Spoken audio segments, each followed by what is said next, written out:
God, you know, don't feel too bad, Bran. I think I forgot too, man. This is... It's strange.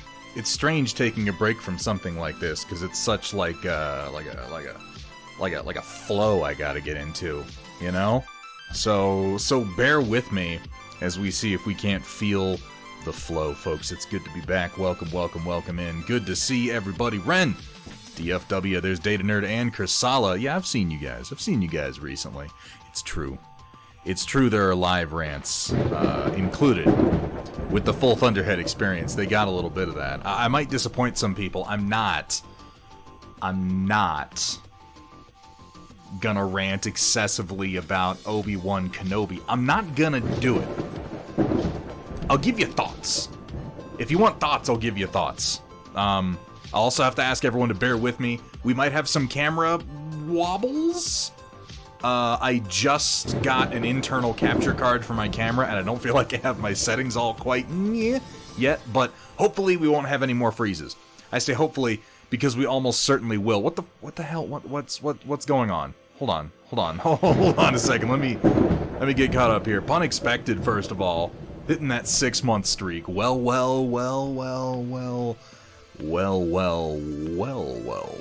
You've dared to show your face here again, Unexpected.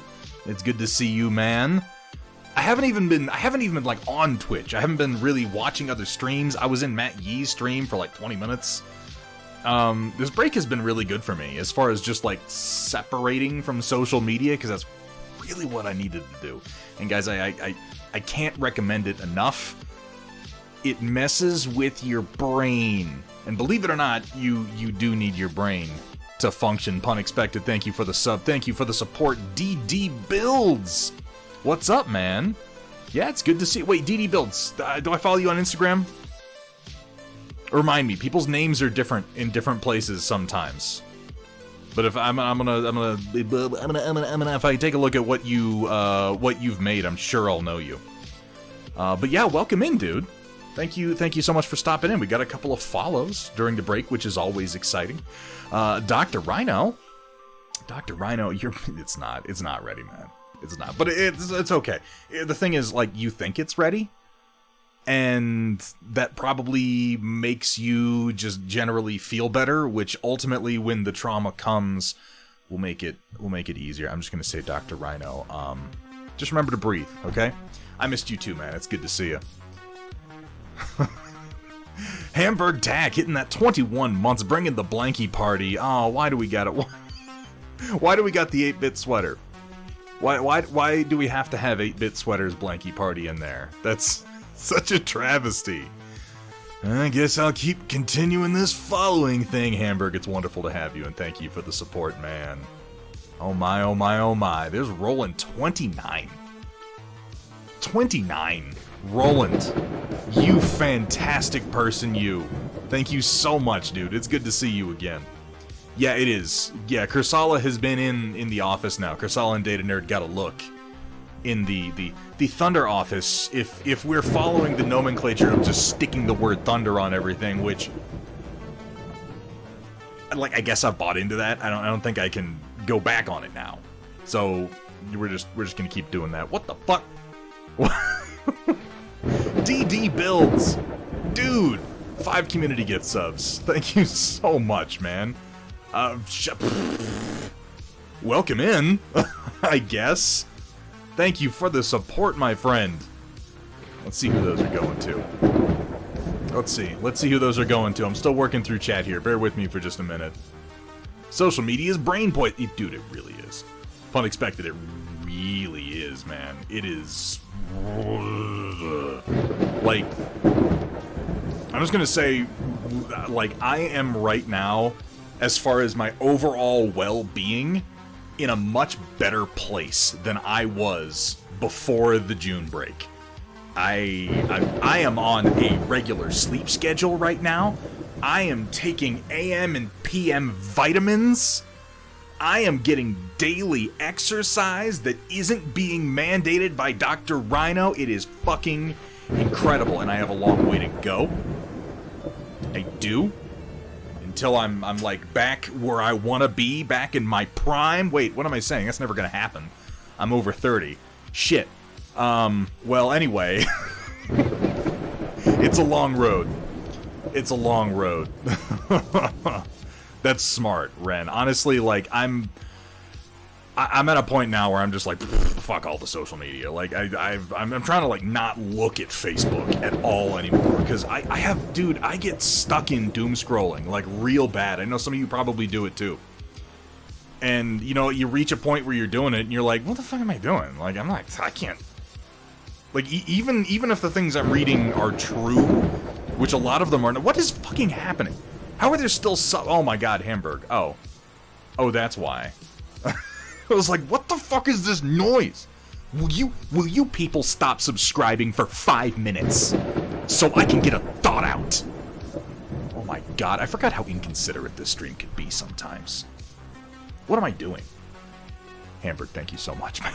I really appreciate it, dude. It's always wonderful to have you in chat, and thank you so much for your support. I think I am DD Builds, but I'm not that's what I'm saying, like, DD, that sounds familiar for a... Do you do 3D sculpting? Is that it? Did you see that little green bar? You see little green bars flashing, by the way? Yeah, that might be indicative that I fucked something up with my internal capture card, and it's kind of pissing me off, and that's something that I'm gonna have to figure out. I'm not entirely sure if that's like a problem with a connection, or I didn't change cables or anything. I don't know. The point is, we traded one set of problems for another. What am I talking about? What's going on? Dr. Rhino, what's happening? Dr. Rhino.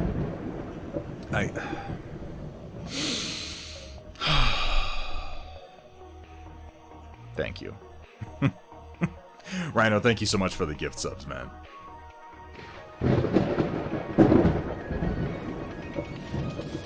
Alright, let me actually get caught up here now. Cha-cha-cha-cha. For 10 push-ups? Oh, fuck. Yeah. Yeah, you see how far behind I am right now. Doodly-doop, kept referring to the whole building as the Thunder House. Yeah, she has a point. She has a point. And yeah, thanks for saying so, Pun Expected. The sleeping regularly thing is a big one for me. Like, it's not perfect yet, but I'm getting, like, a full night's sleep almost every night, which is a huge improvement from what I was doing before. I'm telling you guys, I was functioning on, like, 4 hours of sleep a night a lot of the time, which I know for some people, like, you know, you gotta go through that sometimes. But it sucks over a long period of time. Just, you start to lose your mind a little bit. Rhino, I'm filing those away, man. I'm fucking, you know what, Rhino? Do me a favor. Ping me with those in Discord, because I'm not gonna, well, I will forget, but I don't want to forget. Pretty please. Thunderhead Prime. There we go. There we go. What? How are things still going? Oh, those are Dr. Rhinos still. Okay. Oh my god, I'm so off my game. Man, we got a lot going out. Let's see here. JT Kimmel, Mr. Squarepeg, CSinator Rio, One True Q. We got One Hittin' Ren. Hell yeah, Drakari, G Finnegan, Machine God, Storm Blessed, Aaron Heath, Art, a recent follow, and very talented, by the way. Waffles the Wonderfish, who we don't see anywhere near enough of. Target number 4. Wonder what game he plays. Heretic Scott, Techno Sugar Creations. Incredibly talented artist in her own right. 8-Bit Sweater. God, can we rescind subscriptions? Is that a thing? I want 8-Bit Sweater to have to watch commercials. I don't appreciate the notion that 8-Bit gets to come into this stream and not watch commercials. That seems perverse. Which makes more sense if you hang out in his stream. Merlin Models, Punished Fink, Toon Art Studio. Toon Art is another very talented 3D sculptor. I really like his work. Bitter Brush, great guy. Damn good painter, wonderful streamer. NG Lamunis and Chapman 3504. Look at me. No, you're the doctor now. That's how this is going. You might be the gift leader for the day. That's entirely possible. We can allow that. Roland's been reading a lot. Yeah, man. I've been loosely following you talking about this new book series that you're reading. And let me tell you guys something else that's happened over the course of this break. Let me catch up with chat, and then I'll tell you something. Then because I'm still way behind.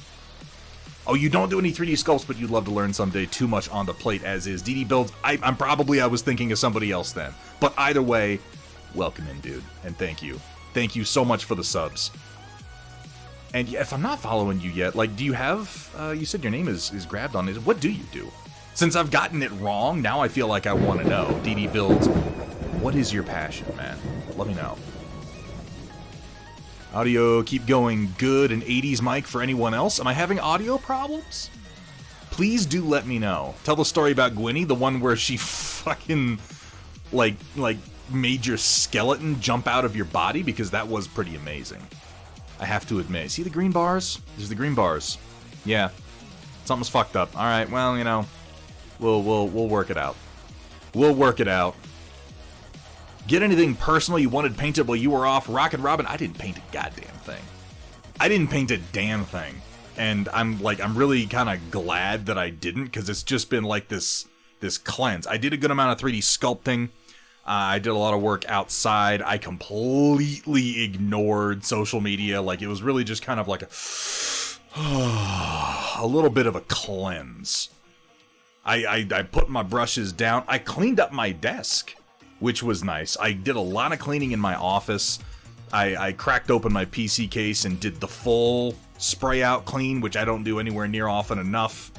I should do it every month. I do it probably every 2, and I had let this one go for like 3, and I found like half a dog in there, which that's probably less than ideal. Dr. Rhino over here swinging his schlong around. I'm not even gonna read that number because that's just depressing. Yeah, seriously, get some sleep. All right, I'm gonna catch up with chat. Oh my God, White Wolf hitting that 26 months, real big numbers. White Wolf, thank you so much for the support. Welcome in, man. Automat Americana, well, how dare you? How dare you be late, sir? Automat, it's good to see you. To Square, hitting 18 months. Man, so many subs. So many subs. It is incredibly gratifying. That when I come back, y'all still want to hang out. Y'all still want to be subbed. I really do appreciate it. To Square, it's good to see you. Alright. I am just about caught up here. I like making things, hence the name. That does make a certain amount of sense. Mini painting is a bit of a slump right now, but that was my main focus for a few years. You know, DD, sometimes that slump is warranted, man.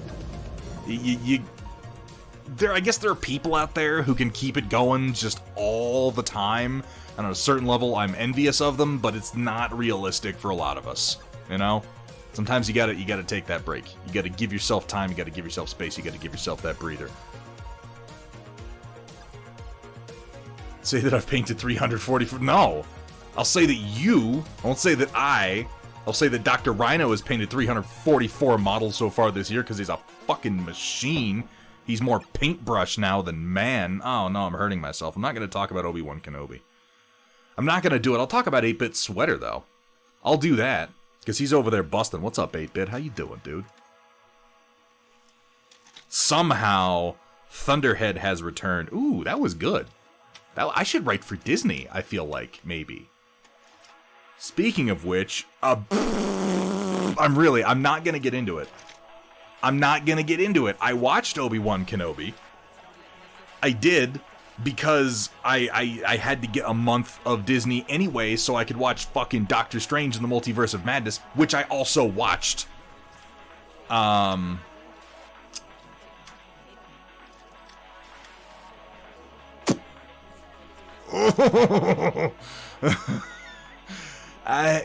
know what it is? Really? I don't think I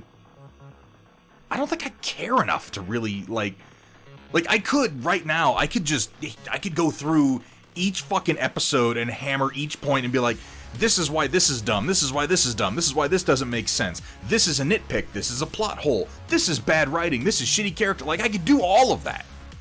And I don't think I care enough. Because you know what? Guys?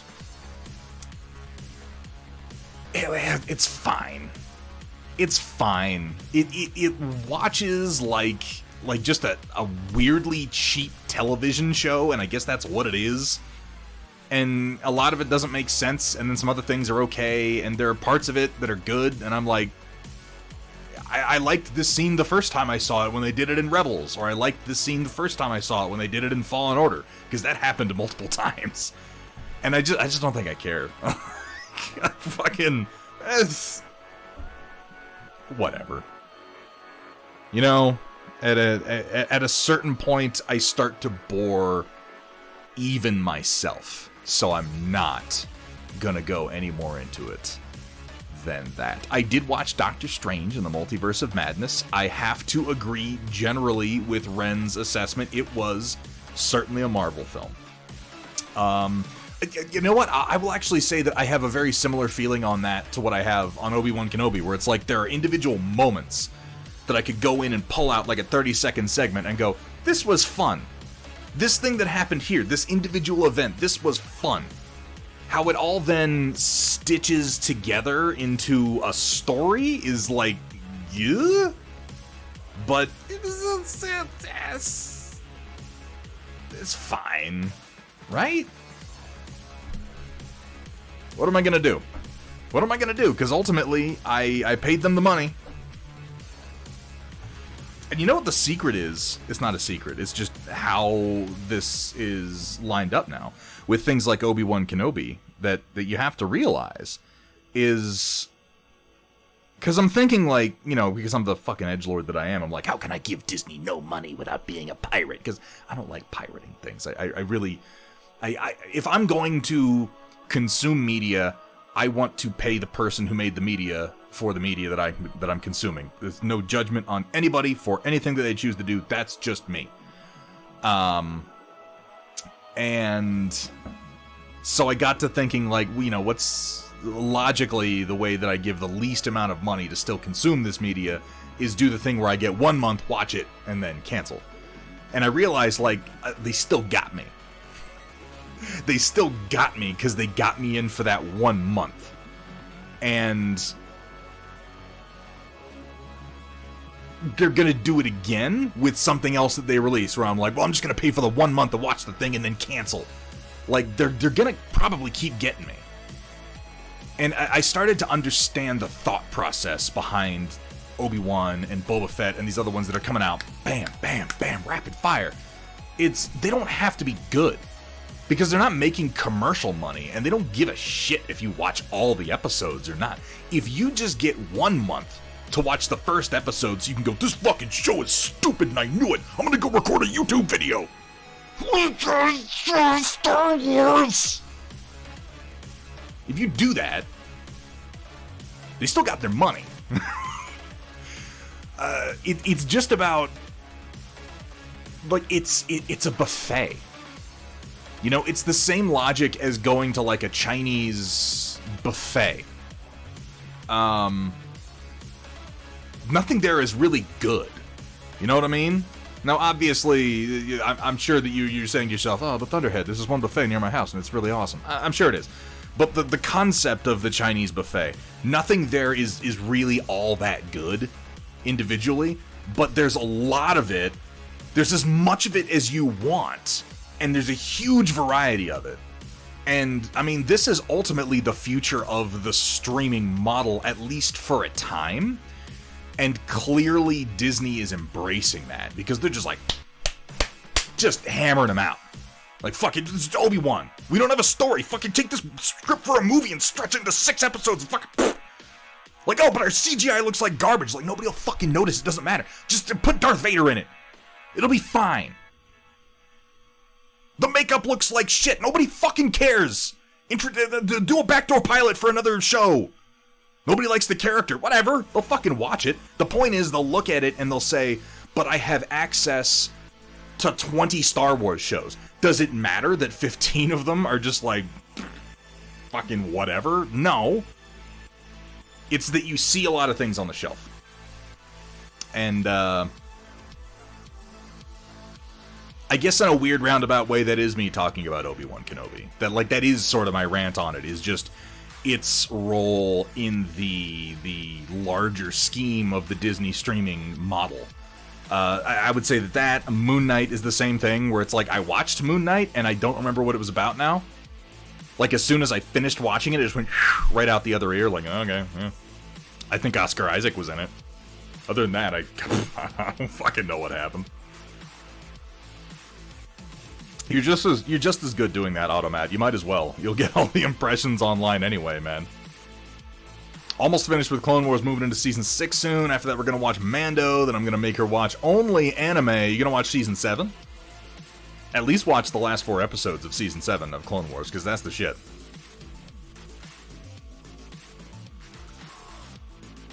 Yeah, Gimishkar, that's something that I made a post about the other day, it is the buffet model and it is the dollar store model. In fact, I think dollar store model is more accurate than buffet model. Because it's not just that they are putting a lot of things out there, it's that they are trying to make those things, they're trying to perfectly refine the formula for how little money can we spend, how little effort can we put in, how cheap can we go? Somewhere, and I'm sure this conversation has happened many times, but somewhere in a Disney boardroom, at least one conversation, likely multiple, occurred to the effect of, how cheap can we be before people start to get upset? And this isn't a hypothetical for Disney. This is like, no, we want to know where the line is. Because we spent $4 billion on Star Wars, and by God, we are going to squeeze every fucking penny that we can out of that before people lose interest, which I think they already are. I realize people say that all the time, but I really feel like people already are. There's a lot of people who are sort of hitting the same point that I am, where it's just like, you know, I can't even be mad about it anymore. Like, I did the thing where I was mad for a long time, and you get reactions for it, and it's fun, and it's, oh, he hates Star Wars, that's a part of his identity. Like, I'll fully confess that I for a while there, just replaced the part of my identity that was, I'm a Star Wars fan, with I hate Star Wars, as like I was filling in my god hole, if you will, because I feel like that's you know, this is the spot where a lot of people put like faith and dignity and self-esteem. I filled with Star Wars. And with it gone, I had this gaping hole that was yearning to be filled. I called Dr. Rhino, he said he was busy. So, I went ahead and I put hating Star Wars in there instead. And now I'm at a point where I feel like it's kind of like, it was like a Band-Aid, and it's scabbing over now. Which, this metaphor just got really, really unappetizing, and I'm terribly sorry about that. So, you know, here we are, and now I'm just kind of looking at what it has become and looking at Disney Plus and being kind of like vaguely interested in where it goes, but not really wanting to participate in it, you know? Romeo Void, thank you so much. Shiny Mew, good to see you too, man. The EA Sports model, yeah, exactly, Grey Mail. Like, drive it as low as they can, understanding that eventually people will stop buying it. But they want to know where that is. And they can drive that pretty low. If you look at what Star Wars fans say about the show, like, I have been astonished at some of the justifications for things on an episode-by-episode basis as it came out, and I'm like, well, this thing happened and it's, like, really dumb.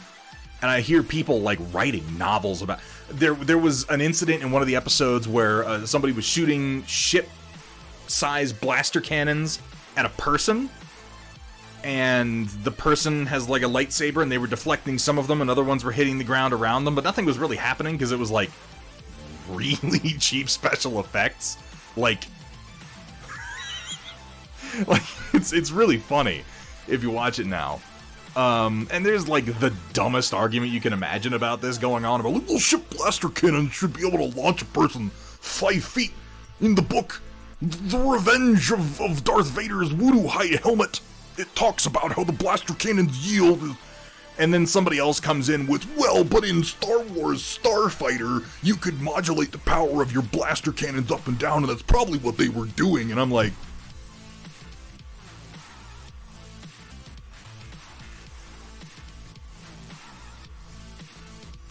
what the fuck is happening? What? They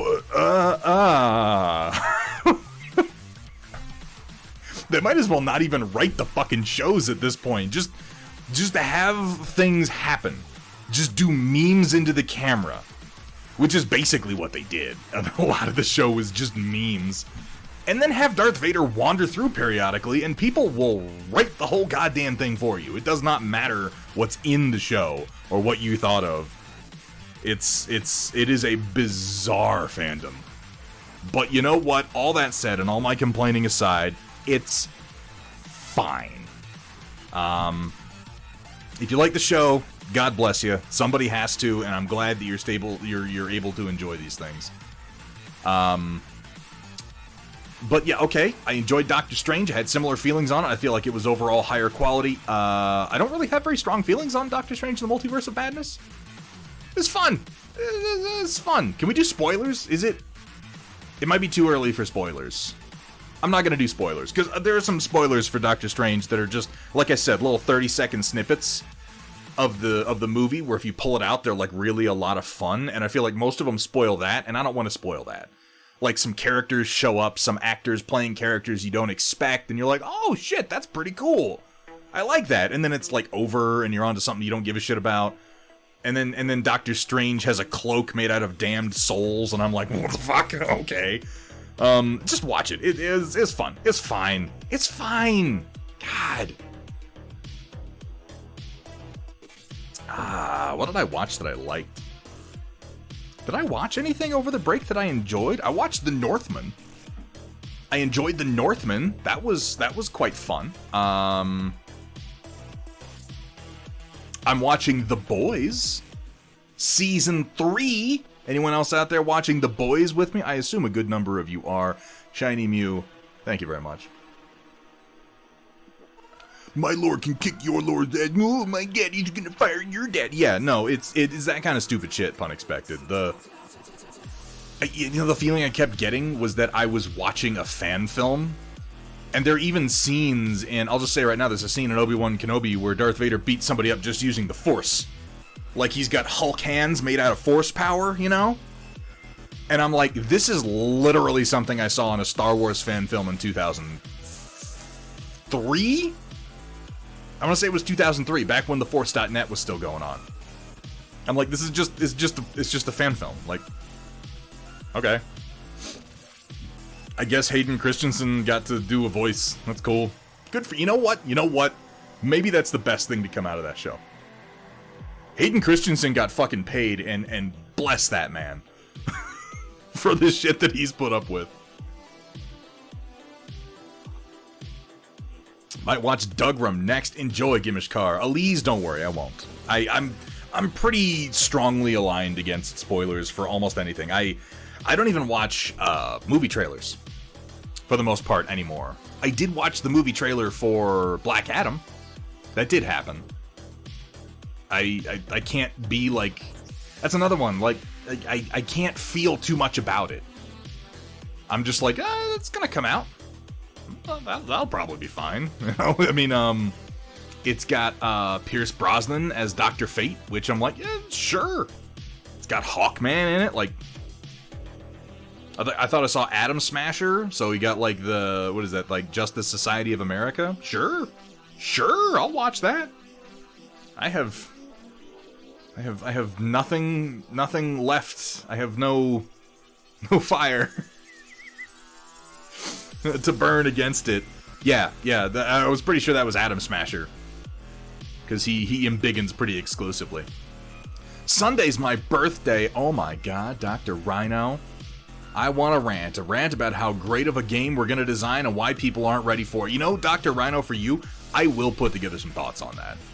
Because Dr. Rhino and I have been kind of, like, circling game design recently and talking about some broad concepts. And we've had some good conversations, and we have some good avenues to pursue, and I think that we are approaching it very, very intelligently. And I would love to share our initial thoughts with you fine people this Sunday. My favorite Star Wars show is Deep Rock Galactic. I've been meaning to play that more. That game is pretty damn great. You can't mess up Hawkman. He's got a pretty screwy continuity already. I was thinking, yeah, to Square, when they showed Hawkman, I was like, I wonder which version. Because pick one. Like, just fucking go for it. Any chance you've checked out Returnal? What's Returnal?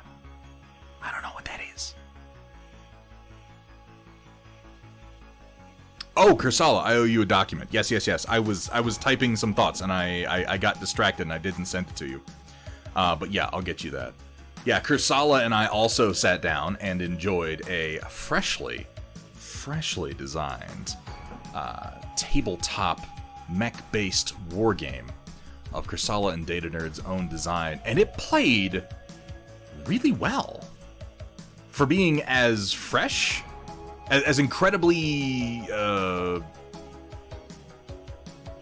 trying to find the most flattering way to put this. The word I was going to use was untested, and it doesn't sound nice, but I mean, it is. It's kind of just like this, like sprung right up out of the ground without any of the usual, knocking off the corners and playtesting passes. But I guess that's kind of what we're doing. They've been playing it with their young one Tiny Hands, and it actually plays really well. It has definitely some broad concepts that need to be shifted around a little bit, a few tweaks that need to be made here and there before the next round of testing, but uncomplicated is a good word for it, Kursala, while still allowing you to, like, the trick is having it not be, you want it to be complex, but you don't want it to be complicated, if that makes any sense at all, and I'm probably misusing those words. You want it to be nuanced, but you don't want it to be too dense. You want all of your decisions to matter. One of the worst things that happens to me in games that I don't like the design of is when I'm making tons of decisions that don't make any fucking difference, but I have to make them anyway. And I hate that. I hate that so much. I hates it. Oh, Roland, your birthday's this Sunday too? Hell yeah, man. Unexpected. It's a new video game. Tell me about it. Inform me of this Returnal. I have no idea what it is. I don't even think I've seen it. Is it PS5 only? Because I can't get it then. I don't have a PS5 yet. I might get one to play blah blah blah blah blah blah blah Adventure Girl and the Bluetooth of Destiny 2. What's the name of that fucking game? Somebody knows what I'm talking about. I don't. Okay, so now I can actually get to the thing that I wanted to say earlier that I've been stopping myself from saying. I've been stopping myself from saying it. I've just been talking about other shit. I am investigating voiceover work as a potential future avenue to explore. That's a terrible sentence. That was awful. That was one of the worst crafted sentences that I have spewed in some time. It's a Thunderhead stream. Oh my god, Crossbow Roof. Welcome in, man. 14 months. 14 months. Thank you so much for the support, Crossbow. It's good to see you, dude. No, I'm starting it. I'm starting it, Data Nerd. I've spent the last several days, in the evenings, I've been on Casting Call Club, which is really just like, I looked at it, some people recommended it, and I'm like, this is like practice. Because it's like half the things on there are people who are like, I wrote a Sonic the Hedgehog fan fiction, and I would like you to voice this character that I made up. And I look at that and I'm like, this isn't ever going to happen. But there's some things on there that are pretty cool, interesting projects that pop up. It's just a real open. It is exactly what it sounds like. It's an open casting call thing. But I'm looking at it like I just need any experience at all. So I'm starting there. I'm looking at doing like oh hey Skellabee, how you doing, Skella Egg? Good to see you. Thank you so much for that Thunderhead. For that shout out. Why did I call a shout out a Thunderhead? What's wrong with my brain? I'm gonna be so good at this. Oh my god. Anyway, they don't pay shit, Gimishko. That's the point with most of those. You look at them, they're like unpaid fan projects. And you can kind of tell which ones are people who really want to do something and which ones are people who like posted a casting call because it's free and they'll never look at it again, which I think like 80% of them are. But I'm just putting auditions out there, and I'm talking to people more, and Skeleby has actually been giving me some information on that front and some ideas. Thank you, Data Nerd. And one of the things I might start doing, and please tell me if this interests you, I might just start doing, like, for practice sake, because I need to exercise my voice, I need to get used to doing things like reading books, reading dialogue that is not my own. I might just start doing, like, story time on Discord. I looked into doing it here on Twitch. I was thinking, like, because I talked with Skeleby about this yesterday. We spoke. And she suggested, like, why don't you just grab a book and read it? And I'm like, that's a fucking great idea. And I'm like, oh, wait. Books are copyrighted. I realized, like, if I sit here and read a book to you guys, like, am I gonna get dinged? Probably not. Maybe it's possible. Is it worth the risk? It's just kind of murky. I don't really want to mess around with it. Nocturnal, thank you so much for the raid, by the way, dude. I hope you had a good stream. Welcome in. Pardon me. But I might start doing some, like, story time nights over on Discord, and I'm talking, like, we might read, like, some pulp sci-fi bullshit. Like, you want to hang out while I read you Gaunt's Ghosts? And then I could tuck you in at night with a little warm milk. Does that sound fun? Because we might do something like that.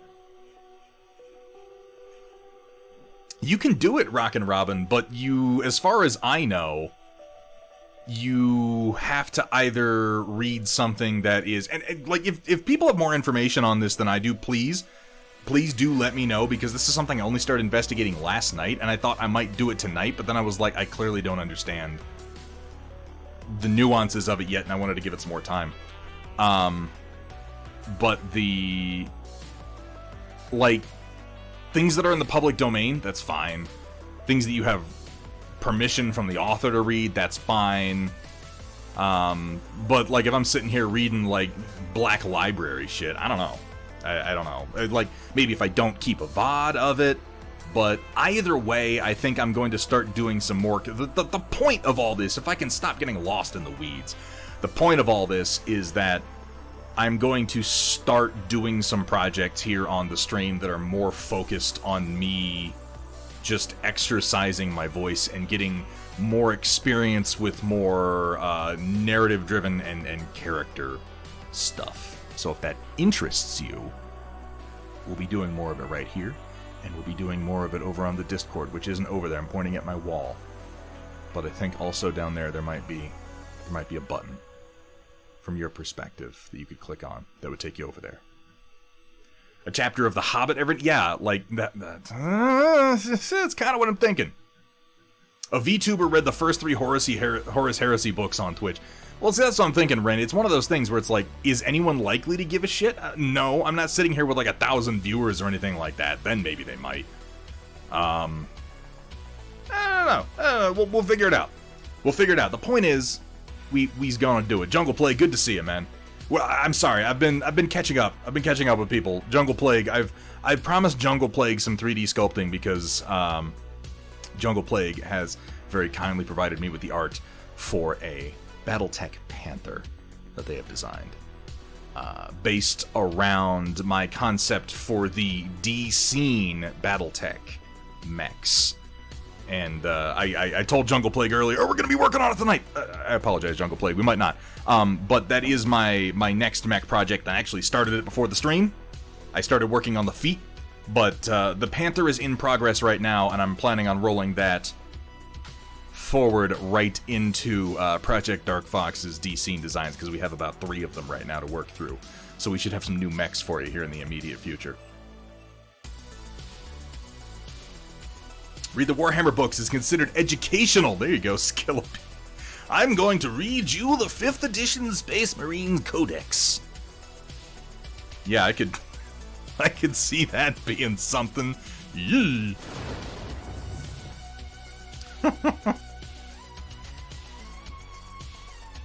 We could make it transformative. We could do like a critical analysis page by page. Then it would be completely legal. Finish up your Noctilith crown tonight. Worked on some Chaos Marines. Nice, Nocturnal. Negative charisma, good to see ya. D-Scene, yes, Elise. We have about 4 designs and 1 completed mech as part of that project that I'd like to continue working on. The concept behind it is essentially to make it as simple as possible. Oh, we're waiting on pricing for that right now, Chris Holla. That's all we're waiting on. We're playing the waiting game. Put it this way.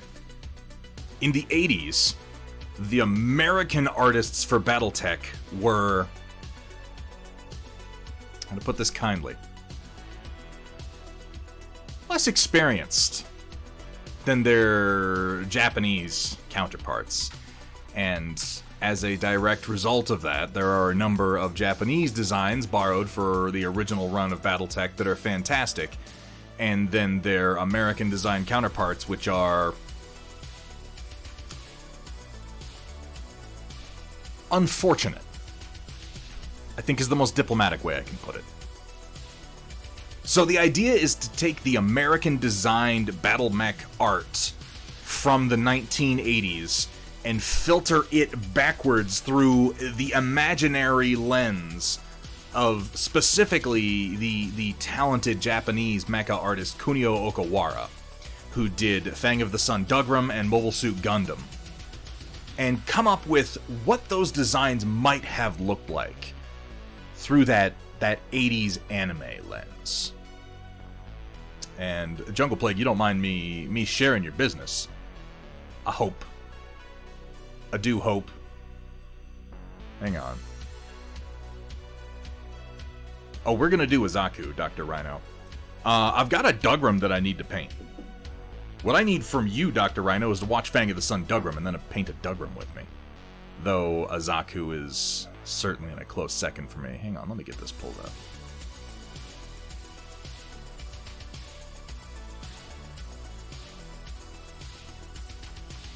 I'm not going to show off Project Dark Foxes because we're not ready to start on those yet, but this is the next one I'm going to be doing. Where is it? I just put it in here. There it is. D-Scene.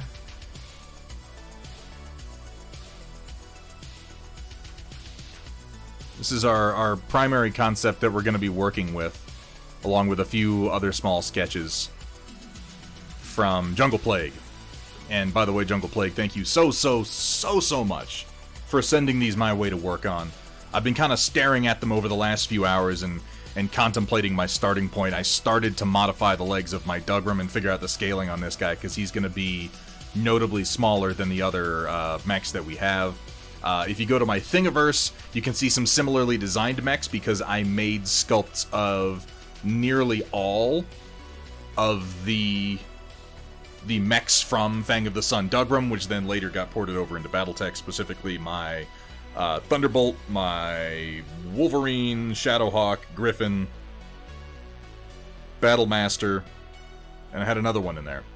And then the first of the D-Scene designs would be the Trenchfoot, which, if you haven't seen it yet, is also over on my Instagram. So this will be the second of them. I don't think we've come up with a clever name for this one yet.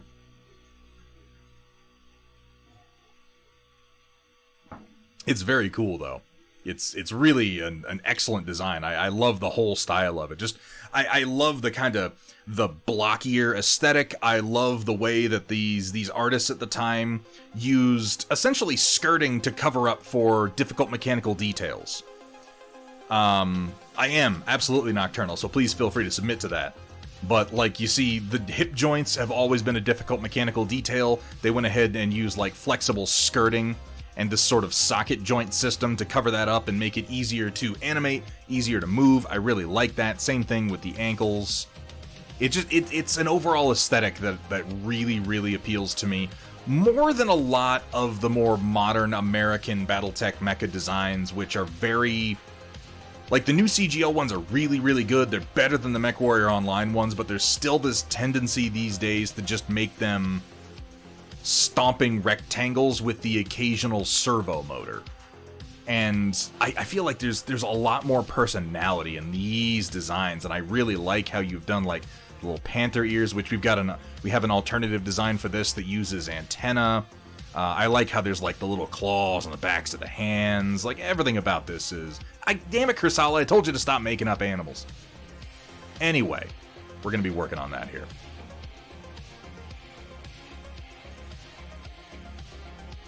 I have something I need to finish first, and if we get that done, we'll go ahead and get started on the D-Scene Panther tonight. Let's see. Where's my ZBrush? There's my ZBrush. This is sort of the last piece in my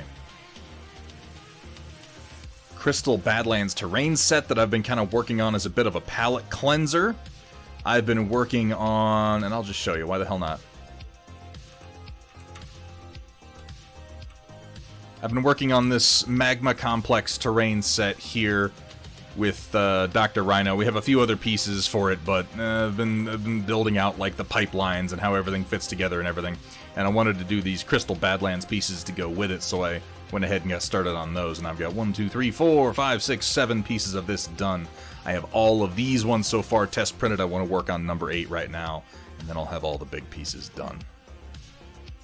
Dee Dee, that's very, very kind of you to say. I am a big sufferer of imposter syndrome. I have a bad habit of doing stupid and asinine things like comparing my work to the work of people who've been in the industry for like 15 years, because I'm a big dum-dum. But I enjoy doing it, and it's always a pleasure to hear that people like my work.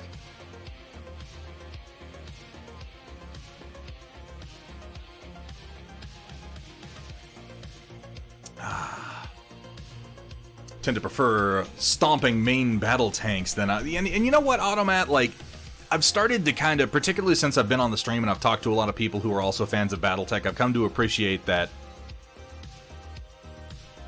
while I don't like that design, and this is a big step for me, it's okay that you do. It's fine. You have permission to like what you like. It's a big step for me. Oh, God. Mannix, it's good to see you. It's fucking fantastic negative charisma. Let me tell you what. Skelebi, they're functional is what they are. Because I've done little things in here, and I'm sure most of them are fairly obvious, but I mean, you know, all of these are flat surfaces. I've sized each of them so that you can fit a minimum of a 40mm base onto each of these platforms, in many cases, quite a few more.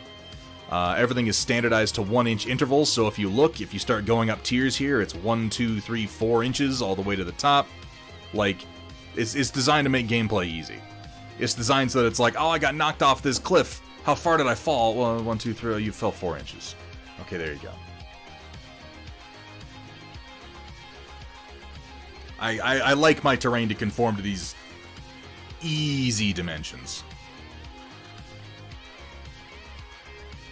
Alright. Now I should probably actually do some fucking work. Where's my stylus? There it is. How's everybody been? I hope that y'all's creative endeavors have been doing well. We're going to be doing our before and after storm report on Sunday. By the way, we have a standard storm report tonight if you would like to participate, and God knows I would love you to. And Skella, you should totally get some of your latest work in there. Honestly, the work you've been doing on Tau, like, some of your shit's really great lately. Yeah, we have a special channel open up on the Discord that is Storm Report before and after, and that is for projects that people started before the break and where they are now for a 2-part post. Please feel free to go ahead and participate in that. We will be going over that this Sunday. Don't listen to Matt Yee if he says otherwise. You know my secret? I don't listen to Matt Yee anyway. On essentially anything. Alright, everything should be all converted up. Now I just have to do the boring shites.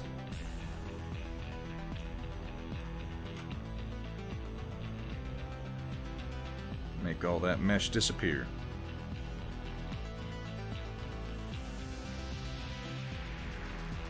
This is a 2-parter that's meant to have a bridging piece. And I just gotta mask some things out here.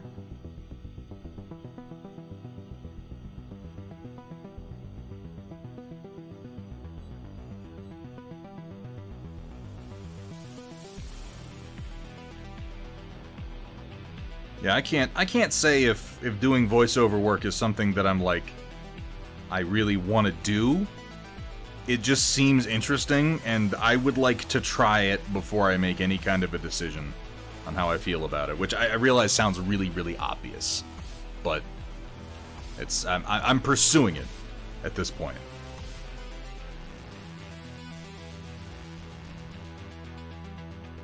So, you know, it's, you gotta keep things fresh. Gotta try new things.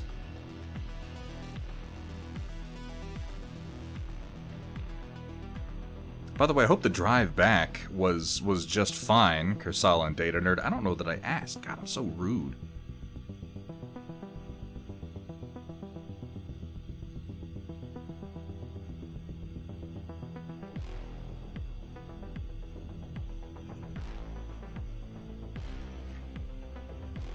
Oh, I'm sorry to hear that, to Square.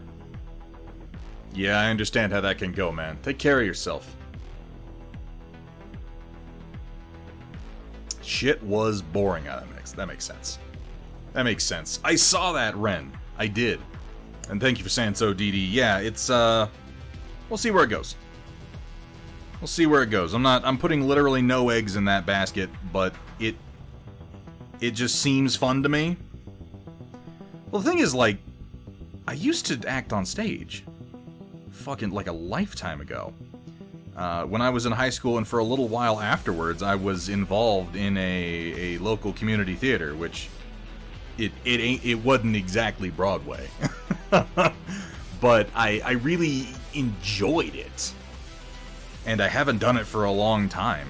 And we did that session of Cyberpunk Red, which some of you may remember, last year. And I enjoyed that too, and I'm thinking, like, how can I get that same rush, that same feeling, that same fun, but not also have to literally write all the fucking characters myself? It's an interesting idea. Gundam Rewatch Podcast. Ooh, that could actually be a good time.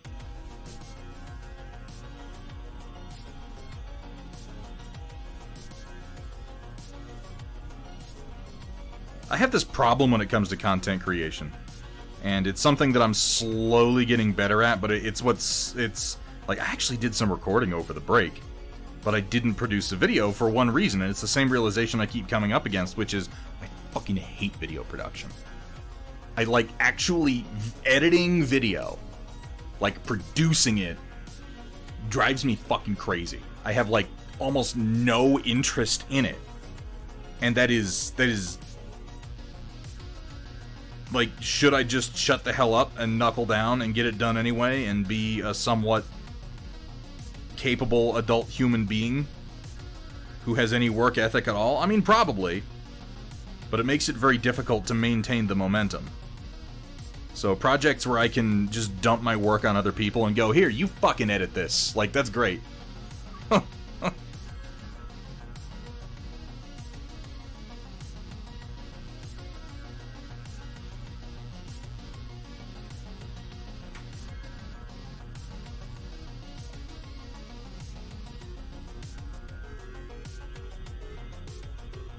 Oop, Amazon says I got a package. That's exciting. Oh my god. Oh my god, Dark Traveler miniatures? 15 months? Man, oh man, oh man. Where does the time go? Dark Traveler, welcome back. And thank you so much for the welcome. I hope you've been well, my friend.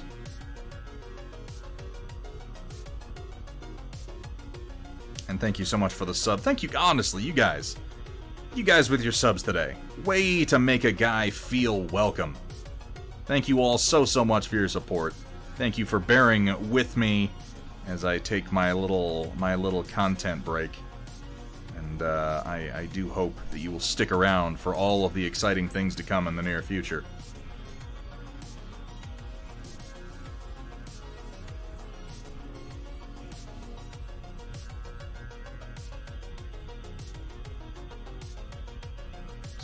Out. Been some severe changes in life. You use the word severe, and I feel like that means they're not good. but I'm gonna hope that they're good anyway.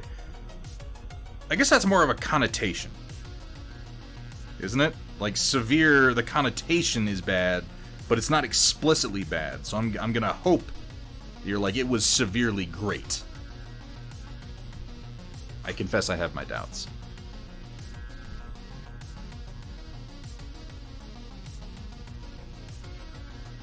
So we're doing movie night this Saturday, by the way, guys, on Discord.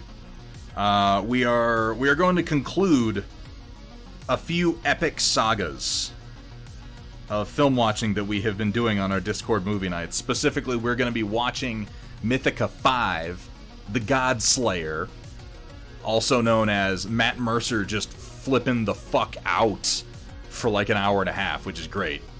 And we're going to watch Twisted Pair by the ever-talented Neil Breen, which will conclude the available, well, not entirely, but until I'm able to get, like, I Am Here Now and Double Down, that will conclude our available Neil Breen watching for the time being.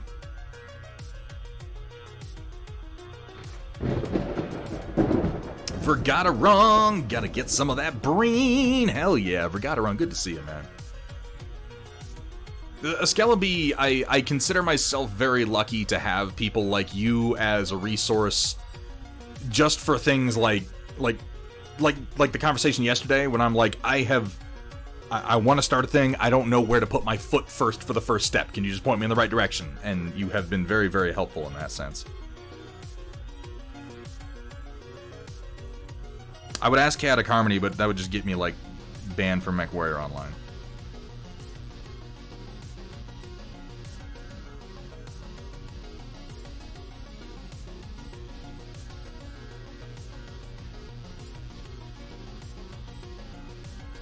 That's a lot of quotes. That's a whole lot of quotes to square. Oh my god. Finished a Space Marine in the Storm Report for late. Oh fuck yeah. Shiny Mew. I'm looking forward to seeing it. What's going on? What's going on with you, Vergata Rung? How you been, man? We're working on some terrain pieces. The largest one of the set. I'm going to have a few more 28mm terrain pieces coming out in the near future. I've just been kind of... This is sort of me just working on... This is largely practice in my workflow and how I do my texturing and everything, and using some new brushes and whatnot. I'm working within, like you see this tiny little band that I'm raising around here? I am working within this tiny margin where I can put any detail at all, because I want all these surfaces to be flat, and then I want this raised portion to fit inside the print bed of an Ender 3. So I have millimeters to work with, and I have to try to put detail there without going over the edge. So it's like, it's very careful. Always thought it would be interesting. While I have the equipment, I have done nothing but Foley. Foley artists are artists too, man. Nanotanks hitting that 25 months. Nanotanks, thank you so much for the sub. For those of you who don't know what Foley is, who some people might not, it's basically, yeah, like sound effects. Dude, like, you don't appreciate a good Foley artist until you've got a fucking bad one, okay? I can point you to some movies with bad Foley artists, and they are hard to watch. Jay Schaefer, thank you so much for the... You guys, thank you so much for the subs tonight. I appreciate each one of you, not only those of you who resubbed while I was away, but those of you who waited until I came back so you could hit me with the notification. Jay Schaefer, it's good to see you, man. Thank you for the support.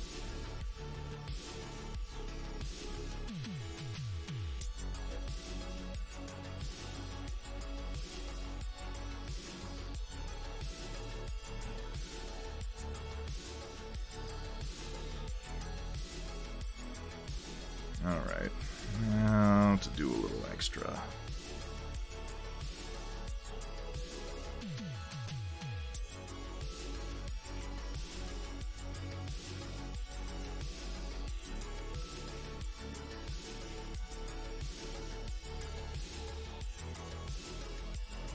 Give myself a raised lip here.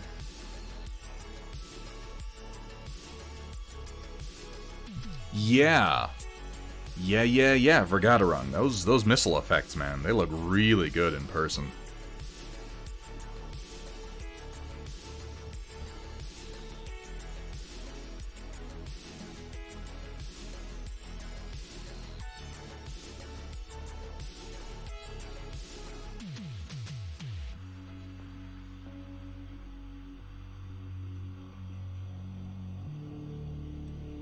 Go.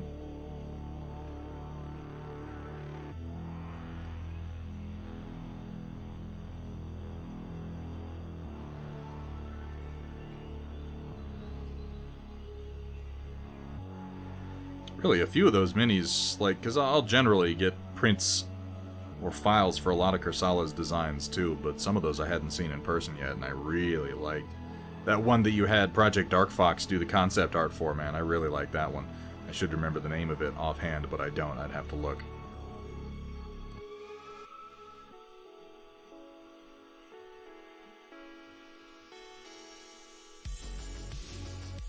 Let's bring that up some more.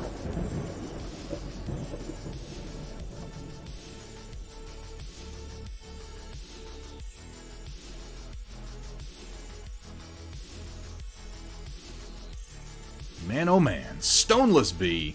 Welcome in. Thank you so much for the resub. How you doing, B? We got lots of B's in here tonight. We got the Stoneless B. We got the Skella B.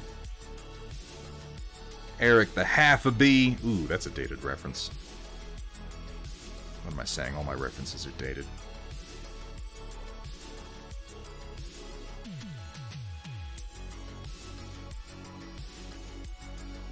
Oh, that'd be the mech.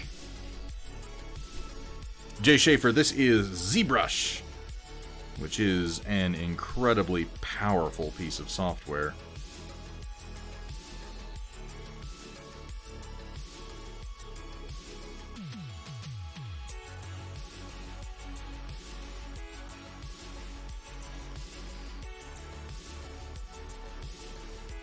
That I use, like, a tiny number of features for. I'm, like, a little ashamed of myself. But the trick is I keep doing it, and I keep learning the new features, and, you know, a few years down the line, I'll be, like, actually competent, and then won't I be impressed with myself? I'll be insufferable once I actually know what I'm doing.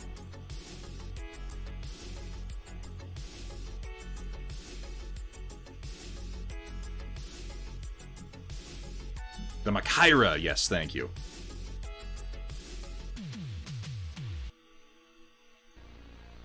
Oh, really great designs all around. And please ping me on Discord. Remind me to send you my thoughts, because I'll forget otherwise. I mean, I might not, but I would appreciate it if you just ping me so that I remember immediately after the stream.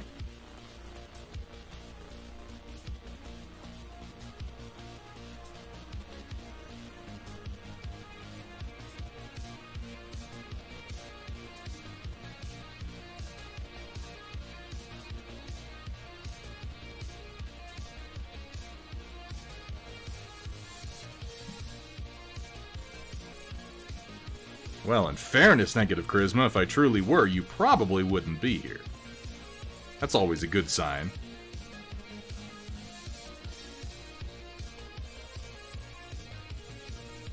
I say probably, because you could be, like, some kind of masochist. Oh, that was the other thing I was going to say. Once we have concluded our... the grand sagas of Mythica and Breen this weekend, I was thinking, and I mentioned this on the Movie Watch Party tag on the Discord, which, if you're interested in participating in the Movie Watch Parties, and you don't yet have your tag, if you jump into the Discord, you can go ahead and get a Movie Watch Party tag in the Welcome channel by clicking the little film reel, which will get you notifications when those pop up. I was thinking about doing Band of Brothers. Because last year we did the Lord of the Rings extended cuts, and we'll probably do that again. Honestly, not for a while. Skelebi, you have a great meal. Bring me something, yo. Give me like a fucking... Give me some Give me some euros, dog. You do that for me? I'd really appreciate that. But we, monsieur. Can't fucking talk tonight. We'll probably end up doing Lord of the Rings extended cuts again at some point, not for a while, but I just figure, like, there might be some people who, like me, do that every year and would be interested in watching it again. There might be some people, like, we could probably do it with commentary. Like, we can kind of mix it up and get some people in who didn't get a chance to do it. Oh my god, what's up, Double D's? How you doing? Wait, my stream title doesn't say Painting Dwarfs, does it? It shouldn't. I changed it. We're gonna be painting some dwarfs on Sunday. I gotta finish up my oily dwarfs. But the point being that Lord of the Rings is one of my perennial watches, which is kind of why I invited you guys to sort of join me for that. And we had a good time doing it. So I thought I would invite you to join me for one of my other perennial watches, which is HBO's miniseries Band of Brothers from the early 2000s. I think that might have been 2001, 2002 that came out. Band of Brothers is so good, and I realize it's like 20 years old, and a lot of people might not have watched it. And it's one of those things, I just got it on Blu-ray, too. So we can just, like, load it right the hell up and play, and I won't have to actually, like... I'll be streaming it out, but I won't be streaming it down at the same time, which should help. And it's one of those things where it's like, if you haven't seen it, you're gonna have moments where you're like, wait a second, isn't that... Wait a second, isn't that... Like, over and over again. You're like, wait, is that Michael Fassbender? He's in, like, one episode. Like, isn't that James McAvoy? Isn't that Damian Lewis? Isn't that, like, fucking everybody? Like, Ron Livingston, David Schwimmer, like, everybody. People that I don't even remember. I've seen this I don't know how many times, and I'm still like, oh yeah, that's right, he's in this. And it's so good. 2001, yeah, Radio Santi. He plays Captain Sobel, who I thought until recently, foolishly, oh, Instagram isn't connected in my dashboard. I will get that fixed, Jay Schaefer. Thank you for bringing that to my attention. I didn't go over my my links before I came back. I'll get that fixed up. The dashboard links need reset every now and then. I thought for sure, after watching Band of Brothers a number of times and never looking into it, I thought for sure that Captain Sobel was a construct. I figured that what they did for the writing, because all the characters in it are real people and they're real stories. And there's actually one of the coolest things about it is that in the beginning of every episode, they have these old codgers talking about, like, oh, we were in the war and we saw this and we didn't know what we were gonna... And they're the people that the story is about. They don't tell you who they are until after... Like, until after the 10th episode. They list the names of the old men who were talking. Because it kind of, like, spoils the story if you know who lives, who dies, who was who. And, I thought that Captain Sobel was a construct. I thought that while everybody else was real, that they had, like, taken stories of shitty officers that they had in their training and just sort of cobbled them all together into one imaginary person and called him Captain Sobel. Because he's such a fucking piece of shit. It's like you watch this and you're like, he's just an unlikable rat bastard son of a bitch. He was a real person, Voxel Forge. I just looked this up. Like, for years, I thought that he was a fake person. Captain Sobel was a real man. Which, like, I think he died in 1987. So, you know, he didn't live long enough to see himself fucking eviscerated on HBO. But I'm like, what must, like... There's all these old dudes telling all these stories, and I mean, like, they tell stories about people who straight up committed, like, what are pretty much war crimes. But there's always another part of the story that's like, well, that's kind of how it was, or he had a reason to do that, or, like, it's more complicated than that. And you get to Sobel, and it's like, every single person must have just been like, oh no, he was an asshole, and he sucked. Like, every single person must have told that story. Is that true, Roland? Oh my god, now I feel bad. Captain Sobel, I'm so sorry, dude. Your life seems like it really sucked. He couldn't have been a happy person if he was that much of a douchebag. He showed later in the series, and he's, like, not as bad then, so I guess that's something.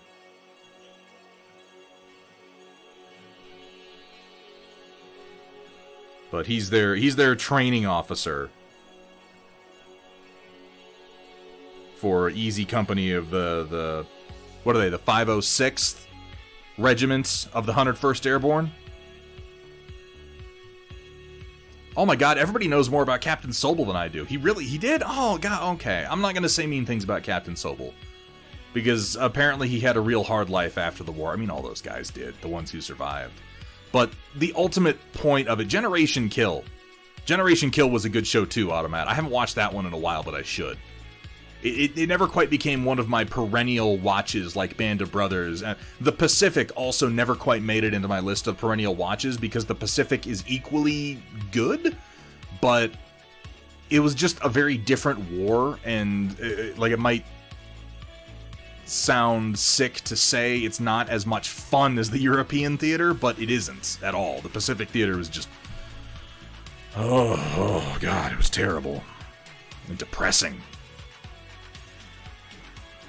Oh my god, Roland. I am learning a lot and I don't like it. Why do I have to know these things? Mithril XDZ, save me from these facts. Thank you so much for the follow. Welcome to the stream, man. Well, now I feel bad for Captain... Congratulations, chat. You just made me... like, I've gone through this roller coaster of emotions on Band of Brothers recently, where I went from thinking Captain Sobel was too much of an asshole to be real, to realizing that he was real and was that much of an asshole, to realizing that his life fucking sucked after the war and I should feel sympathy for him. Like, this has been rough. This has been way rougher on me than it was on him, I'm sure. I will. Spears is from your hometown, really? That may be my favorite moment in the show, Roland, is, you know, Spears' run. You know the one I'm talking about. Here at Thunderhead Studio, we specialize in turning your shame into more shame. And more and more. You know exactly the run that I'm talking about. I assume that you've seen it at least as much as I have. Fucking Lieutenant Spears. Lieutenant Spears gets some of the best lines in the show. When he's talking to Blythe, there's a great moment when he's talking to Blythe. This whole episode has to do with this guy named Private Blythe and him sort of just grappling with the reality of being in war. And he gets like two pep talks from two different officers. He gets one that's like, you know, it's going to be okay. You've got to believe. It's okay to not be 100% all the time. We're just men, so on and so forth. And he's like, okay, yeah, it's going to be all right. And then Lieutenant Spears talks to him, and he's like, the only reason you're so upset is because you haven't accepted that you're already dead. It's like, what? What? It's like, yeah. You still think there's hope. We're all already dead. So just do what you can. Like, oh my god. That's, like, that makes sense? And fills me with a sense of existential dread that I struggle to describe. Simultaneously. Oh my god. Oh, it's good to see you too, T-Square.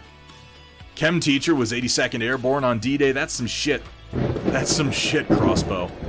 But, yeah, Band of Brothers is a great watch. I know we're kind of talking about just random details of it, but if it's something that you haven't seen, and you're interested in it at all, it is the sort of the chronicles of the experiences of Easy Company, of the 506th Regiment, of the 101st Airborne, from their training through D-Day through the end of World War II. And it is the collected first-hand accounts of the survivors of Easy Company.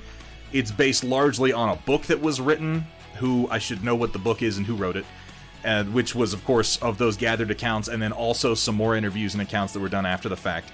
It was done by Tom Hanks and Steven Spielberg.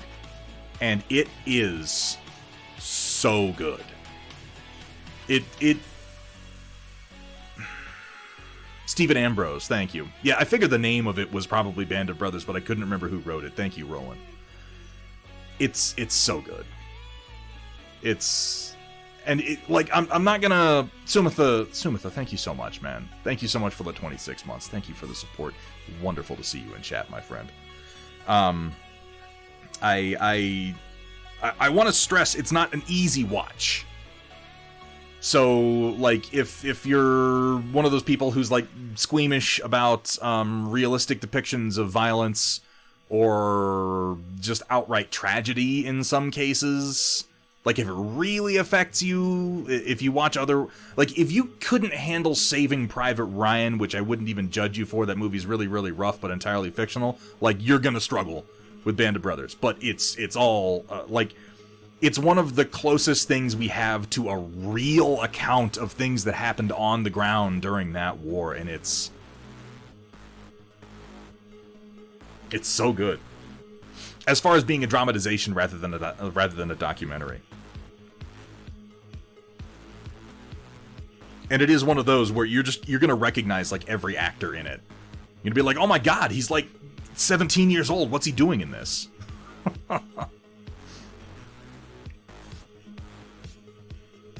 I'll tell you the one that gets me, Dino Man, and it's good to see you too, by the way. What gets me is the episode, The Crossroads. The Crossroads gets me every single time. It keeps coming back to that moment, and it's the linchpin of the episode when Captain Winters, I guess first Lieutenant Winters at that point. No, he was a captain. I can't remember if he was captain yet or not, but he's leading his men, and they do their little assault on the crossroads, and then they're waiting, and they think that the Germans are going around the dike to attack them, so they assault forward and right and up over this berm into the German rear lines. And he just, like, there's this crazy sequence where it's like he throws a signal smoke grenade, but there's a delay before it goes off, so he throws it and he starts running, and everybody's supposed to follow him, but they're like, no, wait for the signal. So there's like a solid 30 seconds where he's just running alone across this field. And he runs up and over the berm. And you're right, to square, Rome is another good option for this. But he runs up and over the berm, and there's just a German soldier there. And the German soldier doesn't even have a weapon in his hands. He's doing something. He's like checking his kit bag, or he's digging something. And he looks up in that sense where it's like if you're working and you don't expect, like, you know, like you got your mind on your work, and someone walks up, and you just assume it's like you know who it is, or they're supposed to be there, and you're like, oh, what's up? Before you really understand who it is, he has that look on his face, and it's just this incredibly powerful moment. He looks up and he sees him, and you see the recognition come over his face, like, oh, I'm looking at the enemy, and I don't have a weapon in my hands, and oh my god, and this kid's like 17, and it's just this little snippet. And it's troubling. It's a wonderful series. It's not really about the war. It is about the soldiers who fought in it. And I watch it just about every year. And I am going to be watching it again soon. So I think that I will go ahead and screen it on Discord. And if you would like to join me for that, please go to the Discord. Get your movie night tag. And I will make sure that you get your notifications. Yeah, they find out after that was an SS division, Roland. Or I don't know if that soldier specifically was SS, or that they had just been reinforced by an SS division from across the ferry, because there was a ferry crossing there. Either way, like, what, you know, I'm not going to tell anybody what to feel about it. The point is, you're going to feel something.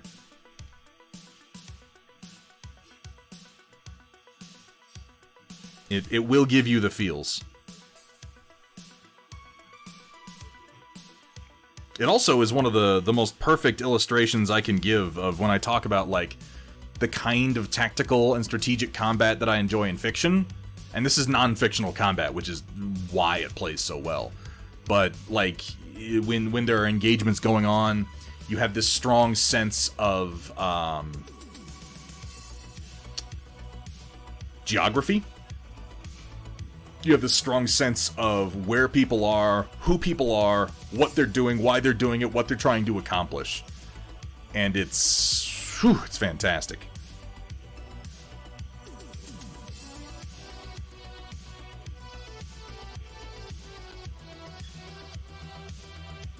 As opposed to just, oh, and then he shot some guy. Where'd that guy come from? I don't fucking know. No, you know where everybody is, and where they're supposed to be, and where they came from, and who's doing what.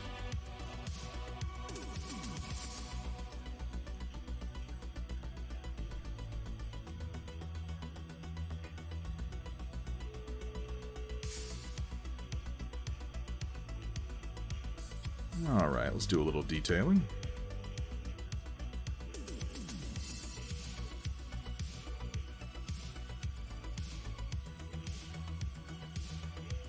Oh, that wasn't right. That's the wrong one. There we go.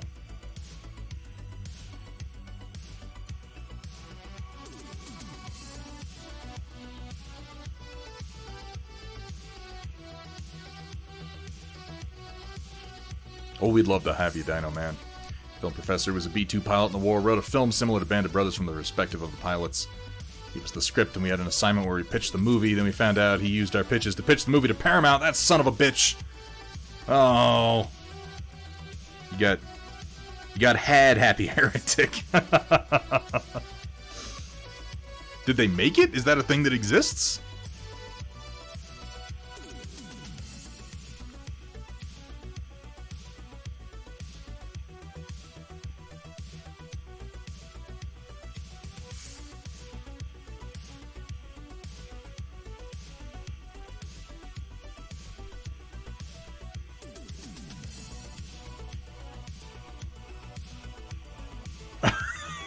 That's a ridiculous story. Paramount turned him down and he complained to us and we were like, wait, what? You did what now? You sneaky old bastard.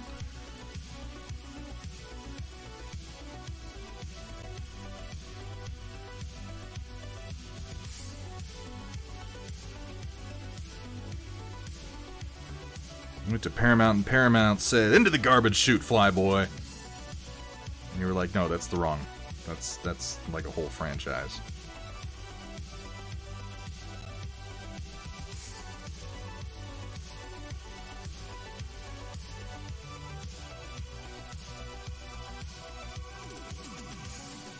Does my audio sound bad to you guys right now? Or is it just me? Because my audio just started fuzzing real bad for me. If you're not hearing it, I'm gonna leave it because I feel like I'd have to reset OBS to fix it. Okay, if it's fine for you, I'm just gonna leave it. I'll deal with it.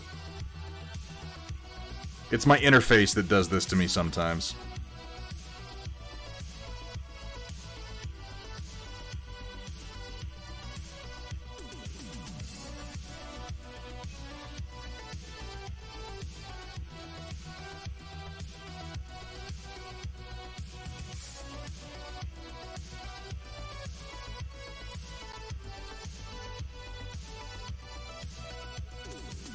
Finish applying this texture, do the other one.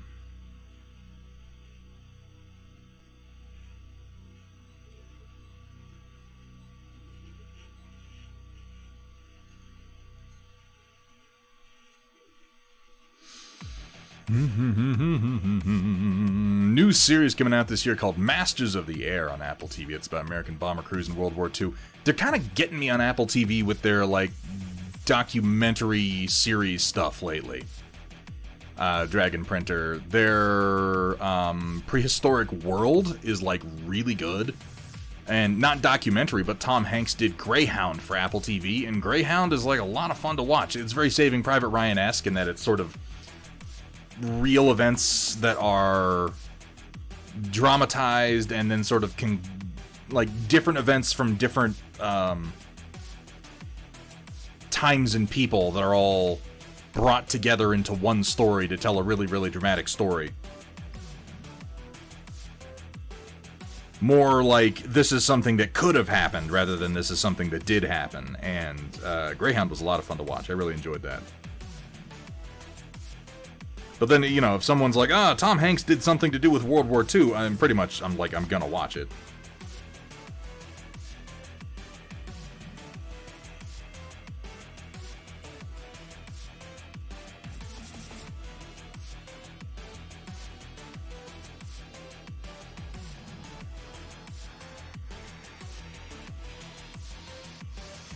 Yeah, Greyhound's a lot of fun.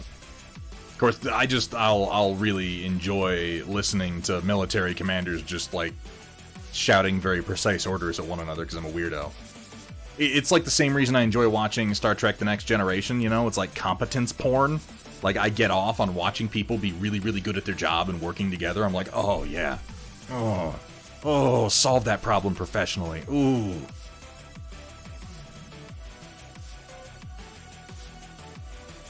Oh yeah, Dragon Printer and Hamburg talking about the same thing there. Fuck yeah. I'm gonna have to keep an eye out for that. Order me the Carnival starter set for TT Combat from Father's Day, because you hear me talking about it.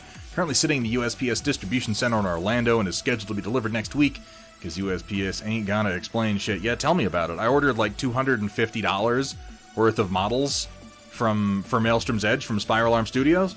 USPS shoved it up their ass, and I guess it's just gone now. I don't think I'm ever gonna see it.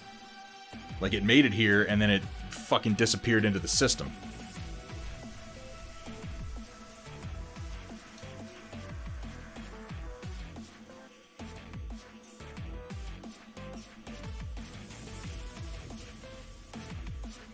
Alright, hang on. Hang on 1 second. Bear with me. I'm gonna try to fix my audio, because it's kind of driving me crazy, and I'm gonna take a short break to stretch my legs and grab a snack, and we'll be right back. I'm trying to do this hourly now, instead of once every, like, 2 hours or so. Oh, Coral, good to see you, man. I'll see y'all in just a second. Also, look at that stringing. Isn't it amazing? I need to, I just redid my print head on that thing, and apparently my retraction settings are fucked up. That stringing won't cause any problems with the print. That comes right off with a lighter, but just marvel at it.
Well, y'all want spider webs, we got spider webs.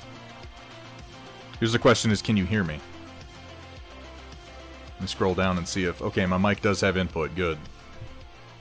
I unplugged and reset my XLR interface, and I was a little concerned that it might cut my mic out, but it doesn't look like that happened.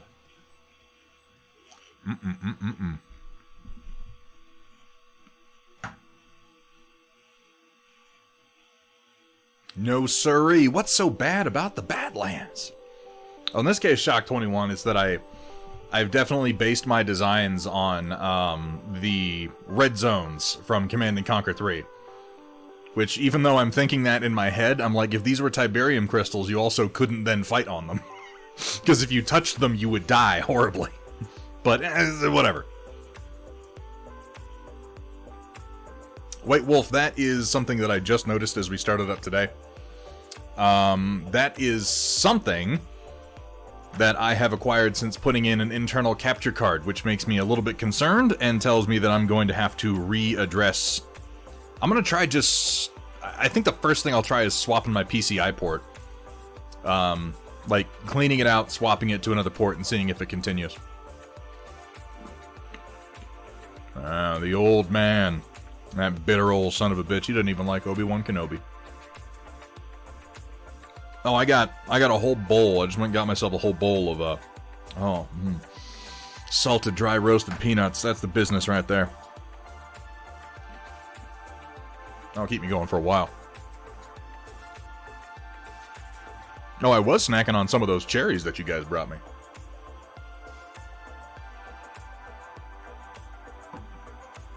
Some of them did. Easons. So I've got, where is it? This is the primary set, and I've got all these, like, these last two are printing now. I'm gonna make a few smaller ones, but, you know, they're designed to be large terrain pieces. I haven't eaten all of them yet, Data Nerd. I'm working my way down through it. It sits next to my spot on the couch. And then this is the last large piece that I'm doing. It's 2 pieces with a bridging component. You can see it has a little key on each side so that you can kind of socket it in.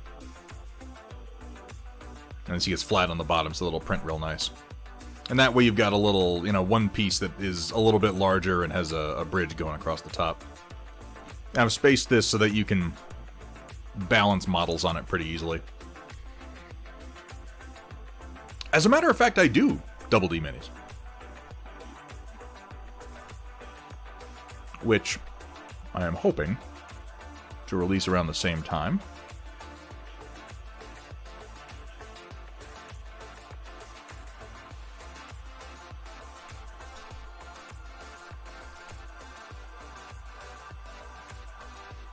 I guess these are the only renders I have for them right now.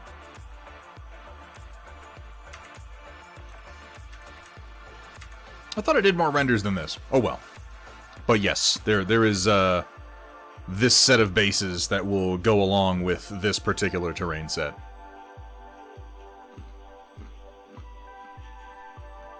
And I'm going to bring it down to a smaller scale too.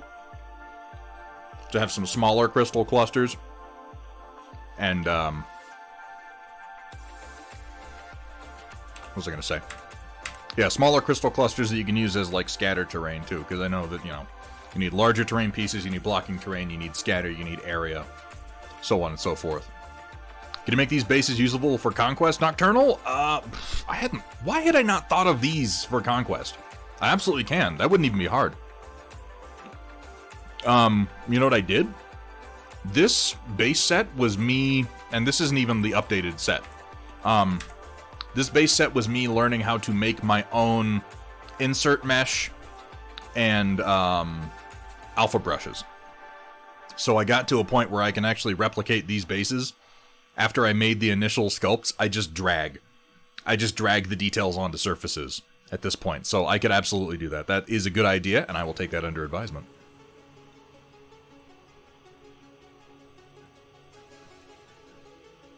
But yeah, we have, let me see.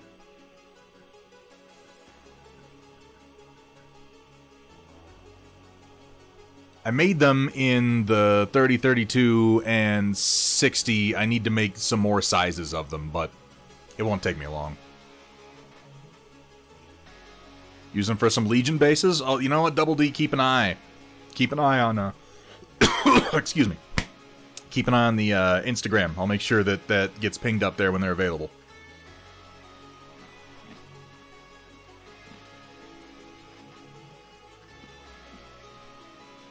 I've been using them for firefight. Speaking of which, good to see you, Dead Zone. I'm gonna choke on peanuts.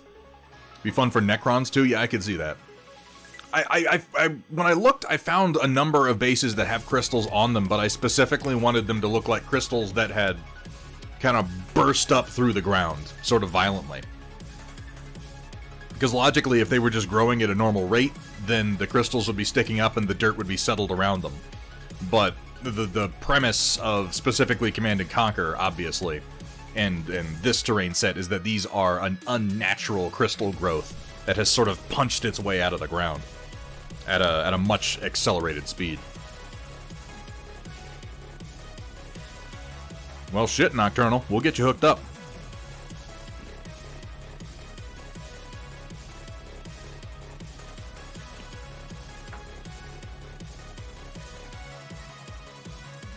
Hey, Aaron Heath Art. Good to see ya. Yeah. We're back at it. We had a good break. You just got swept up in the gift subs that went out at the beginning of the stream, so enjoy that, not having to watch commercials. Oh, I'm excited to hear that Dead Zone podcast. That whole Magnetar campaign has been pretty damn cool.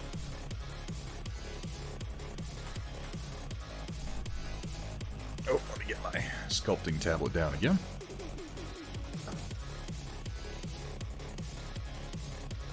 Oh, we can make that happen, Nocturnal. Yeah, like, let me see, you want to use them for Legion? So the thing is that I try to make my bases at as many sizes as possible. It just takes some time with some of them. So I might release the initial set and then a supplementary set, because if I go into, like... Hang on, this is the other set that I just got done making the basics for. The Rust Warrens. These are the ones that I made for my rats. And you can see I did, like, the essential sizes for Firefight. And again, this is one where I was teaching myself how to use insert mesh brushes, because I made all these details individually, and then I was able to replicate them very quickly and easily. Where's the other one? Yeah, like Rimworld Colony. Here's a good example of, these are the sizes that I try to cover when I make them. We got 25mm round beveled, 30mm round lipped, 32mm round beveled, 40mm round beveled, 40mm round lipped, 46mm round beveled, 50mm round beveled. I'm tired of saying beveled. I'm gonna stop saying it. 50mm lipped, 55mm, 65mm, 70mm, 80mm, 80mm, 80mm. Well, these ones actually, you can see there are modifications of them. These are specifically for Warcaster, because I play that, and flying bases have a particular key that they fit into. And technically I've done more than that, I just haven't done the renders for them yet. Well, you can see we got 90 by 52mm oval, 95 by 40mm pill, 105 by 70 oval, 120 by 92 oval, and it's like, I just kind of obsessively do all these sizes in whatever I make. Truly a bevy of beveled bases. It's good to see you, to Square. Jar Jar Binks, that's not even hard, O'Coral. You know Jar Jar Binks has good episodes in the Clone Wars? Which proves that Jar Jar Binks was not a bad idea, he was just super duper poorly done.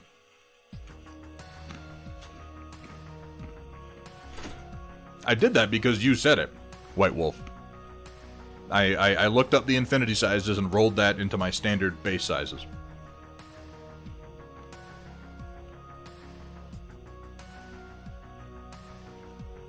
Yes, yeah, we did do a round of Dead Zone with the Kubota dwarves. Binks in the movies. Fuck you trying to do to me, O'Coral? He doesn't say anything in the third one. That's fucking great. Not a goddamn word as far as I can remember.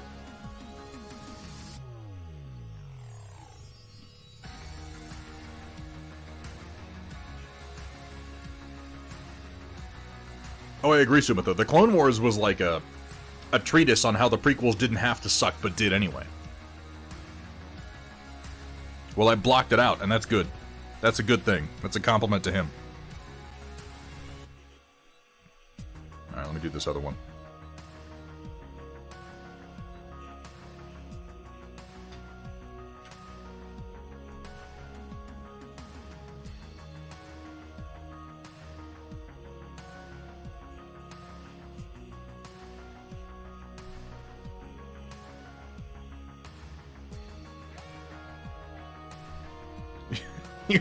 You're mining for disappointment, O'Coral, asking people to compliment Jar Jar Binks. DD Build, that's available right now if you've got a printer.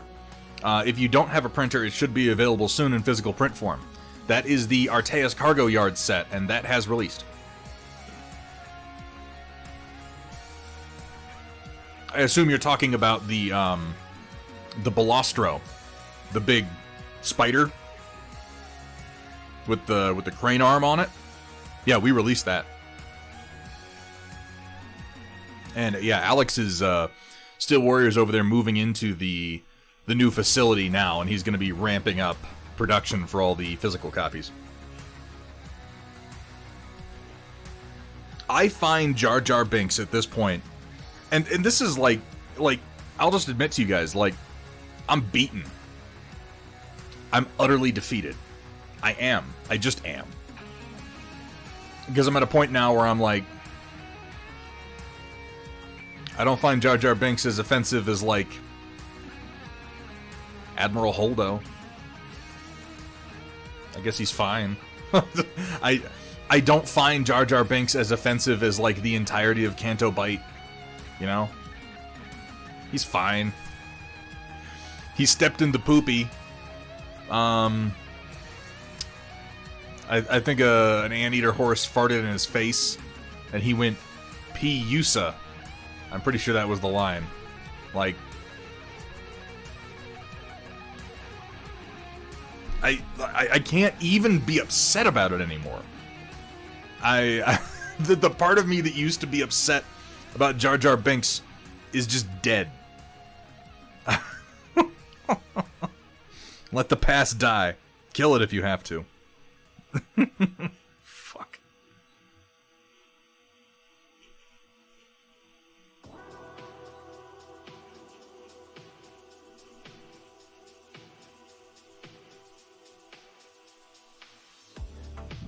I'll say something nice about The Last Jedi, though.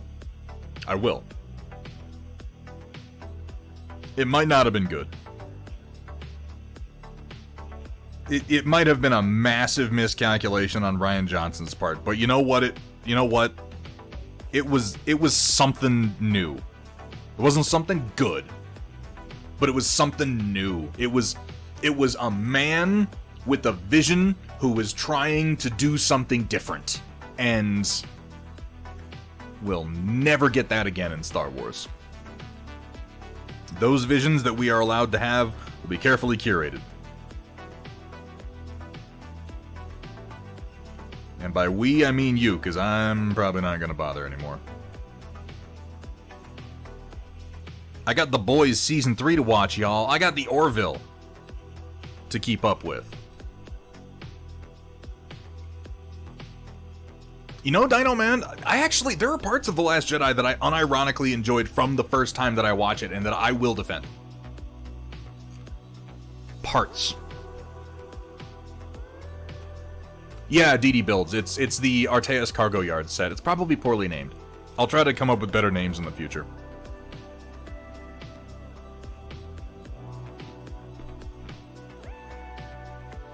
I think a lot of people are where you are, Happy Heretic. But this is the joke. This is the joke. This is the Chinese buffet dollar store analogy. Is that you, Happy Heretic, in order to watch Mando, will pay exactly as much money, exactly as often, as the people who unironically watch Kenobi and don't give a shit about how much it sucks. So, I don't know. It's like Disney has. I have to respect it in a way. They've found a way to just to profit no matter what happens. And kids don't give a shit. They just see new Star Wars. Let's go watch it. Darth Vader has a red laser sword. Pay money. I saw that, Roland. Yeah, I'd love that. But I think I might, like... Sometimes I feel like I'm the only huge Agent Callus fan in the world. Like, everybody else forgot about him. But Agent Callus is fucking awesome, and I'd like to see Chris Evans do anything, though. Chris Evans is just wonderful.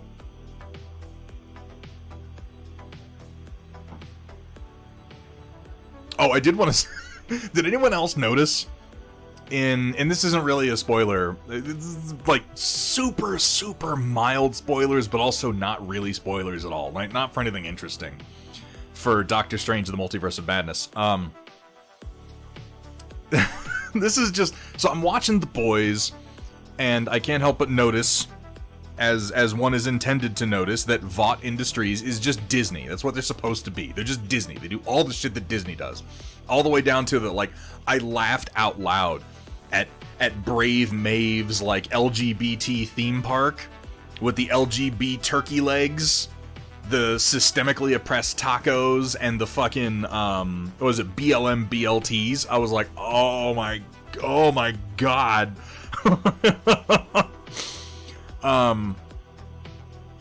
But immediately after I'm watching The Boys and I'm laughing at these satirical elements. Yeah, it's really on the nose, Sumatha.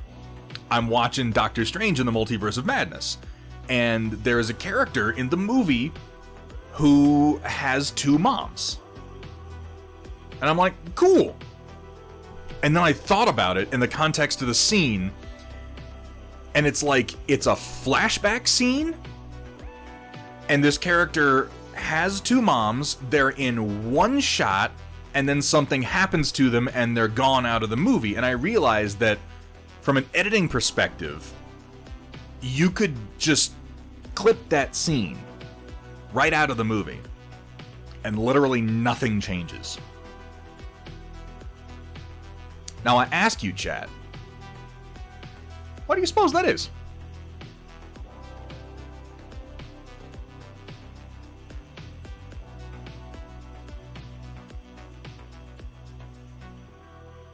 You don't think that when they were writing the movie, they were thinking, it sure would be nice if we could go ahead and remove this for the Chinese audience. Yeah. Yeah. Like, that was... I'm watching it, and I had this moment, and it is exactly the reaction that they want me to have, of like, oh, that's nice. And then I'm realizing, like, they're just gonna snip that right out of the movie for the foreign release. Like, that is so fucking cynical. That is so just, like, mealy-mouthed, half-assed corporate bullshit. Ooh. Oh, man. So, yeah, you know, The Boys Season 3 is spot on.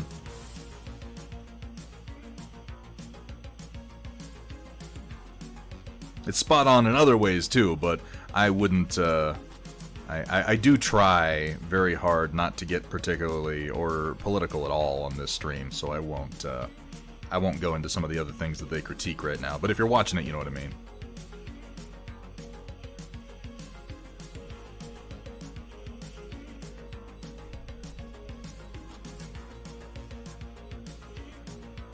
Oh yeah, Roland. Have you seen the have you guys looked at the posters? The Star Wars release posters for the sequel trilogy? Look at the American release and the oh, is that it? Is that it, Sumatha? Hang on. This is it.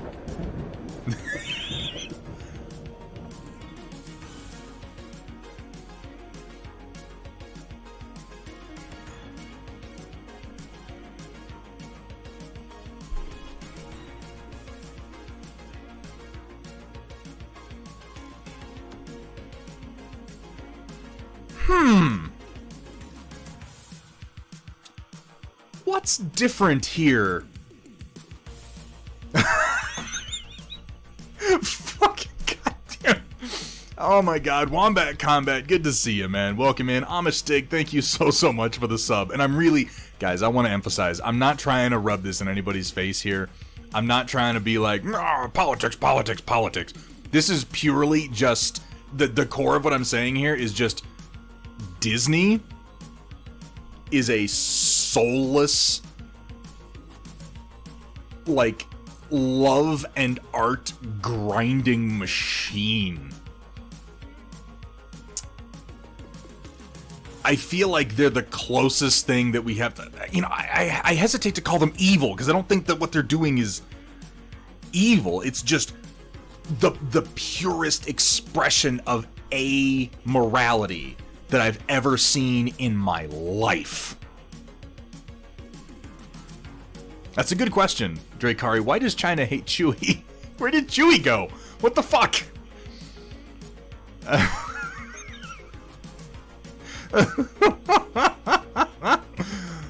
Yeah, no, I think you're right, Crossbow Roof. Like, Nestle is a whole other thing. But yeah, this is really something. This was one of the worst examples until, in my mind, that scene in that I watched last night in Doctor Strange in the Multiverse of Madness, where it's like, look at this wonderful, ethnically diverse, generally accepting LGBT couple that is worked into the movie in such a way that we can just remove it and not affect the story in any way, shape, or form. It's the same way that they had, like, they were like, oh, there's a same-sex kiss in Beauty and the Beast, you guys. It's in the background where no one will notice it, but it's there because we're gonna get the clicks. Fucking Disney. Bunch of cowards. Make Finn and Poe gay, you fucking cowards.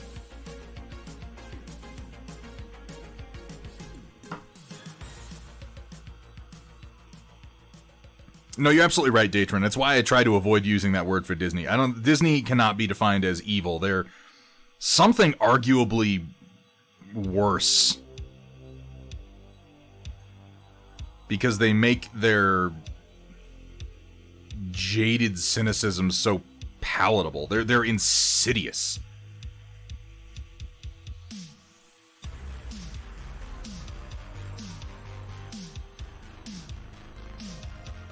I'm sure that they do evil things, Crossbow Roof, but I feel like they don't do it because they...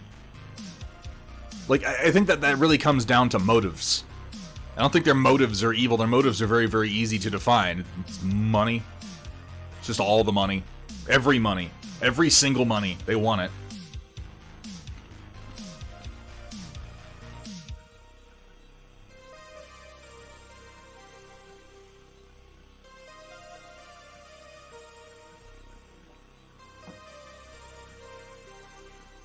Well, Roland.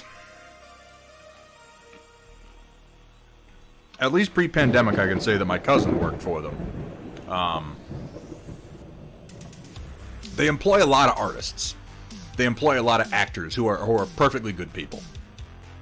For that matter, they employ a lot of just corporate drones who are perfectly good people. And that's what I mean. It's just... I'm gonna put it this way. It's complicated. But I don't fucking like it. Not one little bit. You know what I do like? I like Gus Schultz, because we're talking about artists.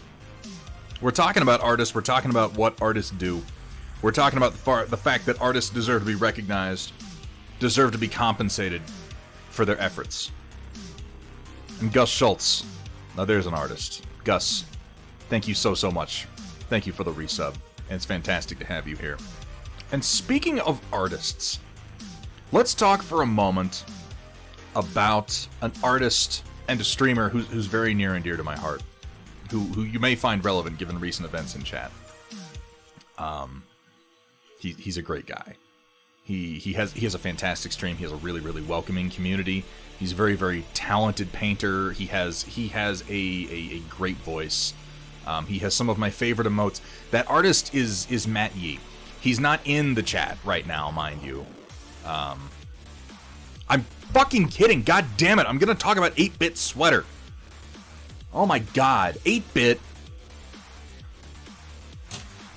What's up, man? Thank you so much for the raid, dude. Welcome in. How was your stream?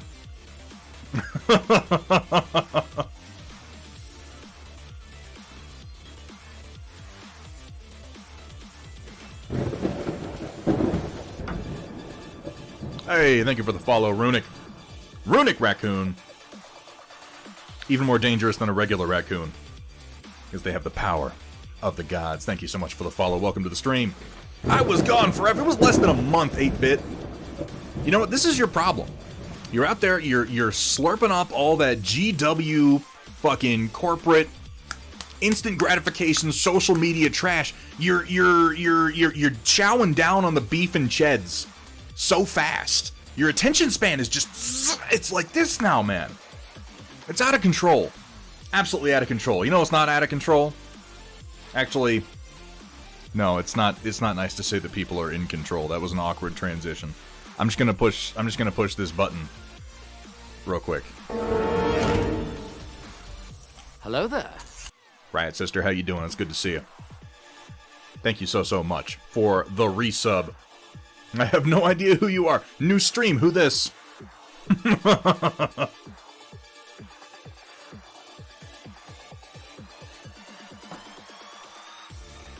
Roland, I'm gonna say that I appreciate what you're saying, and you get me in private, you're gonna find that I get similarly worked up.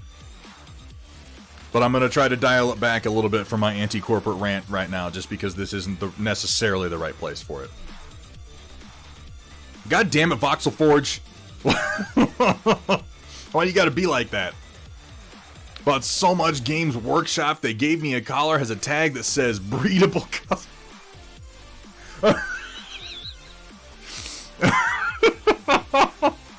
Oh no. Oh no. They're gonna make some kind of like breeding den of 8-Bit sweaters. They're gonna breed the perfect fucking customer. What a horrible thought. Oh no. We're gonna have to write a fanfic now. Where can I post that? Twitter allows NSFW, right? You're gonna have to get some voice actors for it.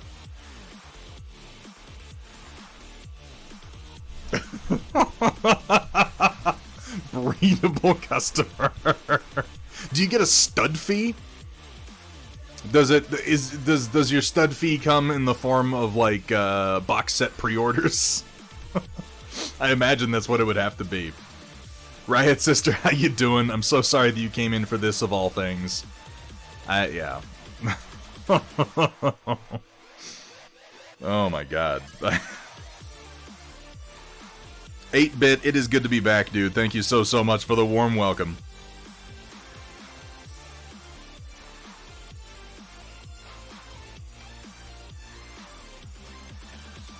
I gotta remind myself to actually do some work here.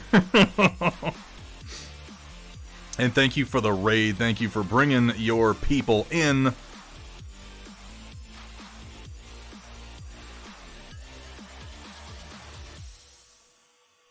I hope everybody's having a good day out there in 8-Bit. I hope you had a fantastic stream.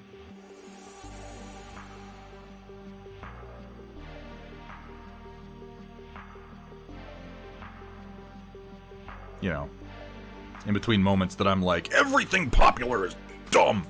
You missed it. I was literally just ranting about like Disney and how everything on TV right now is trash, but the Orville and the Boys.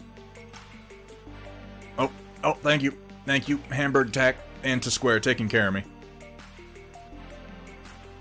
What? What? I'm sorry, Dano Man. What?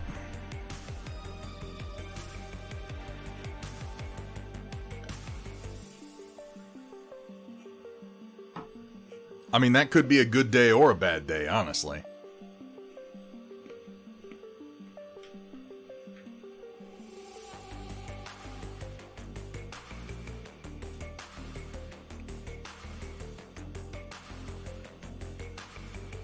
Yeah, Double D's. I'm enjoying the Orville right now too. It's not perfect. It's never been a perfect show, but it's very enjoyable. It looks like they've really leaned into just being a Star Trek sci-fi show and have dropped the comedy premise almost entirely, which I'm totally on board for. And they have hugely improved. Like, I wonder what... Does anyone know what the production budget for the Orville is this year? Because it's like... Holy shit. The special effects are better than many movies. Like, the Orville looks way better than anything Disney has produced in a while. And the costumes and sets are all hugely improved this season. Yeah, like, I think the first thing I noticed was they changed Isaac's costume, the robot, and it's like, it looks so much better. Which also kind of gives away that, you know, the first episode is about Isaac, like, committing suicide, which is really fucking dark. But I'm also, like, watching the show just with my stupid, you know, analytical mind going, I mean, they just updated his costume, he'll be back, you know? I don't know how much money they're spending, or if they're just spending it really, really well, 8-bit, or if Disney's just being really, really cheap lately. But the Orville, the special effects look fucking amazing. And they had one episode that was like straight up homage to like Doom, which was weird.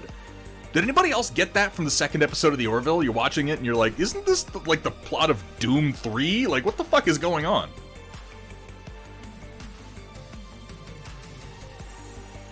All the ships look pretty much the same. They actually diversified it a lot, Voxel Forge. If you go into the ship designs for this season specifically and look at them, you'll see that, yes, they all share a similar design language in the way that, like, they're shaped and how their nacelles are built.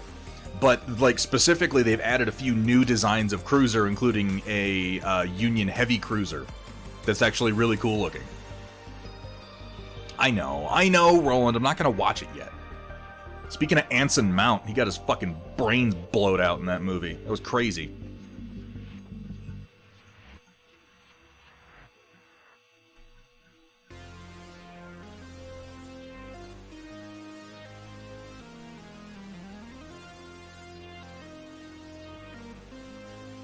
I guess that's technically a spoiler.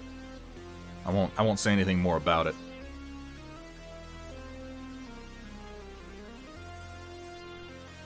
I feel like there's, we haven't today, Riot Sister, not over here. I don't think I've seen the latest The Orville. I saw last week's, I haven't seen this week's yet. I'm probably gonna, yes, Voxel Forge knows exactly what I'm talking about. I fucking laughed out loud when that happened. I was just like, okay, alright, I see what you're doing, movie. Dunk! Like, what the fuck?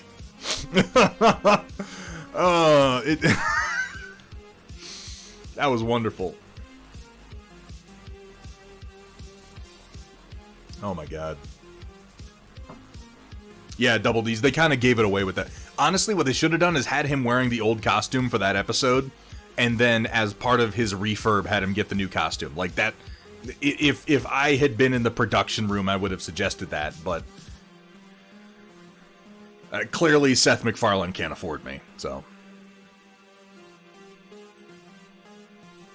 To be fair, the comedy thing was literally just there to get the green light to be made. Yeah, no, I feel like that's probably very, very true, Sumitha, is that Seth MacFarlane sold it to Fox under the premise of, it's gonna be a wacky Seth MacFarlane comedy, but he just wanted to make Star Trek. I know, Roland, I know. Look, we're getting close to the end of the season, dude. We're getting close to the end of the season. If they don't completely fuck it up, which it doesn't look like they're gonna, I'll watch it. I will rescind my previous requirement of 2 full seasons. If it's a good end of the season, and people that I trust, several people that I trust, agree with you, I'll watch it.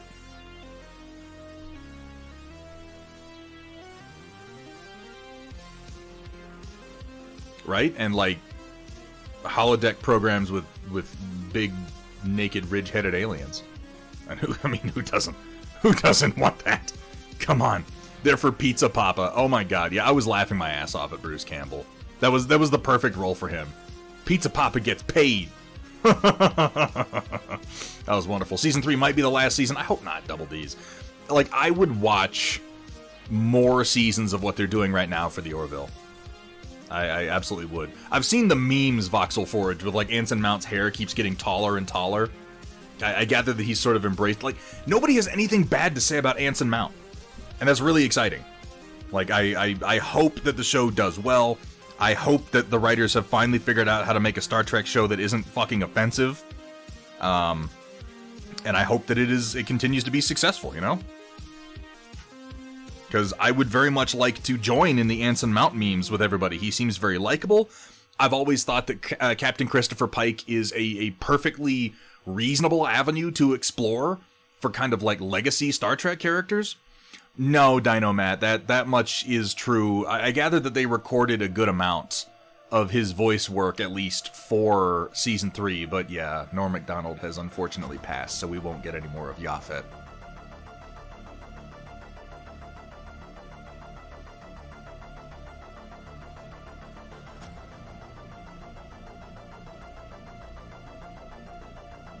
Well, that's... Yes. Only if Seth MacFarlane stays on. Is that true, Double D's? He doesn't want to? I haven't heard that. I haven't been following any of the, like, production meetings or interviews.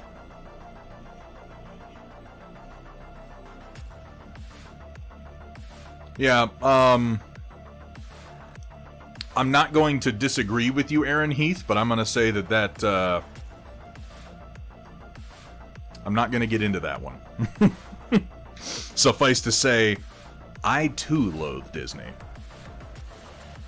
I would just point out, like, the entire career of Britney Spears as an example of how fucked they are.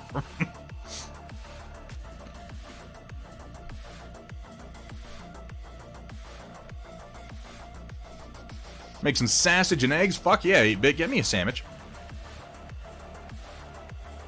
From the articles I was reading, that's what was being said. That would be... yeah. I couldn't see that series doing well without Seth MacFarlane.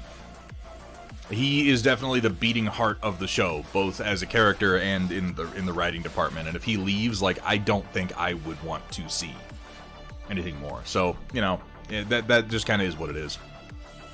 Oh yeah, DC has its problems. Ezra Miller... Oh, is that what you're talking? Okay, yeah. Well, no, that's not Disney, so that couldn't be. But yeah, DC has their own problems with Ezra Miller, which I won't go into the specifics of the accusations or issues because they are somewhat disturbing.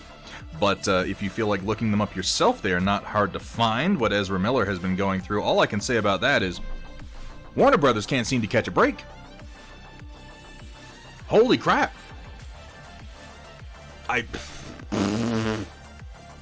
Between Ezra Miller and Amber Turd, like, oh my god.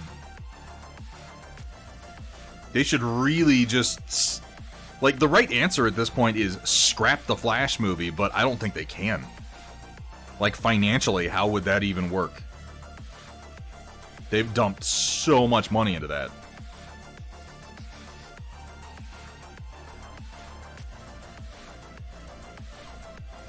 What was it? Like, that reminds me of that line from Metalocalypse when they recorded the Death Clock movie, and it was just, like, completely fucking awful.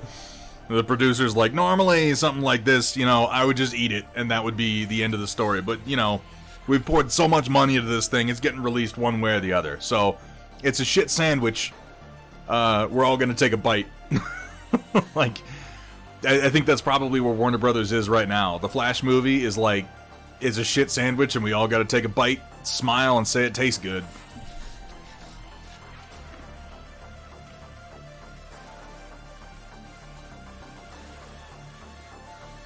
This, I mean, I could see how this, like, between that, and then if, like, Black Adam doesn't perform well, that could be nail in the coffin for live-action DC movies.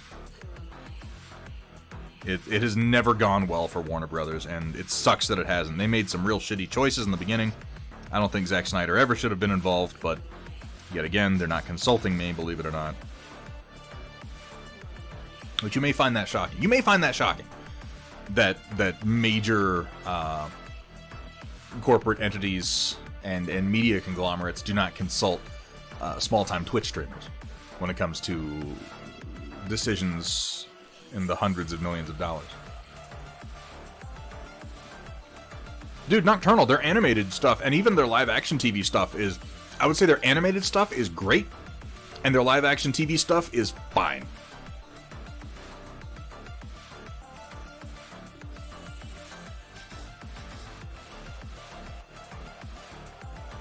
I enjoyed Shazam, and I'm looking forward to Black Adam, but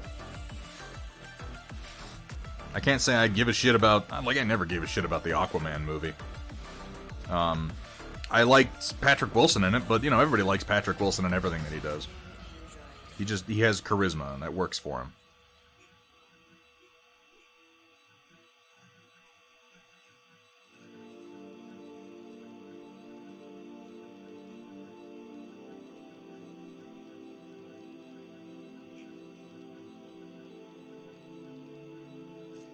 I watched those awful Vera Farmiga, James Wan haunting movies because of him.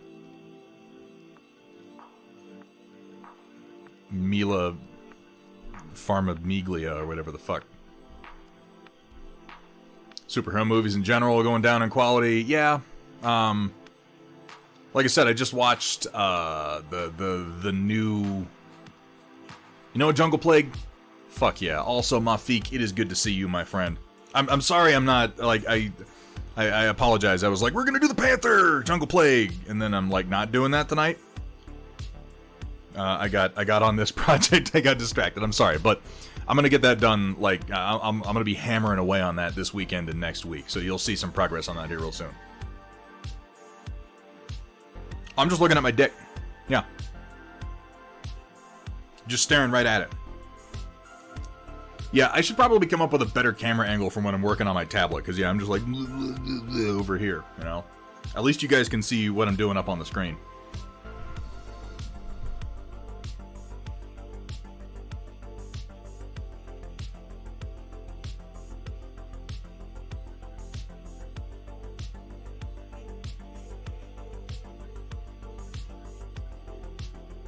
I just want to get this done because that print's going to be done in a few minutes, and I want to be able to load my beds back up, and this is what's going on next.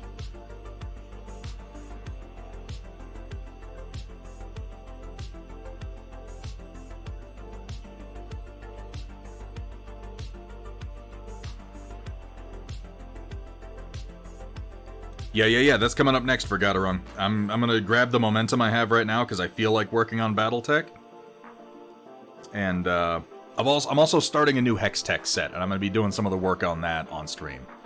That is going to be a, Oh, Data Nerd, you caught me. The next Hextech set does not have a name yet, but it is a remote mining colony.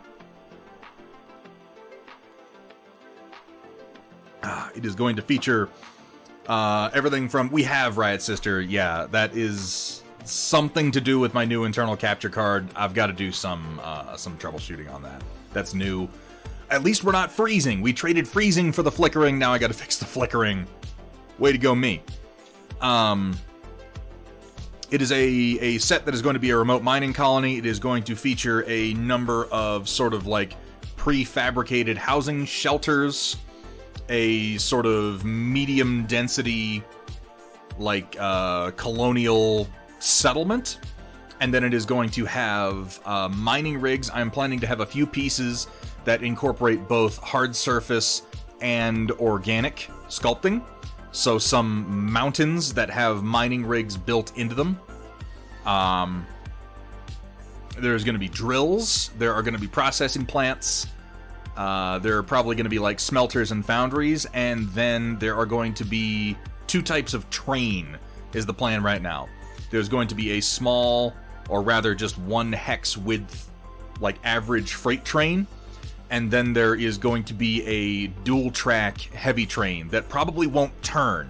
It's probably just going to be like 3 hexes wide and go in a straight line across the table and have 2 tracks and dual engines that pull it. But the idea is that you're going to be able to play on top of the train.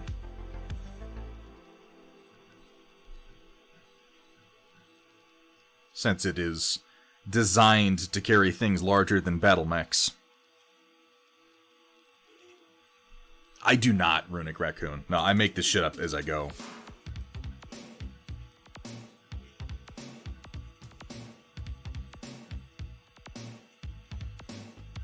That's something I'm doing standard from now on. Is the, in any piece that I release from now on, I'm planning to have pieces that connect to, like, the fluid works. Like, there'll just be pieces that have connection points, so that if you have both sets, you can go ahead and connect them up. Please do, Vergaderung. I would love to see what you've got, and then rip it off, and then make money on it, and then claim it was my... I mean, I wasn't supposed to say that! I'm getting really rusty at this streaming thing. Terrible. Just terrible.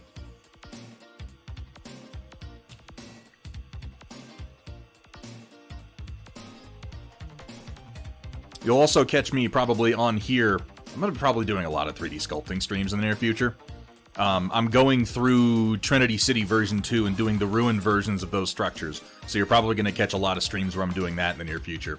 If you want to watch some basic methods for doing, like, simple hard surface to, like, sculpted meshes and doing, like ruins and rubble and stuff like that, I'm happy to show you.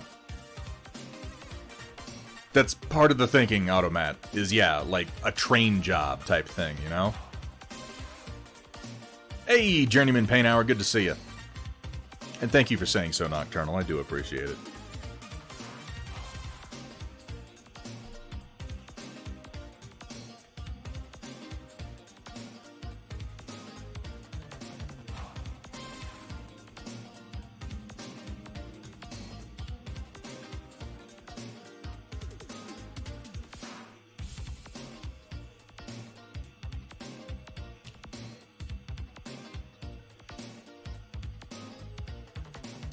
Oh, that's my favorite kind of job, Double D.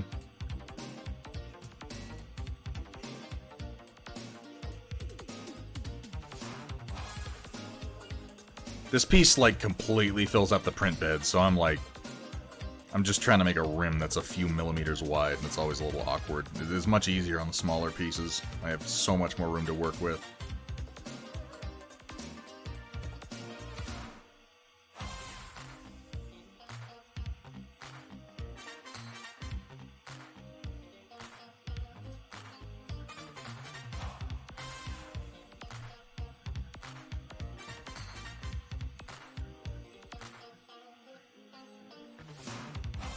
Fantastic, Journeyman Pain Hour. Thank you for asking. Feeling good, feeling motivated, made some good changes.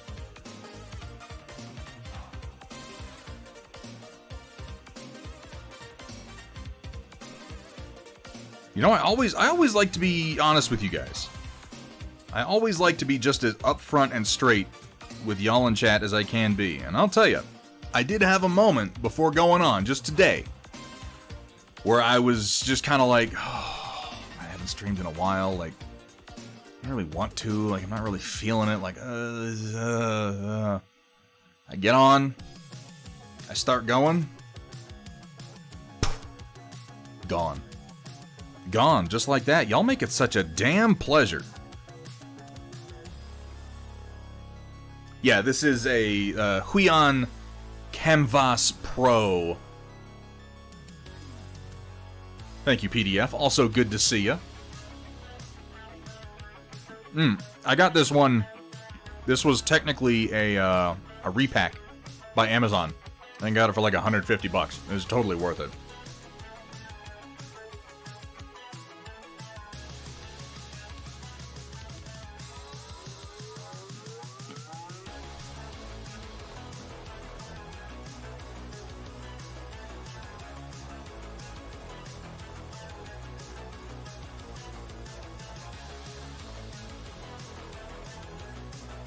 That's the trick, Runic. And that's why I still stream. That's why I keep doing this. It energizes me. It fires me up. It keeps me going. I read people who are like, God, I keep streaming and it just drives me down. It just drains my energy. And I'm like, you know, we're all different. I'm not going to say they shouldn't be streaming. People should be streaming for whatever reason they want, but I feel for them. I do. Because this is where I get a lot of my energy.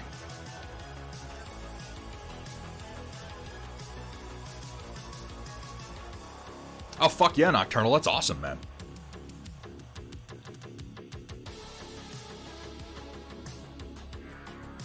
Fun enough to dink around with. You don't need much. Even just a simple, what are they called? The one that doesn't have a screen. It's the most popular brand in the fucking world. What can I think of them right now? I have one of their little, sketching tablets. Fuck.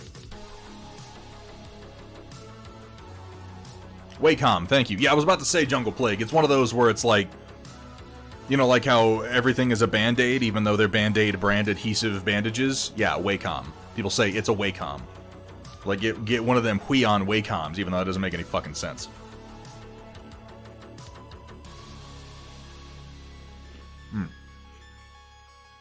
Give me 1 second, folks. I need to get up for just a second. Get myself some more water. I'll be right back.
And we're back. Yeah, there are fucking googly eyes hiding around my goddamn office. There's a pair of them right there.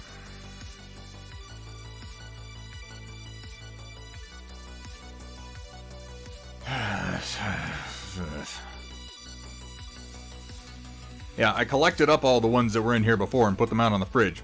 And then Kursala found them. And now they're in my office again.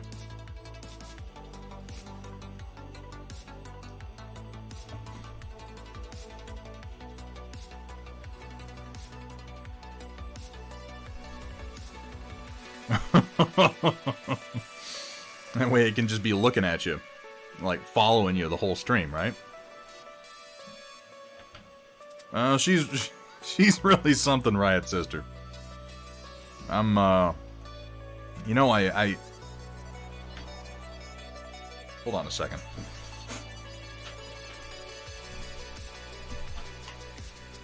Headphone cables wrapped around my XLR cable. I really... It's important to me that I am genuine with as many people as I can be, as often as I can be, and most importantly with myself. And that's why I don't blow smoke up people's asses. I won't give you all compliments that aren't real. I won't. I'll never just make things up. I'll never say things just to make you feel better. Which is why I'll be the first to admit that generally, I don't like kids. A lot of the time, most of the time, most people's kids, I don't fucking like them. I don't like being around them. Tiny Hands is amusing. Don't get me wrong. I'm glad that you're the ones who get to handle the raising of and all the unfun parts that come with that. But that kid is a fucking hoot. The questions, like, really, that's what threw me. We were just hanging out in the game room for a little while Kursala was off doing something. She's just asking me so many questions. It's like, I don't mind answering them. It's the sign of a good, like, inquisitive mind. And, but it's the speed at which she changes direction. It's the topical whiplash. It's like asking a bunch of questions on one subject, and I'm like, okay, I'm gearing my brain to that subject. I'm giving the answers. I'm thinking about it, and then boom, we ping off in some completely different direction, just as fast. And I'm like, maybe her brain is elastic enough to do that, but mine isn't. Oh, shiny mute, thank you. Ugh.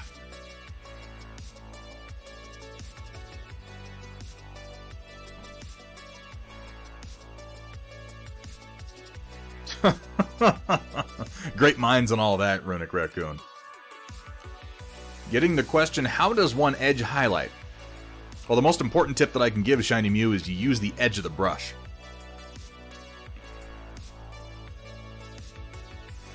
If you load your brush up with paint and sort of drag the edge of the brush along the raised edge that you're trying to highlight, you're going to get a much cleaner highlight than if you try to use the tip and go along it. Another good answer is dry brush. It works wonderfully.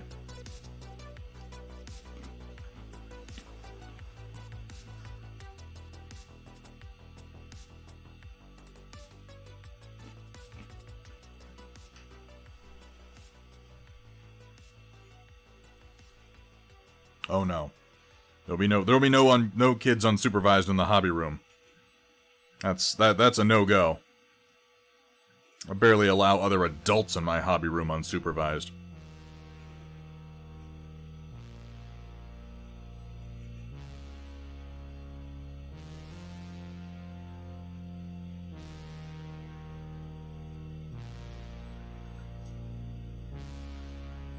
Oh, that's bullshit, Gimmish Car. Really? With fireworks? Why? This isn't a fireworks time. That's not for a little while, and a lot of places won't be doing it because we'll go up in flames. Like, we're not doing fireworks out here because the whole fucking state's a tinderbox right now.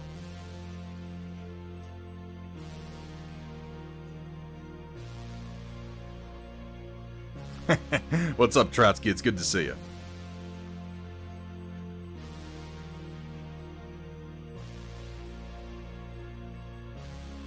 Dr. Rhino. Dr. Rhino. Come out to play. When are we doing it, man? I wanna. You know what I'm talking about. Dr. Rhino. Come out to play.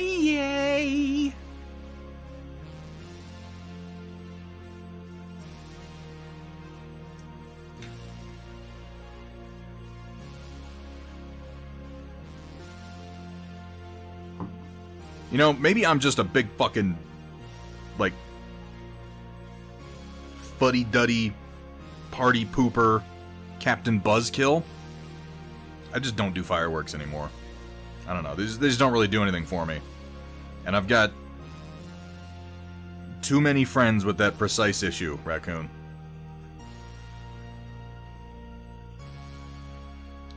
Oh, that's bullshit. You have not. I'll let it go. I'll let your bullshit go, Rhino. I'll let you live. I'll let you sit atop your throne of lies. Let's record this week.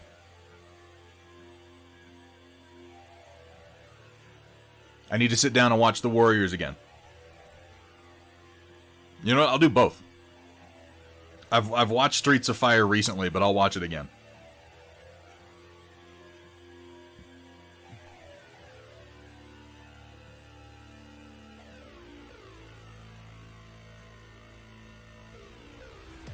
It's true, we haven't done a paint-along for a little while, Negative Charisma. We did one a little while back. Steel Rebel's been real busy, but that doesn't mean we couldn't do another one. God, Steel Rebel has just been, like, working, apparently. Trekking all over the Isle of Glorious Nippon.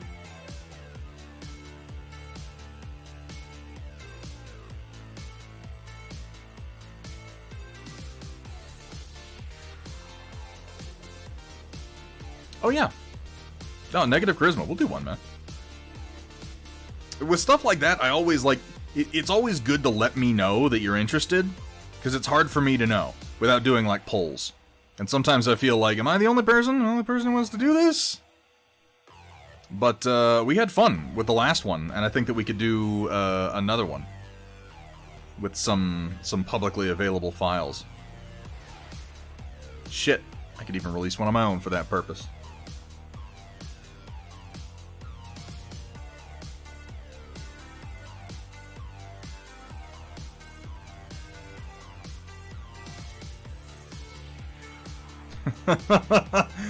Yeah, we should probably, I'll correct my camera angle for future sculpting streams, because that's... Welcome to the stream, I'm gonna stare at my groin for a while. Trotsky, it is terrain. It is a large piece that is designed to go with this set here. Which, for scale purposes, each of these tiers is 1 inch high.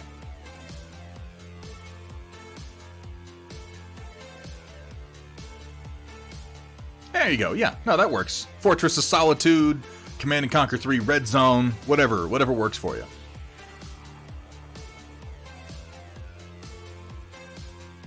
Welcome, everyone, to Thunderhead Studios, where the only rule is... Please don't show me your genitals. Please don't. Have fun, be safe, and above all... Don't show them to me. For the love of God, don't do that. Let's not go there. Wait, Bill Paxton?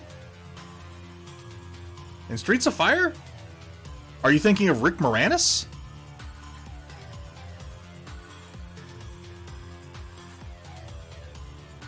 Hold up. Check that for me, Dr. Rhino. Rick Moranis is in Streets of Fire. Bill Paxton is in Who does he play? if I've seen that movie as many times as I have and I didn't know that, like, I'm going to be actually just excited to learn a new fact about a movie that I love. And I'm like, wait, where is he in it? He must have been young? Riot Sister, thank you for the reminder. He's the fucking bartender!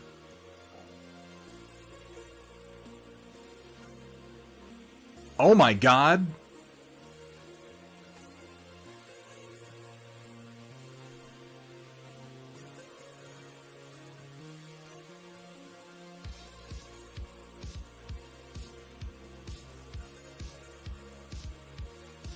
This is... Oh my god. Wow. That just hit me like a ton of bricks. Ooh. Okay. I'm even more excited for the rewatch now then.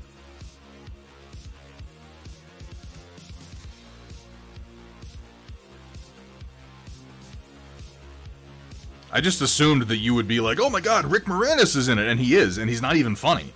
Like, it's not a comedic role. He's like some kind of mook. And then obviously Willem Dafoe as a fucking cartoon. Riot Sister, you have a fantastic evening. Thank you so much for stopping in. It's good to see you. Oh, man. Grabbing that Saturn II. I've had my eye on it, Negative Charisma. I don't know if I will yet. I maintain that I only upgrade my resin printers when I'm pushing capacity, and I'm not pushing capacity on my Mars 3 yet. And similar to my logic with my Neptunes, like, I like to keep my print bed... I like having a larger print bed available, but I also like being kind of limited to the most common print bed size. Because that way I'm kind of always forced to make things to that standard. You know, the standard that everybody's going to be able to print.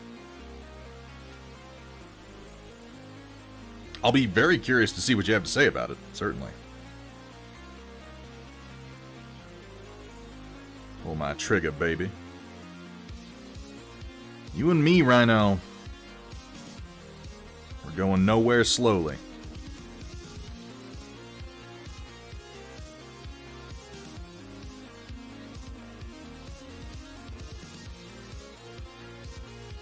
I realize the song is going nowhere fast, but that's the start of the chorus.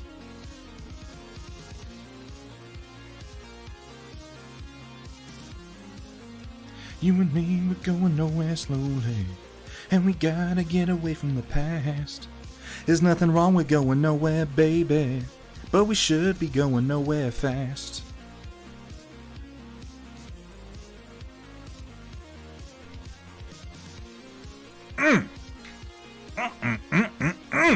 That's the business. Dude, it's a fucking great song. Nowhere Fast and, Tonight is What It Means to Be Young. Fucking shit, that song slaps.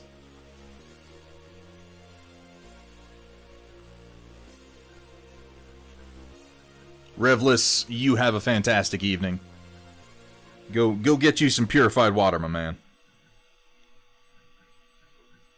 Kai Wynn and Ducat should have had more in the finale. The finale should have been something completely different, Gimishkar. The finale, and specifically what happens with Kai Wynn and Ducat at that point, is maybe one of the worst things in DS9. I hate it. It's awful.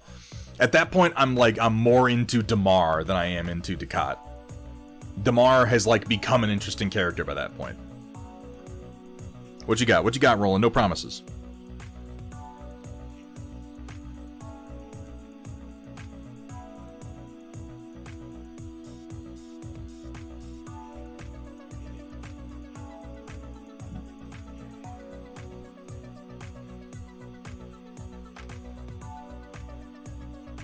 God damn it, Dr. Rhino. I gotta stop setting you up for literally anything because you turn all of it into torment.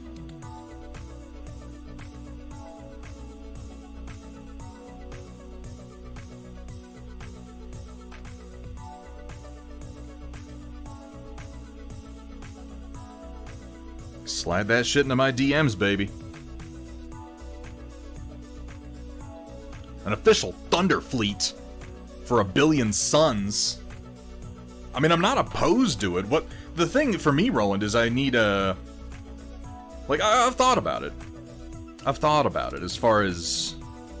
Because it's really not that difficult to whip up some A Billion Suns style ships, but I'm always indecisive as far as which fleet I would use as my primary visual inspiration.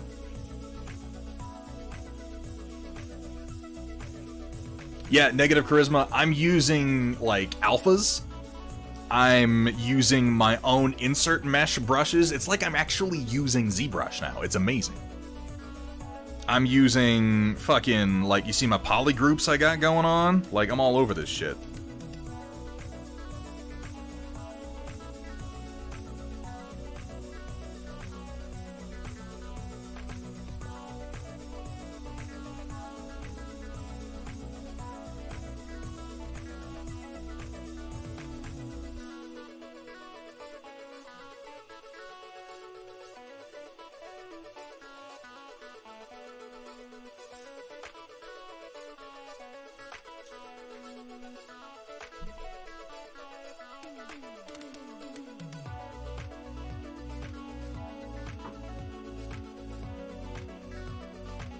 Blender is a wonderful piece of software that is incredibly rewarding the more time you put into it.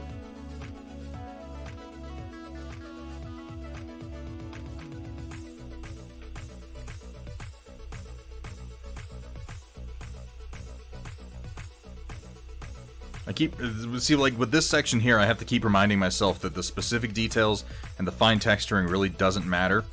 It needs to be a heavy texture to print at all. And all it has to do is dry brush reasonably into a broken rock. Because, like, the spaces we're dealing with here are so small. So as long as it's rough, it gets the job done. I'm also going to cut the bottom off of it, so the edge gets modified afterwards.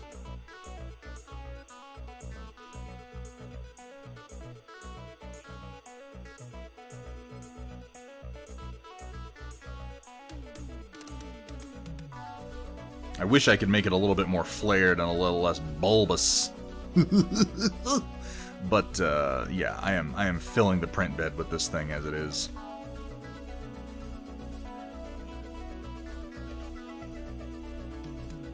Speaking of alphas, here's one of my favorites. Oh, I'm sure that can get done, Shiny Mew. Oh yeah, Roland, he has a solid eye for just simple panel lining in very pleasing ways. It's not complicated, but it does work. Turn my polygroup masking down.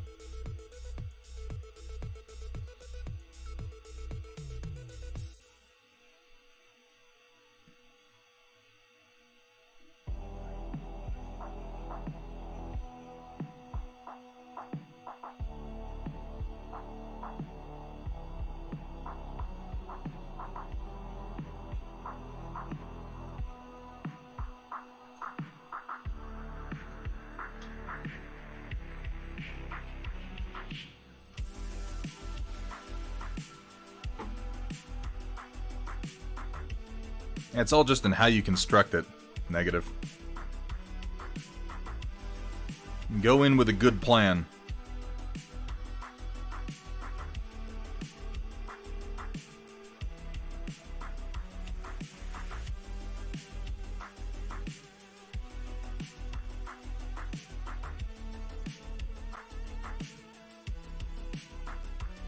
Really? My audio is going to do this twice in one night? What's wrong with my... I need to check my cables.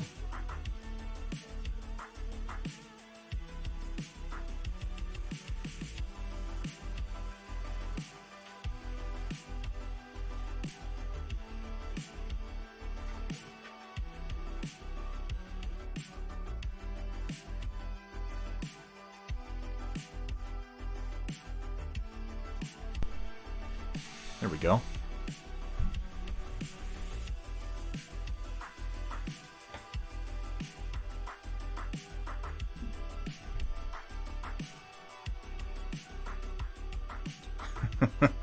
Hexes for all. Hexes are some of the easiest shapes to work with, honestly.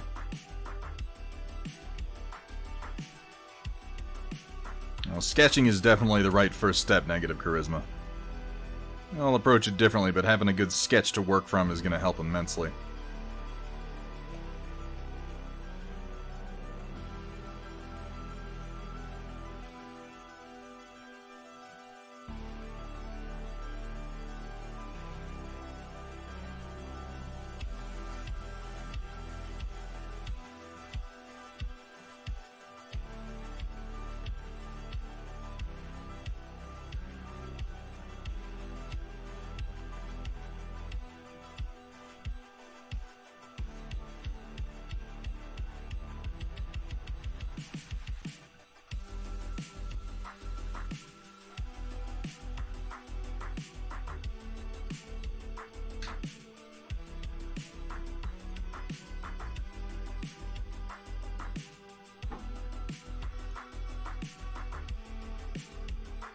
Easier than hecahedrons? Well. I mean, that's just the next logical geometric step, isn't it?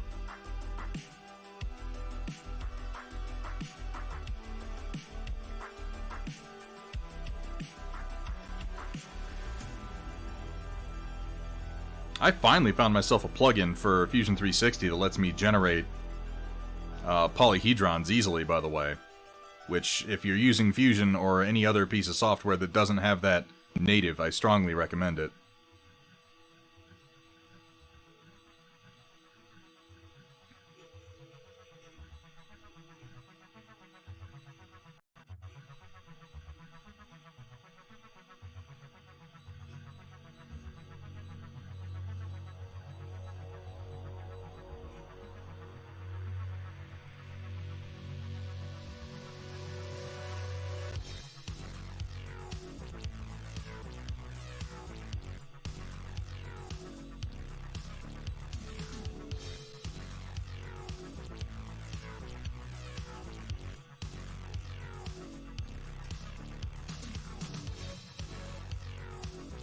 Oh, welcome back, Project Dark Fox.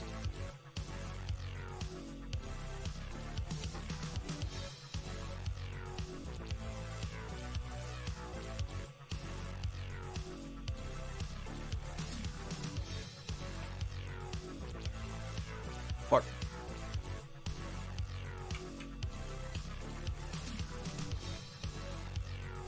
There we go. Well, welcome back anyway. Welcome back to back, as they say. That's not a saying. That doesn't mean anything. What's up, Severe? Thank you so much for getting that shout out done. How you been, Severe?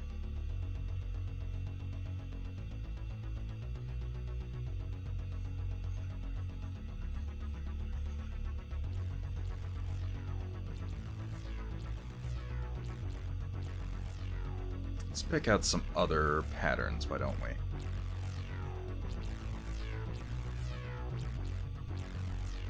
Nope, not there.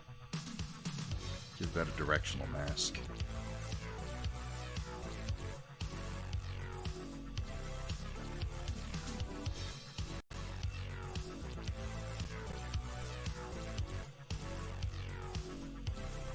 Ready for some time off so I can stream. It'll be wonderful to see you back.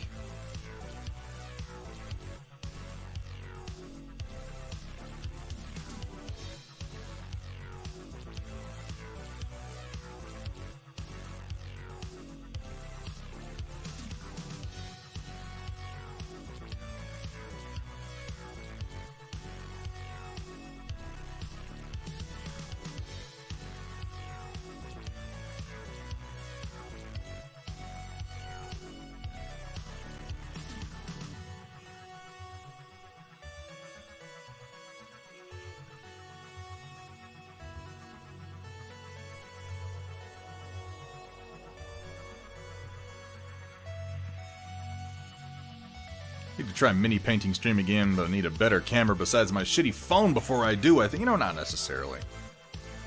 Not necessarily. Hey, don't.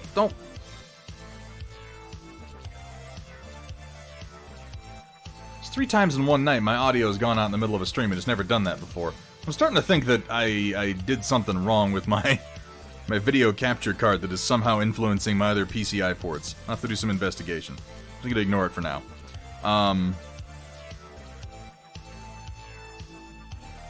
Audio is much more important than video, in my opinion. A lot of people who are going to watch you stream on Twitch are going to be doing other things at the same time. Very few are just going to stare at whatever it is that you're doing. So, if you sound good, that's generally going to be more important.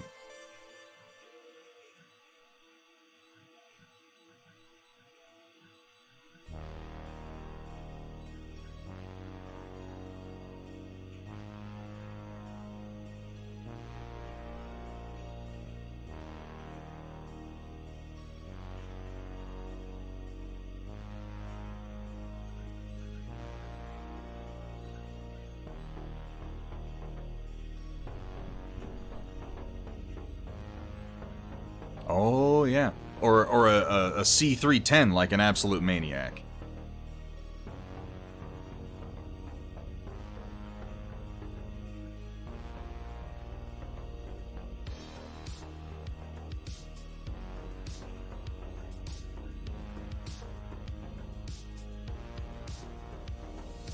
I don't like that.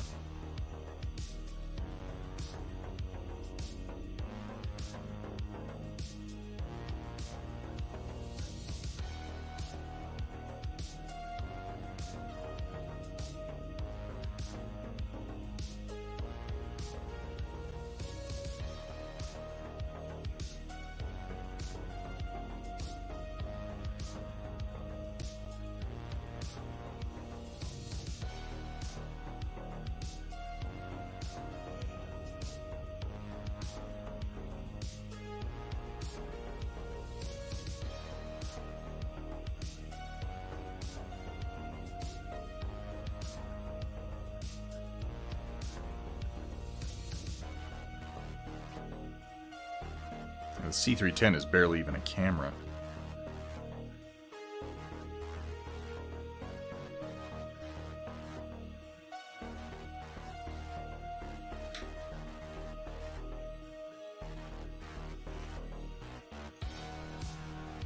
That's the truth, Runic Raccoon.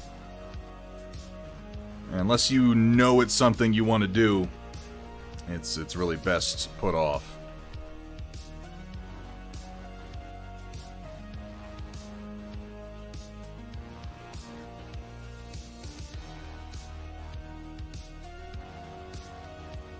Let's make that deeper, because that's print orientation is going to be different.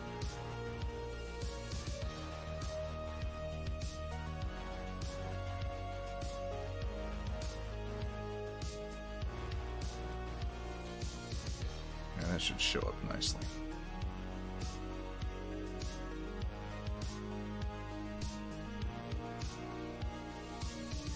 Alright. This should work just fine.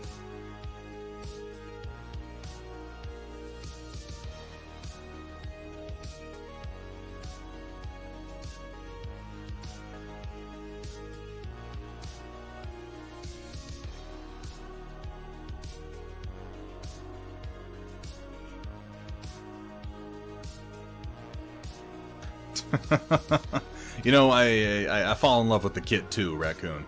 I was very, very lucky, and then inside of my first year of streaming, I just put up a streaming goal to buy myself a nicer camera, and these amazing people here just dumped a bunch of money on it to get it taken care of.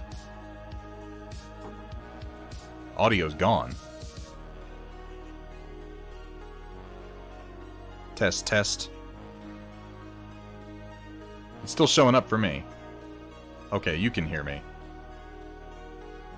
Dweghom, you might have a problem. It's like, thank God. I'm not just talking to myself.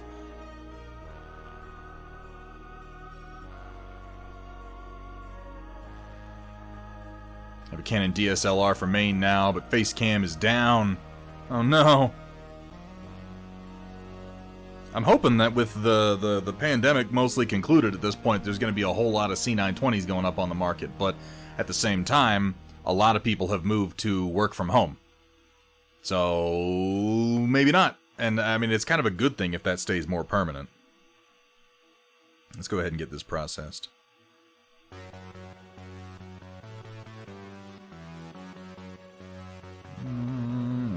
print hub. Let's go ahead and update our size ratios.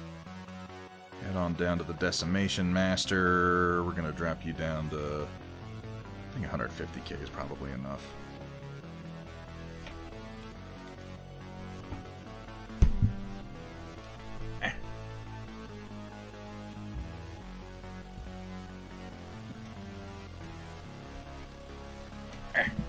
There we go. Process, process, process.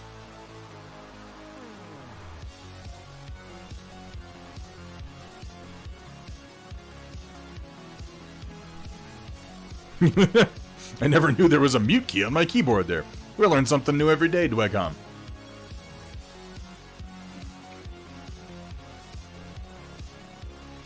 That is the dream, Happy Heretic. You know, we haven't done a community game night in some time to Square. I could get on board with that. Jackbox is a whole lot of fun.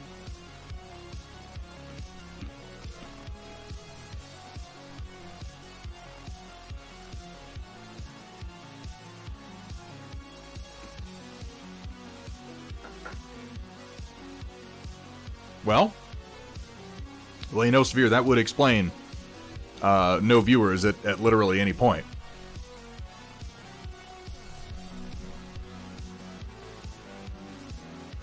I'm like, oh, it makes so much sense now.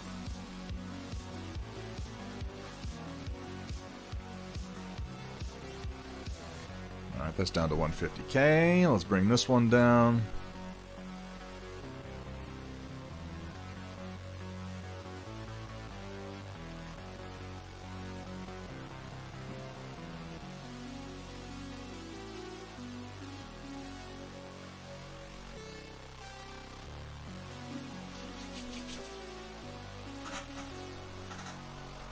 I've had that happen to me on Discord, where I'll just, I'll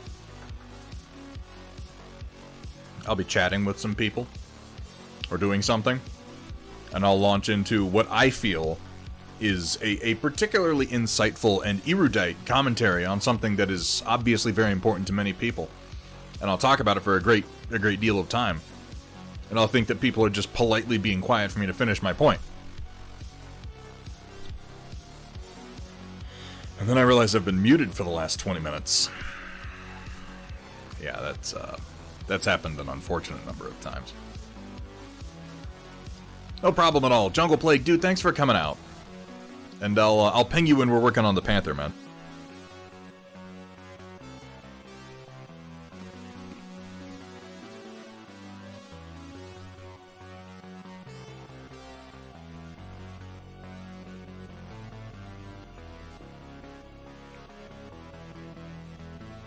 $35,000 points is super fucking generous for this. Like, it doesn't need to be, but it's only going to be a couple of megabytes as it is, so. I'm not opposed to this, Roland. I'm not opposed to. I've considered doing the Earth fleet from Babylon 5 a few times with its, like, big habitation rings. I've always liked that design.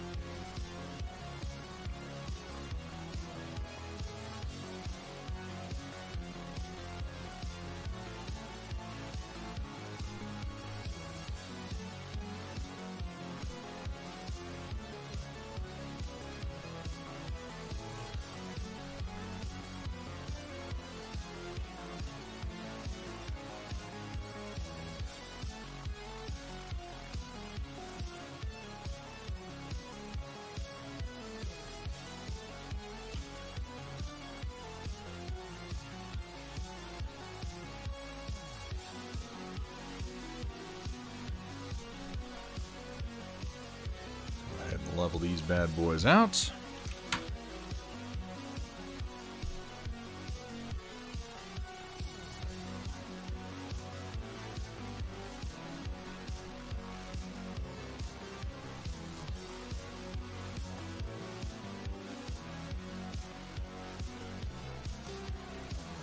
Thinking I could host on Discord, we could output here to Twitch to Square. I'm open to it. A Jackbox night, playing with the community. Exporting to Twitch, I'm down. We always have fun with Jackbox.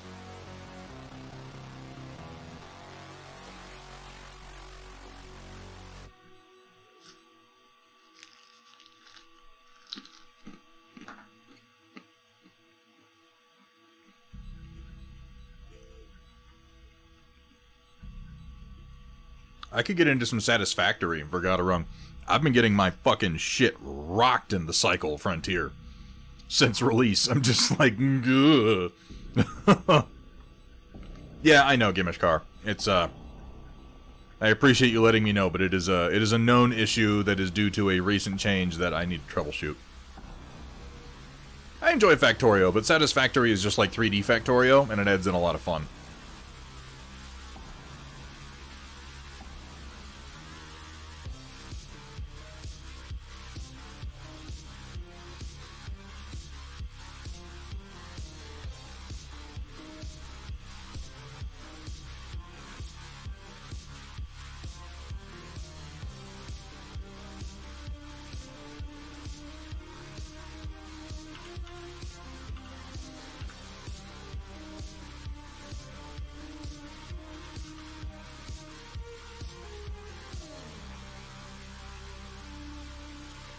Where does it start to bleed through?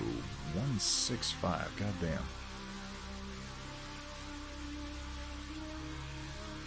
It goes down to 188. Did it really go that high? Alright.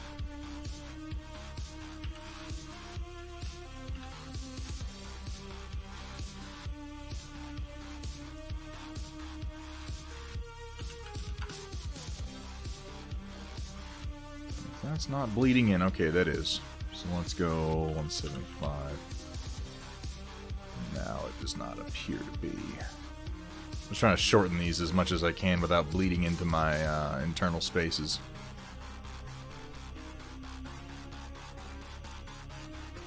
Give it the chop.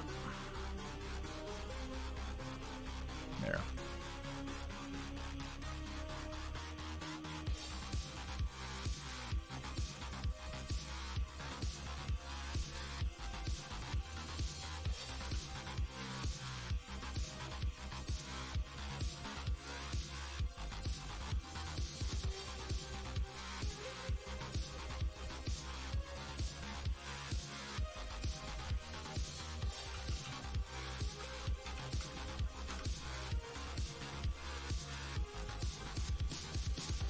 Yeah, we've laid off Satisfactory for a little while, and they've added a lot of interesting stuff into it.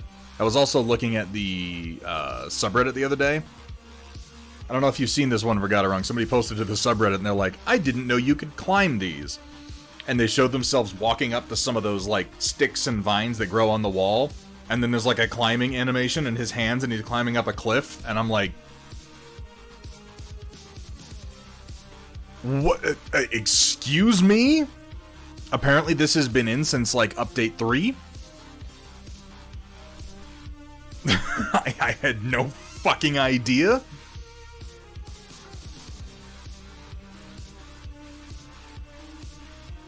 I have never, ever known that that was a thing. I have spent so much time building, like, weird ramps when I could have been apparently climbing vines. Okay. Yeah. I've never even tried. What's up, Merlin Models? Good to see you, man. Welcome in.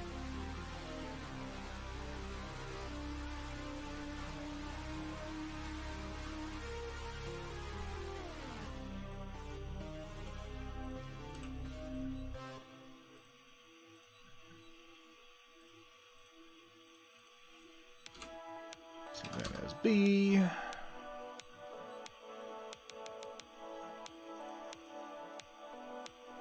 I mean, fair enough, they're not everywhere, but I didn't know they were anywhere. Know what I mean? It was completely news to me.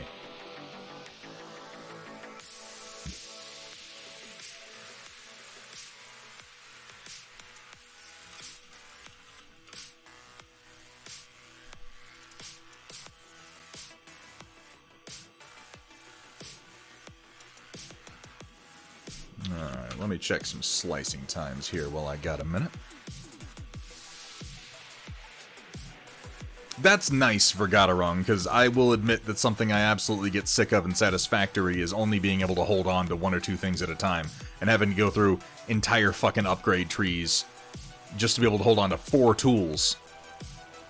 or having to swap between, like, Blade Runners and jetpacks, and it's not a fun game mechanic, it's just something that slows me down. Merlin?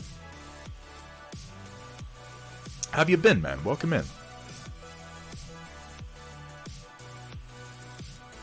Whoops.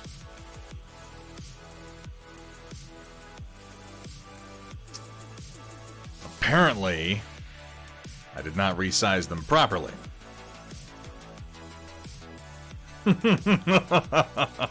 Let's check the other ones. It's an easy fix, at least.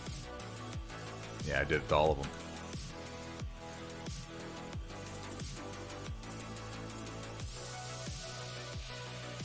Well, whoopsie daisy. Let me see. What did I do?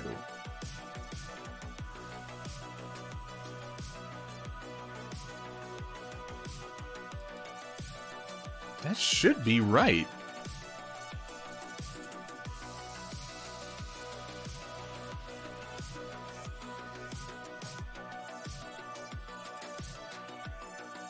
Huh. Was it 3D Builder that messed up?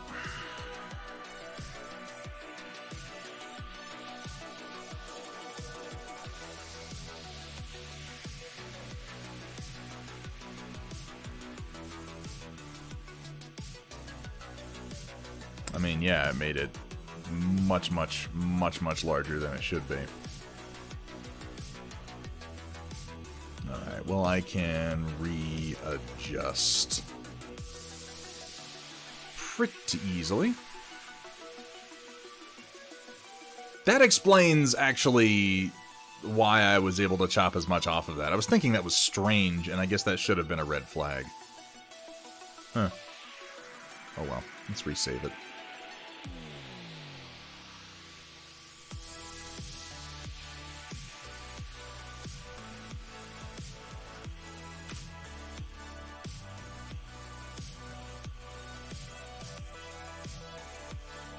Alright, now they're sized properly in here.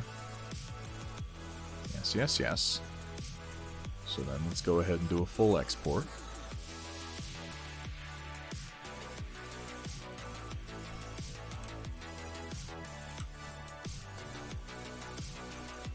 Now let's load them up and see what happens.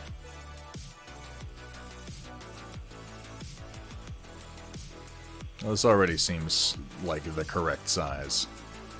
Maybe I accidentally selected the wrong import scale. Maybe I selected like centimeters or something stupid like that. Because yeah, this is easily much smaller now.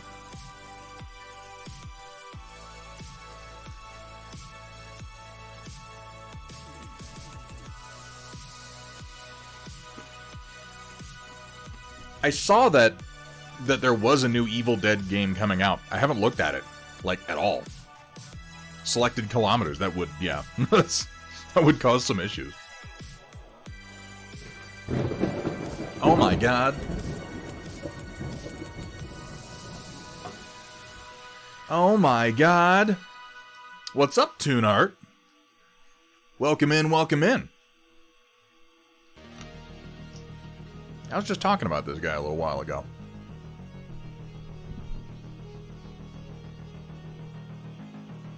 How was your stream?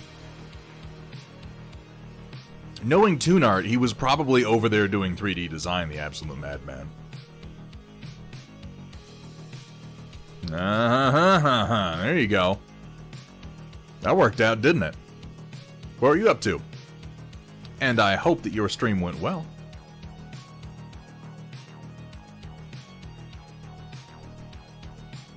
Yeah, those numbers were way too big last time. Again, that should have been a dead giveaway.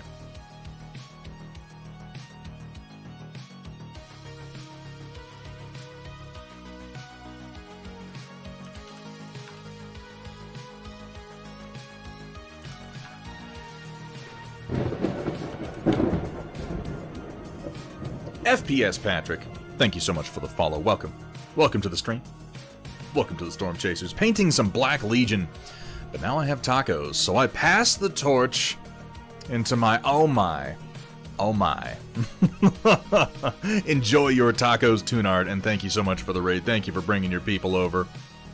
You get you some rest, my man. That post-stream period. Let's go with 50. Oh, I got 54. Cutting 4mm off is just fine. As long as it doesn't bleed into my internal spaces, which it does not. Awesome. I'm gonna want to see them Black Legion at some point, I tell you what, though.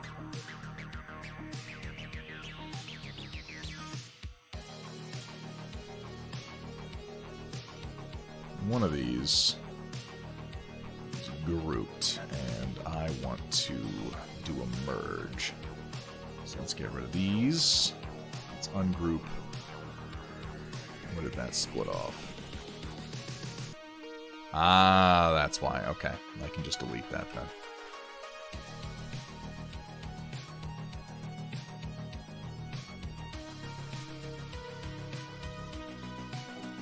We are just wrapping up a little light sculpting session over here.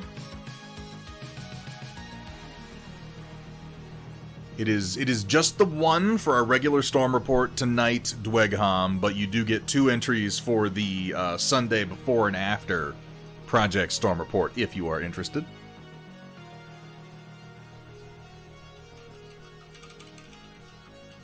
I know how to type.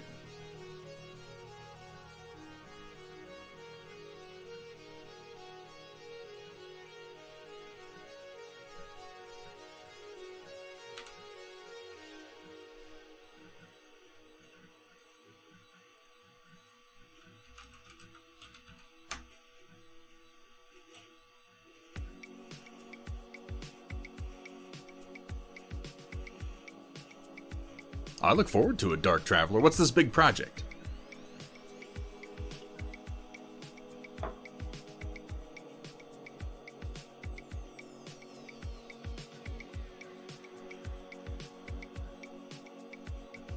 How you doing, GW987? We've seen you in here before. I hope you're having a good one.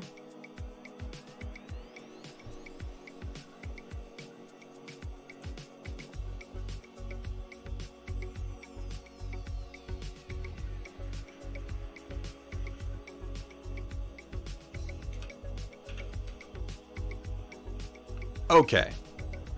Now. We shouldn't have to make many major adjustments.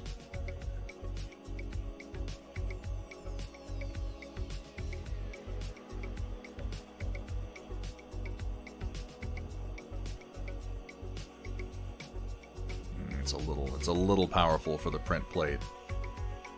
But that's okay. Because I build in a little bit of a margin of error. Let's take us down to 98. Yep, that does it. 98% is just fine.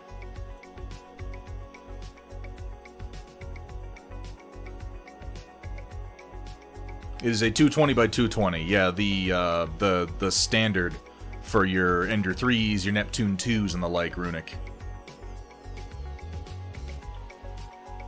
I got it slicing behind my face camera here. Behind where I am. You can't see the progress bar.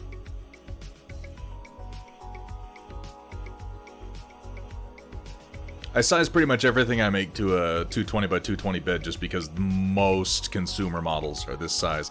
That's a 2-day print right there. Other one will probably be the same. We'll do a 2% modification to everything.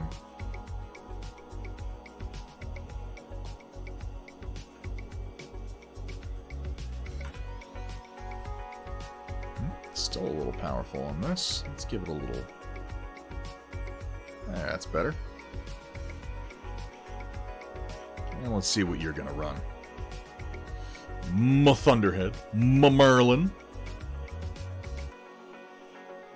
Yikes, yeah, that's pretty late, huh? Still, it's wonderful for you to stop in, GW.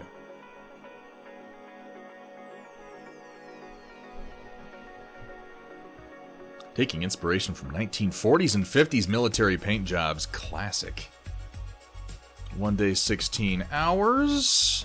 No major issues, no major overhangs as desired. All the keys are in place. The bridge is only going to be a few hours. What? Oh, I know. I know what I did, and I'm glad that I checked it. I added texture, and I did not have backmasking on, so it added some to the bottom. But without having to go back, that's an easy fix. See that? That's because I didn't turn on backmasking when I was using my alphas.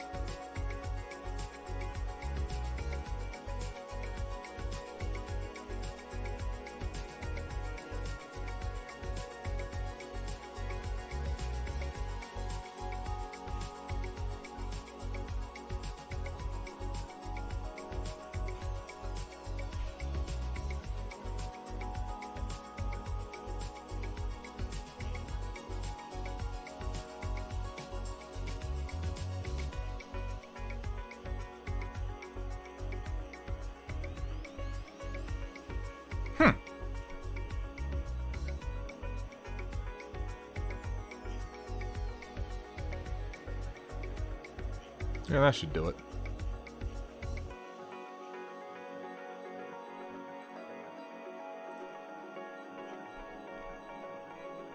Yeah, I very specifically, like, I put polygroup masking, backface masking, directional masking just on my standard, like, custom UI because I use them constantly, and then I forget to select them. And Tunart, I'm sure you've experienced, like, because I just, it's important to rotate your models and look at them from all sides periodically. Because I'll have moments where I do a bunch of work, I'll do a bunch of texture work, and then I'll flip it over where it's supposed to have a flat bottom, and I'll be like, I have just horribly deformed everything. And it's usually an easy fix, but if you don't notice it, like, it can still be a pain in the ass. Yeah, go ahead, Dark Traveler.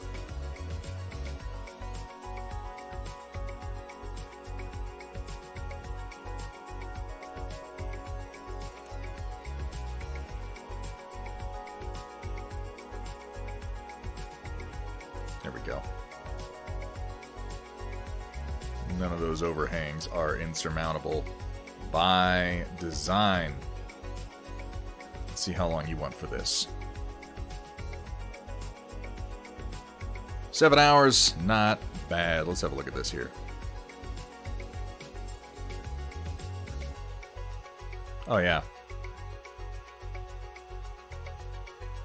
I can dig it. It always makes me think of Gypsy Danger, because it was essentially the same, like, color scheme, inspiration, and concept behind a lot of the hull art for Pacific Rim.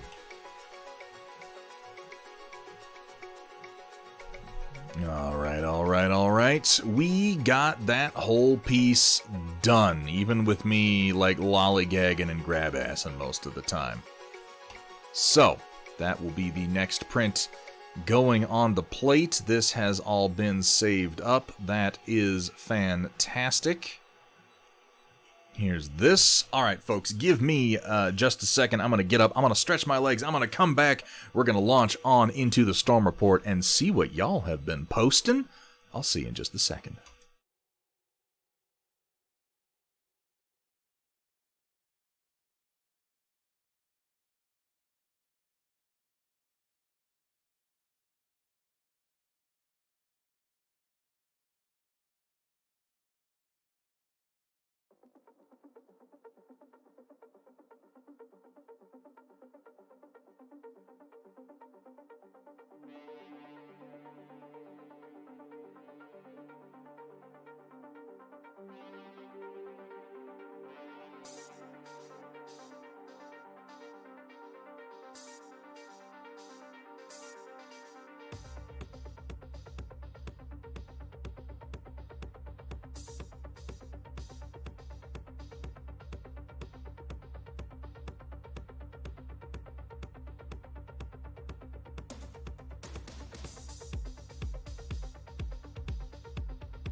Yeah, I have to remind myself not to just stare constantly at my 3D printer. Admittedly, it's not as bad now as it was when I got started, but there is something enthralling about watching specifically a first layer go down. That first layer, that is... Oh... A good one is intense.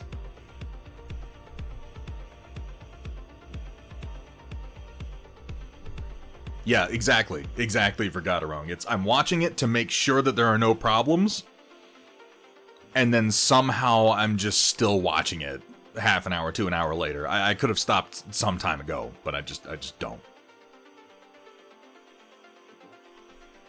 Usually just the first. If your first layer goes down well, it's unlikely you're gonna have problems. With the second or third, like, it's possible, but probably not. If you got a good squish, you know, then you should be sitting pretty. What if you did just a stream of the printer running? I mean, arguably that's what my stream is most of the time anyway. It's always in the corner. You don't have to be watching the rest of it. Let's go ahead and check out that there storm report, why don't we? Alright, locusts and JungleMechs, get ready to feast your eyes on glowed paint and wet palettes with the occasional culinary atrocity thrown in on tonight's storm report, brought to you by viewers like you. Did that play her whole voice that time? Or did it cut her off again? It should have played her whole voice that time. I made a timing adjustment after literally months and months and months. The 3D printers have cooling systems. They have cooling fans. But generally it doesn't need it, because the bed and the head are heated as needed, and otherwise they cool down to room temperature.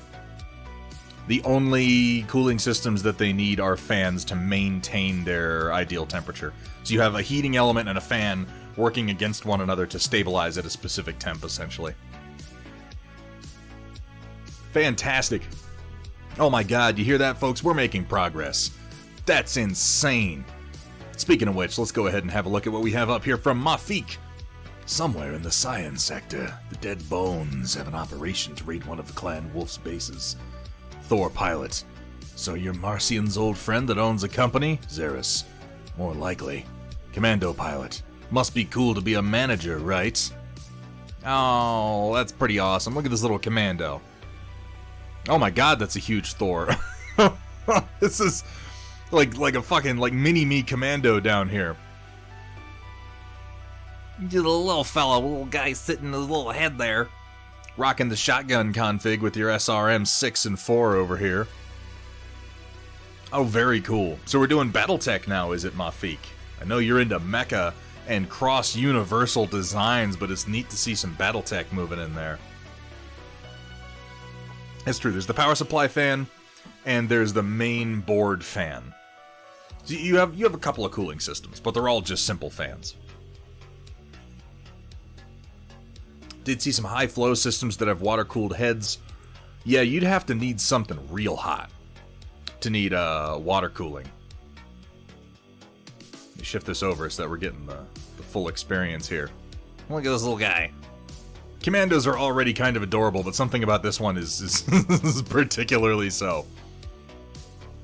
Thought it was the main board fan. No, those are all my fans. Man, yeah, I gotta crack my case open and figure out why my camera's flashing that glitch across my face. That's so irritating. I guess I'll swap the PCI ports around. Maybe I'll just have a dirty port. I guess that's possible. I should probably clean them all out, use like electronic contact cleaner on all of them, just to be sure. My OnlyFans, just like if it weren't for bad luck, I'd have no luck at all. I like how you've done the Thor's arms have always been one of my favorite arrangements for clan mechs. The one has like the goofy sort of Mad Cat style arm, the out and then down, and then it has the like servo driven flat arm on the other side. I've never really understood exactly why you would design a mech asymmetrically like that when the function doesn't seem to grant any real benefit. But it does look cool. Not that Mad Cat's. No, not the shitty controller with the broken sticks that you always give to your little brother. Mad Cat's negative charisma, like a Mad Cat. Oh, my feek, it's wonderful to see your work again. I like this dude's whole little helmet arrangement right here. It's got a very Brotherhood of Nod-esque Second Tiberium War look to it. Look at the adorable little commando. I can't get over how much I just want to give this little fella a hug. I knew that there had to be a reason. Alright, here we have from Happy Heretic. I was struck by inspiration recently and painted up a lance of pizza mechs. This I have been following. Delivery in 30 minutes or less, guaranteed. I tweeted this to Domino's corporate account, but have not heard a response.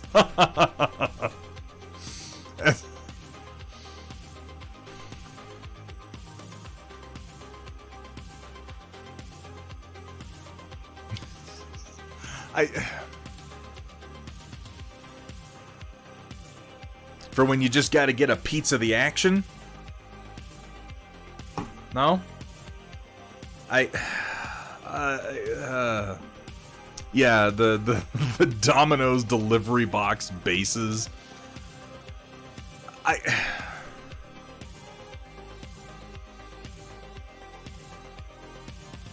mean, has there ever been a more appropriate time to call a paint job delicious?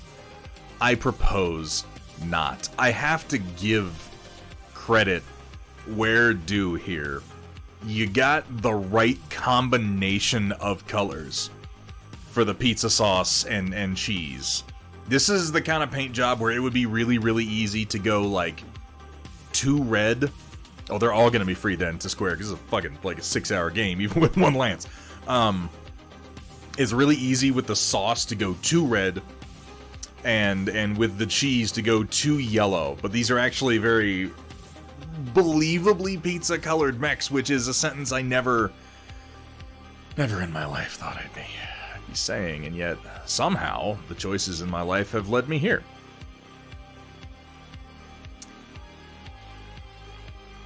I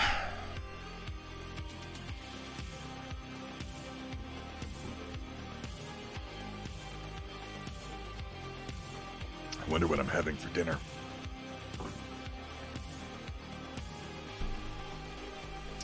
It's just... I mean, it's a good job. It's a fucking bizarre concept. I'm like, where was this born? What dark part of your mind? What strange combination of thoughts, circumstances, events, and comments led to I'm gonna paint a lance of mechs as if they were pizzas?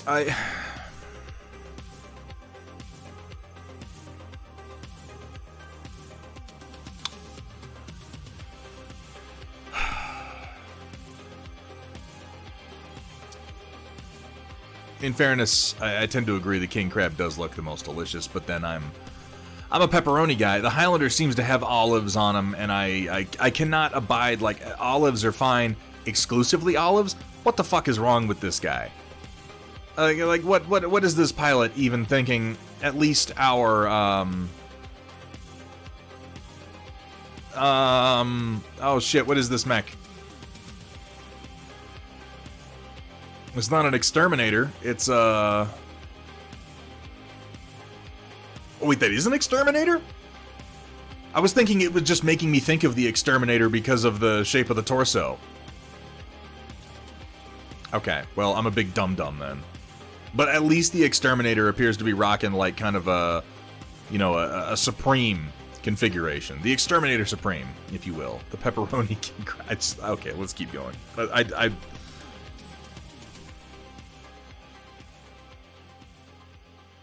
I'm going to put it this way. I'm going to sum up my thoughts thusly, okay? This is probably the best execution of this concept possible. That is the best thing that I can say about this. Oh my god. Why do I do the storm report? What am I doing to myself? This, yeah. Oh god. Okay, here we have from Dr. Rhino. Oh, we working on them sisters. Oh, this is fucking great. Look at this. With the sort of like stitch texturing, so it all looks like thread that's been woven through the flag. That's fucking hot. We got the axe back here, rocking the full rainbow. I want to see the hair. I've seen the other side of the model a few times now, and I love what you wound up doing with the skin. I forget the condition. I forget the name of the condition. Dr. Rhino obviously knows it, but like, it's just such a damn cool figure. Look at that. And he's been doing a lot of this lately. Dr. Rhino has been making his own banners. This is essentially just tinfoil that he folds and glues into place, and thus can shape it any way that he wants. And has been using it to amazing effect. Amazing effect.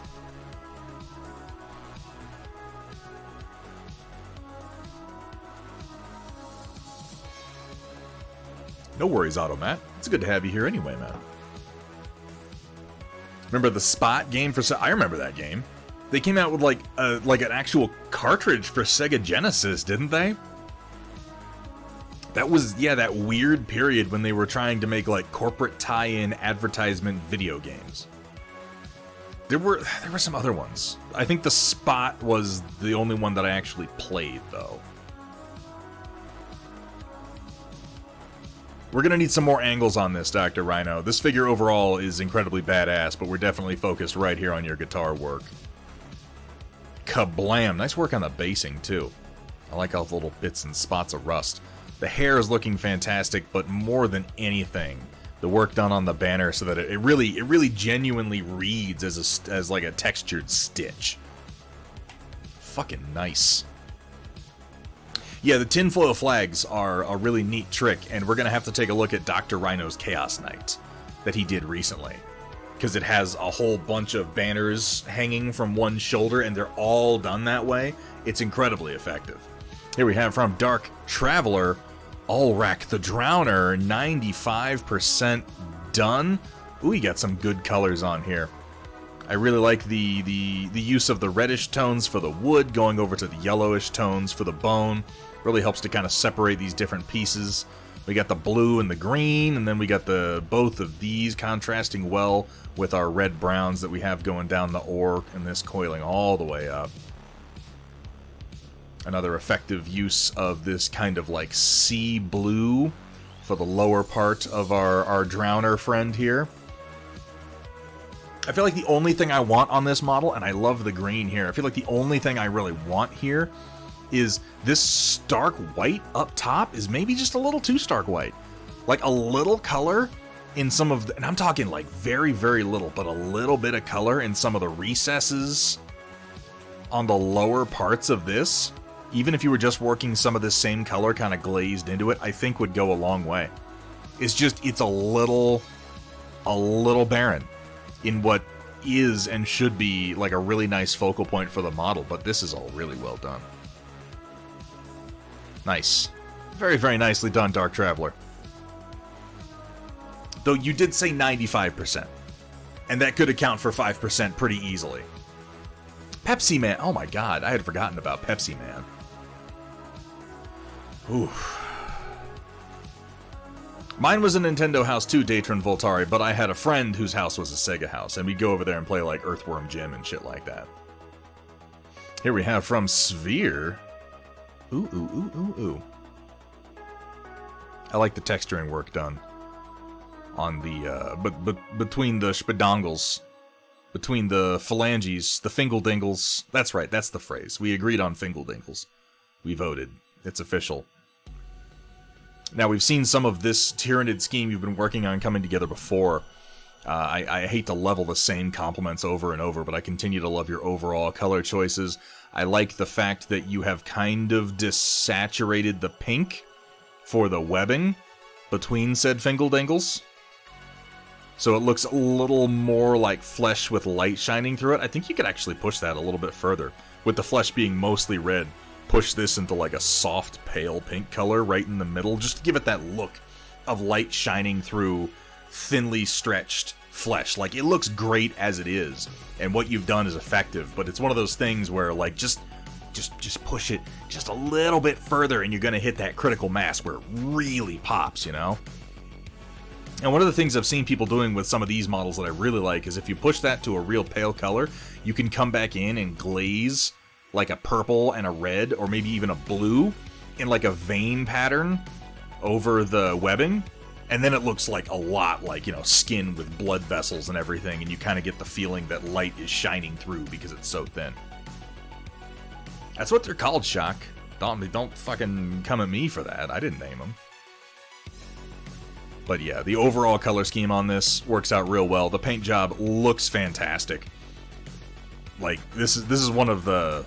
I haven't done Tyranids in a long damn time, but I would be proud to field this model.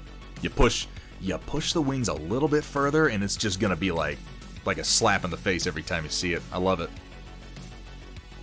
Fangle danglers. No, those are the things that anglerfish dangle in front of their fangles. Vergaderung. You're mistaken on that one. You know, the little glowing lures that anglerfish have? That's a fangle dangle. It dangles before the fangle. Here we have from Ren Momo. This is unironic. Also, I haven't done much. Ooh. Okay. Favorite game of all time? RimWorld. Fair enough. RimWorld is... Gimishkar. Well, I guess you'd better go then. Thank you so much for hanging out. It is wonderful to see you again, dude. And I'll see you again soon. That doesn't even make sense. It doesn't tingle or wingle. Vergaderung, where are you getting your facts? I don't think I could personally call RimWorld favorite game of all time. But then again, this isn't about me. So I guess I'll just leave that alone. I can definitely understand it. RimWorld is fantastic. Favorite series, Warhammer 40k. Favorite series? Or would that be like favorite IP, favorite setting? And because I'm a pedantic boob, I would make an argument against 40k as a series as opposed to a setting. But, again, not about me, so I should probably continue. Best soundtrack, Mechanicus, can't argue with that. The sound design of Mechanicus is fucking amazing. I love it. Favorite protagonist? RimWorld guy. I mean, I guess that makes sense. Favorite villain? That son of a bitch. Yeah. Also RimWorld. Best story, Wasteland 3. I enjoyed Wasteland 3. I could see that. I wouldn't argue with that. Like, again, mine would be different, but Wasteland 3 really is well written. So was 2, for that matter. Of course, I wouldn't know about 3 if I didn't watch Chaotic Harmony's playthrough of it. Gee, I sure wish Chaotic Harmony would play something other than Foxhole. That would be great. I used to enjoy his playthroughs so much. Have not played but want to. Grim Dawn, I can recommend. Grim Dawn is actually quite a lot of fun. I had more fun with that than I ever had dicking around with Diablo 3. It's a very natural successor to D2. You love but everyone hates The Division 2. I never played. I don't think I ever played The Division, for that matter. You hate but everyone loves Escape from Tarkov. I can't honestly say that I hate Escape from Tarkov. It's more that I fear Escape from Tarkov. Best art style, Deep Rock Galactic, can't argue there. It's striking, it's interesting, it's creative, it's fun, it's everything that it should be. Favorite ending for The Last of Us, I don't know what it is. I never played The Last of Us, or 2. Oh my god, I'm so behind on culture. Pedantic Boob is my Sex Pistols easy listening cover band name. Ooh. Favorite boss fight? No, come on. No. The fucking mechanoid invasion? That's bullshit. You can't possibly enjoy those. Those are nonsense. Childhood game, BF2, so, yeah, okay. That we're absolutely spot on with. I have spent so much time. I would make an argument, like, if I were filling one of these out myself, I might consider putting Dawn of War 1 there. I think I played Dawn of War 1 more than I technically played Battlefront 2, but man, did I play some Battlefront 2. Relaxing, stressful, always come back, guilty pleasure, tons of hours played. I feel like all of these for me would be Stellaris. Way too much time in that game. Oh god, what about The Last of Us 2? Never played any of them. Controversial, perhaps. I don't understand any of the controversy because I don't know who any of the fucking characters are. I'll tell you what, though. I'm probably going to enjoy that Pedro Pascal show. Because I'm going to enjoy the Pedro Pascal show in the same way that people have enjoyed the Halo show, where it's like, I never fucking played it and it seems fine to me. I don't know what's wrong with it. Plus, you know, I love Pedro. He's great. Ooh, Rockin' Robin Workshop. Sigismund done for the Imperial Fists. Oh, man. This is nice. This is nice. I'm gonna keep putting Rockin' Robin up there as a good example of, like... I should make a list of painters that are, like, really, really good for newbie painters to look at. And I've told Robin this enough times that I know he takes it in the right way every time, because it's, like, some of the most earnest complimenting that I can give. Is you look and you see these painters who spend hours and hours and hours and hours and hours doing all these perfect little blends and careful in advance this and that, using all these crazy products, and it's like, you don't really have to do that to have great looking models that are way above tabletop quality. It's all about how you make your initial choices and what styles of contrast you use and how bold you are. And Rockin' Robin is one of the more bold painters I know. He's right up there with Paint My Little World, and their styles are all, like, if you really, this is one of those, you look at it, the highlights are chunky. This is the kind of thing where some painters would go, I don't know why I can't do edge highlights right. Does that fucking matter? It reads so beautifully. This is a wonderfully done figure. I love Rockin' Robin's painting. I aspire to be... To be less anal retentive to the point that I can allow myself to paint as well as Rockin' Robin does. It's just fantastic. Oh, here we have from Squared. Got a Warrior House Amara Crusader done up with Rainy River Designs. Paints, and folks, of course, as before, you can always hit ! Rainy River to get a link over to Rainy River Designs, where you can get all kinds of paints and flocking, and they got washes, they got glazes, they got minis, they got Thunderhead Studios merch. You know, if you want like maybe a t-shirt, or, you know, like a mug, or, you know, you can get a tattoo.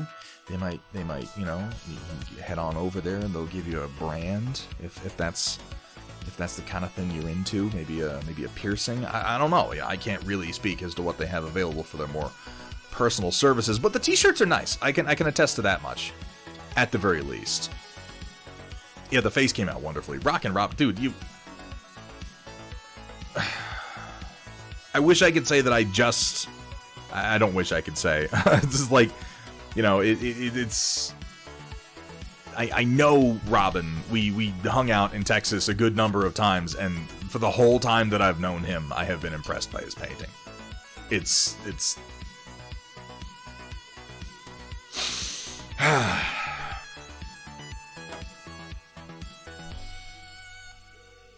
I love it. I love it. He's got a channel on the Discord, folks. Go check out his work. Follow him on Instagram. Check out his DC Universe stuff. It's fucking amazing. This came out wonderfully. Damn it, Dweghom. Yeah, they do. That is periodically available. Stila Rebel. Speaking of look, who's back? Stila, how you doing? How's things on the other side of the planet over there? Fucking fantastic to see you. Now this is one of the groupings from Rainy River Designs, is it not? The Arid Legion, I believe it is, which is a selling method they use that I really, really approve of. It's kind of the same thing that Reaper does, where they will sell you, like, triads. We were just talking about you earlier, Stila Rebel, and that's what I was saying. I'm pretty sure Stila is like, trekking all over the glorious Isles of Nippon, just working her ass off lately, which explains why we're not, we have not been treated to as much Stila as each and every one of us would no doubt like. But we understand. Regardless. even so, I think people probably want to know when the next Thunderstila stream is gonna be. You know, I'll have my people call your people. We'll work it out. We'll work it out. The Arid Legion, yeah, that's what I thought to Square. It's a wonderful combination, and this came out great. The cockpit glass on the Crusader is so tiny, still reads as jeweled. Very nicely done. Dirty but effective, good use of panel lining. Here we got from Furion. Is it a Fed Suns unit or just America? Who knows? Who the hell even cares? What does it taste like? Freedom. Well, it's Fed Suns, but you like put like the fucking Texas flag on their bases. This isn't America. These are the Lone Star mechs. Look at this shit. Now that's some hot contrast there. Oh, thank you for that, Steeler. That way everyone will be prepared. We can maximize our corporate synergy with that sort of approach. This just makes me want some Whataburger is all this does. Now this is some real high contrast painting, Furion, and like I would use this as an example to convince people to lean into contrast more and be less scared of sharp transitions, because these mechs read beautifully. And this is another case where if you look really closely, if you zoom in and you do a careful examination of precisely what was done where with what paint, you're gonna find some real chunky highlights that it's just not that much concern for the smooth transitions, and it only works to its favor, to its benefit. The cockpit lensing is very subtle. I'm reading it as like a little bit amber to green almost, but it's very subtle and it's very dark. I think that you've made a smart choice here, letting the paint jobs really lean on your bright Fed Suns colors, your transition from red to white to blue. Oh, these came out wonderfully. Rockin' Robin, fucking fantastic. Guys, jump over into the Discord. Hit ! Discord and chat. Get into the Thunderhead Studio Discord. Go into Rockin' Robin's channel. Check out his Sigismund and go check out his DC stuff. Oh my god. Steal a Rebel, really. It is my heart soars with the eagle's nest. It is wonderful to see you in chat. Here we have from DFW Dwegham, first of the new Star Wars Legion Shadow Collective Battle Box. I didn't even know that had released. Shadow Sun Vigo, mostly speed paints except the gold and yellow. Well, that came out nicely. For being speed paints, that purple came out pretty good too. I really like the work on the skin. I think it really helps that they've got some nice chunky sculpts now. Damn. What race are these guys? It's whatever Prince Gizor is. There's something or others. I can't remember. There's a little Star Wars like little racist in the way that they're like, this whole species is basically criminals. Are there average Hutts? Are there like Hutts that just work jobs that don't run small criminal empires? We've seen lesser Hutts that are like not bounty hunters, but like small level crime bosses or dealers or smugglers. We've seen that in the Clone Wars. Of course, Mopper. How could I forget? How could I forget that? Shock 21. Skin is 4-1, Grim Black and Magic Blue. I'm assuming that that's the hair. Yeah, okay. Yeah, the skin is the plasmatic and the camo cloak. Oh, that came out nice. I was gonna say, I haven't gotten quite this deep of a read off plasmatic yet, but you did a really good application. Kept some spots dark, like under the cheeks, here along the temples. Really nicely done. I'd be curious what your prep was like on that, Dwegham. No one wants to see Jabba the DMV Hutt in the movie. Yeah. Let's go to Now Hutta and check out the local fucking diner and who's serving slug fucking omelets. Here we have from Larabic, played a 7K battle value game with Vergaderung on Saturday. Oh my god, this was my force to refuse payment from his Comstar collection force. Followed it up with a 2v2v2 medium mech teaching melee. A great day of Battletech on what has to be one of the damn best Battletech boards on this planet. I mean, holy crap, the amount of work that Vergaderung has put in, not just printing, painting, concept work, but fucking sculpting. So much of the work on his board is 100% his own. And it is gorgeous. I love this camo scheme. I love how bright it is. It hurts the eye a little bit. It has wonderful contrast from the yellow to the black to the blue-gray. This is beautiful. As someone who's always complaining about realistic camo schemes, I love this camo scheme. Also appreciate how wide you've made the tiger stripes so that they can actually be read at this scale. Bumblebots! No, this came out great. But did you guys have fun? That's really the important question. Here we have from Shock21, a speed paint assisted troll. Found you have to take care with how fluid it is. It's quite easy to get into places you don't want it. Doing adjacent sections in different colors got a little messy at the edges. Yeah, it can do that.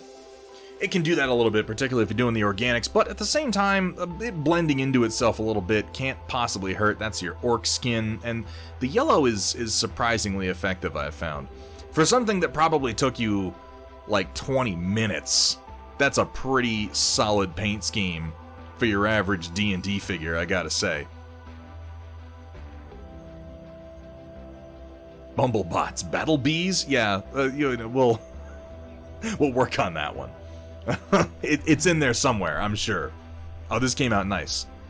Nice vivid green. I'll tell you, this is the kind of speed paint job that could benefit from just like the quickest and dirtiest of desaturated dry brushings after, just to pull out some of that muscle texture.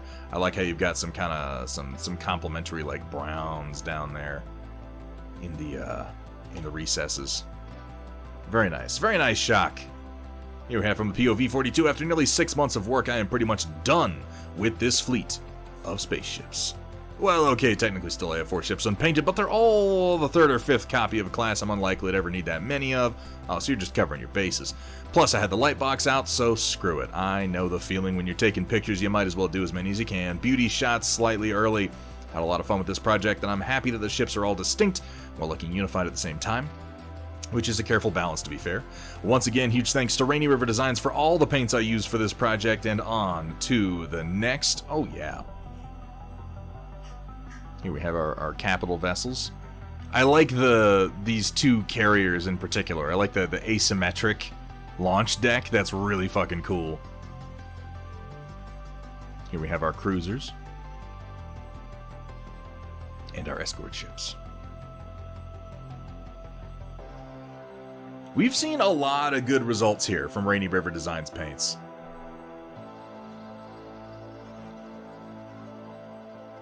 Kinda Ninja Turtle green. Yeah, it does kind of read that way. Oh, these came out fantastically. Simple, effective color scheme, good use of some freehand striping on there to add interest to the hulls. Red to blue, hard to go too wrong. All in all, an excellent looking fleet POV. A Billion Suns. I have a bunch of ships printed for A Billion Suns, and I haven't finished painting them. Oh god, oh, why do I have so many things to paint? Here we have from Chaotic Harmony, a chaplain for my local game store's loner army. I am extremely proud of him. God damn, Chaotic. And now, Chaotic is a painter that we've had the distinct pleasure to watch grow more than almost any other painter that I've seen. From sort of, start to now. We've seen him learn new techniques. We've seen him try new things. We've got some very effective dry brushing on here. Good job on the face. You even painted the eye well. That still is a tricky thing for me to do. The basing is excellent. Good mix of grit and texture. This is, for a store's loner army, this is almost too good. Like, I've used the occasional store loner army, and they generally look like shit. Yeah, the gold came out real nice. Good shading on it, too. Got that in the recesses real well, so all the details pop out nice. Gorgeous. gorgeous chaotic harmony. Well done. Like, the growth shown here is just... We gotta get some of the pictures of the first few Space Marines that came from chaotic harmony, because this is just like... It's leaps and bounds. It's a world away. Here we have from White Wolf. Prepare for trouble and make it double. Double dragons, that is. Wait, that's not how it's supposed to go? Oh well. Yeah, I know. I'm a Team Rocket guy. What can I say? Let's just say hubby saw the Cali dragon I brought into my routine. For every new color I pick up, wanted one that's bigger. Coke can, 300% scale or 120 millimeters tall. Height wasn't big enough, so here, have one that's 225 on the left, 200 on the right, with a stock 40 millimeter one in front, printed in Replatech Vivid Purple PLA. Smaller one is Polymaker Orange ABS. Oh, that came out nice. We got a little rough. A little rough on our one on the right, it looks like. Or is that just some texture for the mouth? Or is that just an overhang? That's kind of hard to tell. Maybe that's just a sharp overhang. It came out smoother over here, it looks like, though. Whew, that is a lovely purple. Very, very smooth. That's a good shelf display piece. I can dig it. Plank Walker, always good to see you. Welcome in. Rough due to having an island at that scale, which didn't notice it develops at 300%. Okay, that makes sense. Yeah, when you increase the scale of this overhang, it just has a lot more. I mean, yeah, you know, it has 200%, or I guess 300% more surface area. Well, if you go from 100 to 300, yeah, you got 200% more surface area. Scaling can be a bitch that way. I mean, it still looks good. That's not something... This isn't anything that you couldn't smooth out if you wanted to, but really, like, you're not even going to be able to see it. Here we have from Rio Hassenpfeffer. Here's something from Beyond the Bounds. Oof. Oh, we're leaning into Ava territory now. Look at this. With the segmented neck plates. The really sort of stark visor-looking face. The sharp protrusion coming up from the chest. This is interesting. Generally, what we get from Rio is like reverse colored pencil on construction paper and boob. Zone of the Enders. Oh my god. I haven't played Zone of the Enders since... Well, I played it on a Sega Dreamcast.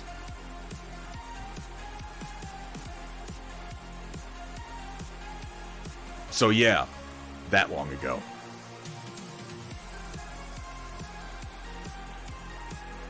Evangelion meets Goblin Slayer. Yeah, the look is definitely there. Well, very nicely done. I could definitely see that. Zone of the Enders was very, very pointy. Very pointy indeed. Man, the Dreamcast was such a cool machine. There were so many neat games on that thing that I just... Good memories. Anyway, does anyone remember a mech head-to-head fighting game called Techromancer on the Dreamcast? Or did I make that up? I don't think I made it up. I distinctly remember playing it. Here we have from Shiny Mew Paints. Yeah, it had the little screen on it. I remember that. Here we have from Shiny Mew Paints. Done, and I like how it came out. Ooh, let's have a look. Well, now, Shiny Mew is another fairly new painter we've gotten to watch do some progress through basic steps. Simple and effective. Good-looking Ultramarine. Like, are there things? Is there improvement to be done? Shiny Mew, 100%, but this Marine reads really well. The gold is effective. It looks like you're using washes well. All in all, I would look at this and say that we have good baseline Space Marine choices being made here. We've got decent, smooth applications of base coats. We're using washes effectively. We're choosing colors well. I like the red grenade in his hands. If I were going to pick anything for you to focus on, Shiny Mew, now that you're doing these here Space Marines and getting the colors so vibrantly, just focus on brush control. Just focus on brush control. If you're going to be thinking about anything while you're painting, just be thinking about how you're using your brush. Focus on steadying your hands, learn to use the edge of the brush like that. That's what you should be doing. Don't worry about any more advanced techniques at this point until because your lines are already looking smoother since the last time we saw a Marine from you. We got our Ultramarine toilet seat is all well pulled out and everything. The gold is all fairly clean. Very nicely done. Very, very nicely done, Shiny Mew, and I can't wait to see the next one from you. Worked super hard on this. Do see where my hand shook. Gonna edge highlight the head. Yeah, that'll help. A little edge highlight on the mohawk. And here's something to bear in mind for edge highlighting. You don't have to do every edge. You do not have to do every edge. In fact, it's sometimes more effective if you leave some dark. Hit the places where you want focal points to be. The top edge of the mohawk here. See if you can get the ridges, like, because you got a little slop from the red here. But here's the thing, Shiny Mew, specifically for when you're at your level of painting, you don't have to get the red perfect every single time. Because think about it this way, what you can do, you can clean up this red with blue.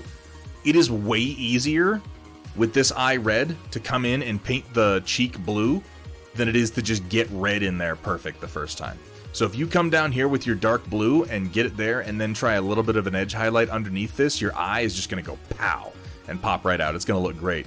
And then do it again over here on the ear. And then same thing here. Come in with some blue and clean up his fingers.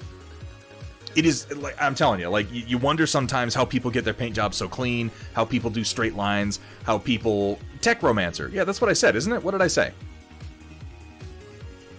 If I said something else, I was meaning to say Tech Romancer. It was like a bunch of Super Sentai-style robots and monsters that would fight. It was like a head-to-head fighting game. There was like a big American one that was like a tank, and then there was like a Mazinger Z-style one with flying fists. That was a great game. But yeah, if you're wondering how people get their paint jobs so clean, how people do things like paint eyes and stuff like that, so much of the time it's like slop it in and clean it up. Don't worry about trying to get it perfect, because it's much easier to come in around the edges. I would take a little bit of black and just kind of slop it down in his collar here, just to push the contrast between the collar and the helmet. Looking lovely, though. Good looking Ultramarine Shiny Mew. You improve every single one that you post, man. Here we have from Nocturnal Miniatures. Ooh. I continue to like I know you've been working on the classic Emperor's Children with the paint scheme that makes my eyes want to bleed. The fucking soft pink and black. It's...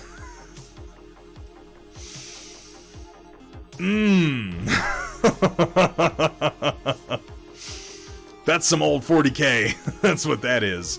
Pastel goth. It's really something. I have to... absolutely have to applaud your willingness to dig into a paint scheme that has been mostly left in the dust. That's bringing me right back to the late 90s. Merlin, thank you for the reminder. Oh, you found it, Datron? It actually exists? I remember playing it. I was playing that around the same time I was playing, what was it, Body Harvest on the N64? Does anyone remember that game? Body Harvest was... I don't want to say it was a good game. I played it a long time ago, but I enjoyed the hell out of it. It sounds much darker than it is. It's not a game where you go around harvesting bodies. It was a game about an alien invasion, and the alien invaders were harvesting bodies. And also there was time travel. I guess it is kind of dark. Either way, it was fun. The combination of demonic space gimps with pastel goth colors makes... Yeah, it's... It is a painful color scheme to look at. Nice terrain piece, though. I really like what you did with the rust on here. Very effective, like, sort of weathered, beaten, oxidized metal colors. 4 Thursdays worth of painting, but all done and absolutely massive. Yeah, it's a damn big piece of terrain. Came out well. Here we have, from Sehul Panu. Finally broke open my layering kit. No idea why I worried so much. Only blunders was not doing a second base coat, deciding not to do the shallower folds with highlights. I have to sympathize, and let me just take a moment to reach out to anybody out there who might be feeling this. I understand. It's irrational, but I understand. It's irrational when I do it. When I stop myself from pushing my artistic boundaries, when I stop myself from doing a new technique, when I stop myself from painting a model because on some level, in some weird way, somewhere in my head, I'm like, afraid I'm gonna get it wrong. It's a sickness. Not everybody has it as much as everybody else, but if you're one of the people who suffer from it, you know exactly what I'm talking about. And I know that just encouraging you to not do it doesn't necessarily help, but letting you know that many of us out there do the same thing might.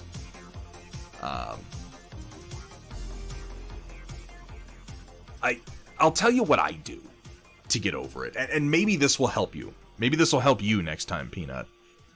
Ask yourself, really, what's the worst case scenario? What's the worst thing that can happen? You try a new technique and it doesn't work. The worst thing. Just do it again. Just do it again. That's really it. You're not going to ruin anything. You're putting down good thin coats. You're painting smart already. That's why you got to work on those fundamentals. That's why there are fundamentals. And if you're using your fundamentals properly and you're trying new things, new techniques, new ideas, you're not going to ruin a damn thing. But not painting entire models I need to paint because I have the I'm not good enough for this. Yeah, I know the feeling. The only one in my life that I can think of, honest Stig, where I feel like I'm glad that I felt that and waited, is that Vader that I did very recently, and only because it's a limited edition figure. That's the only reason. And even then, I still could have stripped it and started over real easy. Yeah, that's exactly it. It is bullshit, and I'm not going to say just stop feeling it. I'm not going to use the argument of it's irrational, because anyone who's feeling it, you know that it's irrational already. We all know that it's irrational, but it being irrational doesn't make it any less real, unfortunately. So I just, the best thing I can say is just ask yourself, really, what's the worst that can happen? And when you think about that, when you realize what it actually is, it becomes a lot less scary. And yeah, man, work on that layering. Shit, that's coming together well. I mean, shit, these are practice models. These are kits. You're learning, Peanut, and you're growing and you're improving every single model you paint. And I'm telling you, the best way to get better is not by staring at it and thinking about the technique for a long period of time. The best way to improve at painting models is to paint a bunch of fucking models. Just keep going.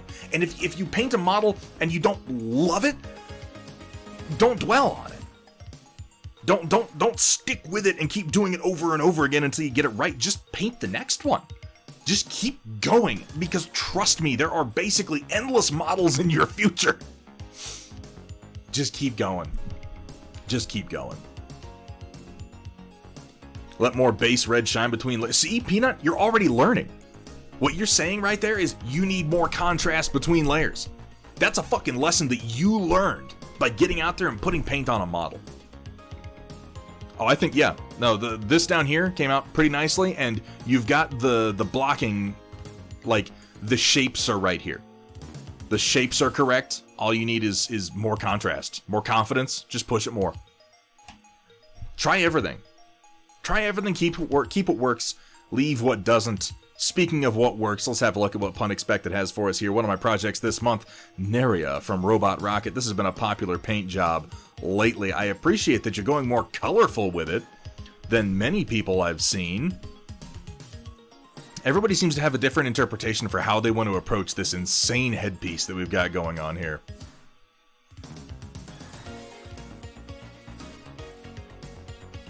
I like the colors. I particularly appreciate the...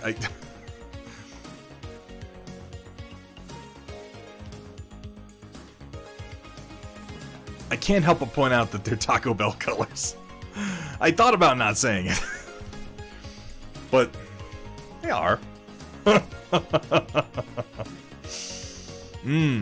But, you know, they're a good color combination, which is why they were chosen by a marketing department in the first place. But once I see past the Baja Blast of it all, if you will, I'm really liking the contrast that we have, and I particularly appreciate the bright color choices we have down here on the outfit. Again, many paint schemes on this particular model have come out very monochrome. This is very interesting. The Baja Blasters strike back.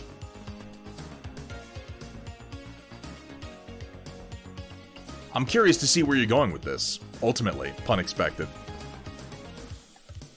She got a big metal tortilla on her head. It looks more like a tortilla warmer, or like one of those tortilla, like the containers they give you, you know? Like maybe if you unscrew this part, there's tortillas inside. That would actually explain a lot, come to think of it. Tossed your chroma shift paint at the headpiece. And it is delicious. Here we have from Kursala, since yesterday was Data Nerd and my 10-year anniversary. Congratulations. That's actually yesterday, because this came in today. Decided to paint up a little silvery heart on a black canvas. Took longer than it should have because the paint didn't want to dry, but I still thought it was a neat gift. Aww. You know, it's a good feeling, isn't it? We hit 15 ourselves recently. Those milestones matter, and just taking something silly, something small, like, here's the thing. You're going to be glad you have this in 5 years, in 10 years, in however many years. This silly little thing is just going to mean absolutely everything. It's going to be a wonderful little piece of your life that you get to take with you. It's damned important to mark times like this. It's damned important to carry memories forward, because if you don't take time to, if you don't pause on the endless granite fucking cliff of life and just carve your goddamn name in it every now and then, sometimes it's like you were never there.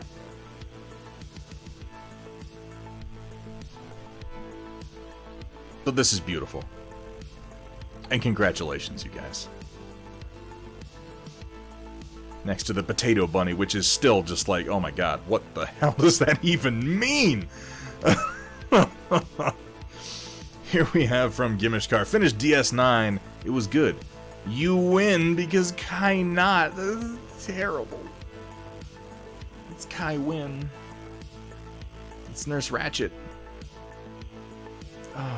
Gimishkar, I'm glad that you watched it. I'm glad that you enjoyed it. I'm glad we can talk about it now. It's Space Karen. God, she really is the fucking worst.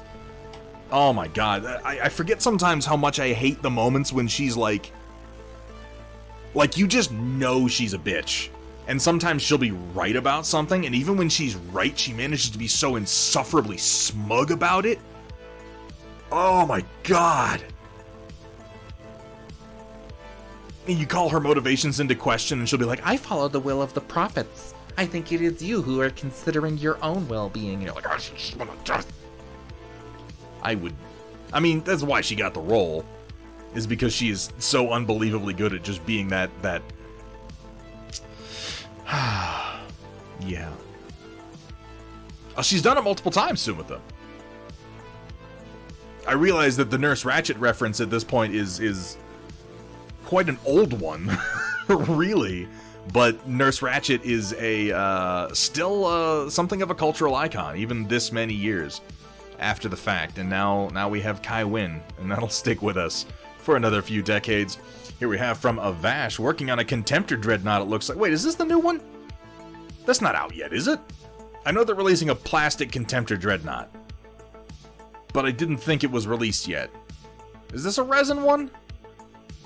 Oh, hell, I don't know. I'm always so behind on what's being released. This is the new one? Okay, so this is the plastic kit coming together, then.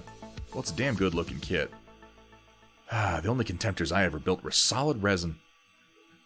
Well, fuck me, I guess. Nice-looking build of Ash. Look forward to seeing what you put together on that bad boy. What chapters are going to be? You doing it for 30k? Or will it be a Legion, I suppose, in that case? Here we have from the Tobean Lord, working on updating older characters. Sadly, I don't think I'll be able to catch the stream today, but I'll try. Tobean, the fact that you posted to the art channel and that you wanted to at all is all we need to hear. Oh, you have such a distinct art style, and I know I say that just every time. It's such like a pillowy, balloony, which is not a great description, but it's what my brain is doing right now. Unique art style. Everything is very, very warm. Cozy looking. Yes. Yes. This is one of the few characters we've seen from Toby and Lord that doesn't have, like a big body horror style horn coming out of just one side of the head. So I guess we'll take what we can get. Lovely work, Toby. Here we have from Journeyman Paint Hour. Posted and reposted this twice now. Feel weird posting something the pic doesn't actually portray. I'll say it again, Journeyman Paint Hour. Taking pictures is at least as hard, if not harder, than painting them in the first place. Finished my first Conquest Squad for Old Dominion. 50 more to go. Fuck.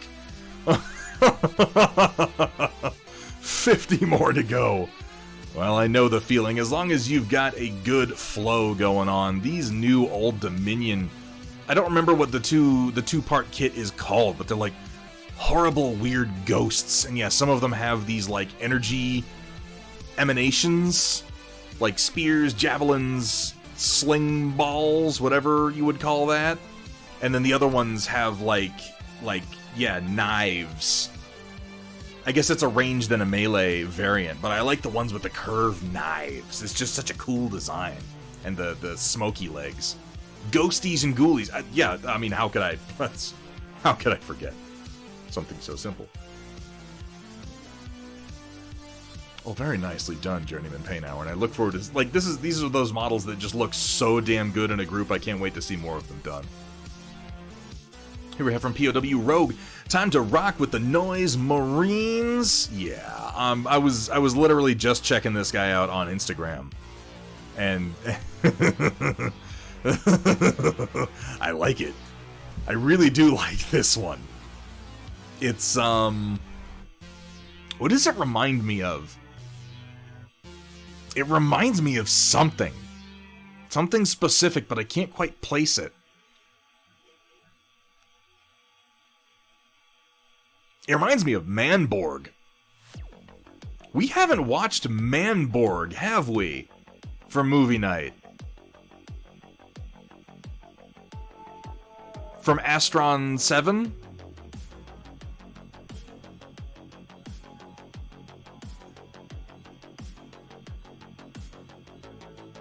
Okay, we're not going to do Manborg immediately because we got movie night coming up this Saturday. And we're going to be doing Mythica 5 and Neil Breen's Twisted Pair. That's decided. And after that, we're going to be doing 3 to 4 sessions in which we watch Band of Brothers. But after that, maybe some Manborg. I don't feel like anywhere near enough people on this earth have seen Manborg, and it is fucking amazing.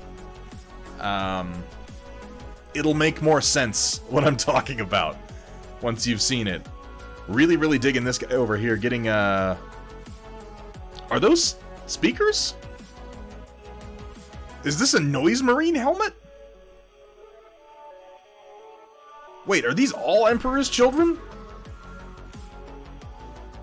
I just put that together. I'm like, okay, we got speakers here. Yeah, okay, Voxel Forge. And then I was seeing like we have sort of like a theater mask here in tandem with the mohawk and the spikes, which is pretty cool.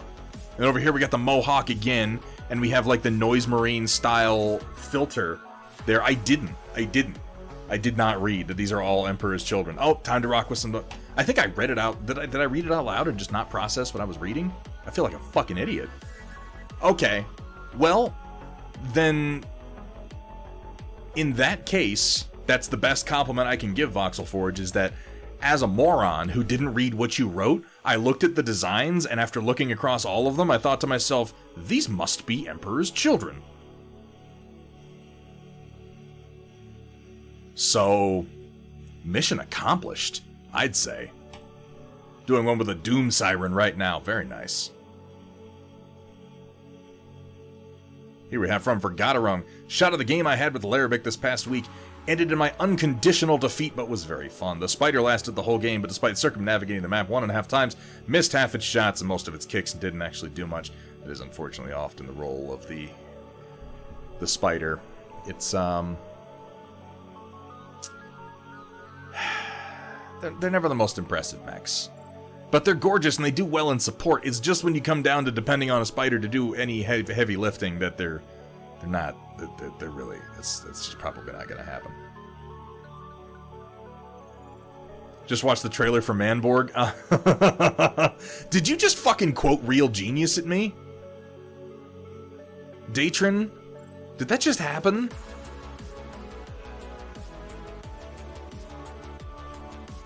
Because I'm pretty sure you did. And I'm here for it. I mean, I encourage everyone to go watch the trailer for Manborg. It's fucking crazy. Those Astron guys are funny as hell. They're the guys who would go on to do, what's it called? Oh shit. I'm trying to remember the name of the movie. It has a ridiculous name. Oh, I'm just gonna look it up.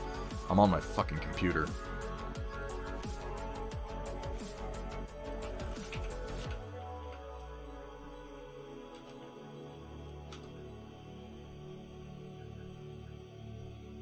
Astron 6, not Astron 7.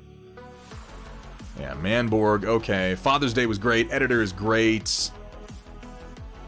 The Void is also quite excellent. Divorced Dad is shockingly good. Psycho Gorman, that's what I was thinking. Psycho Gorman is the last movie that they released under Astron 6. Oh, it's fantastic. Oh, it's so good. I'm sorry, I'll stop getting distracted. Vergata Run, you're bored. Like, I don't know how many times I can gush over this board. It's...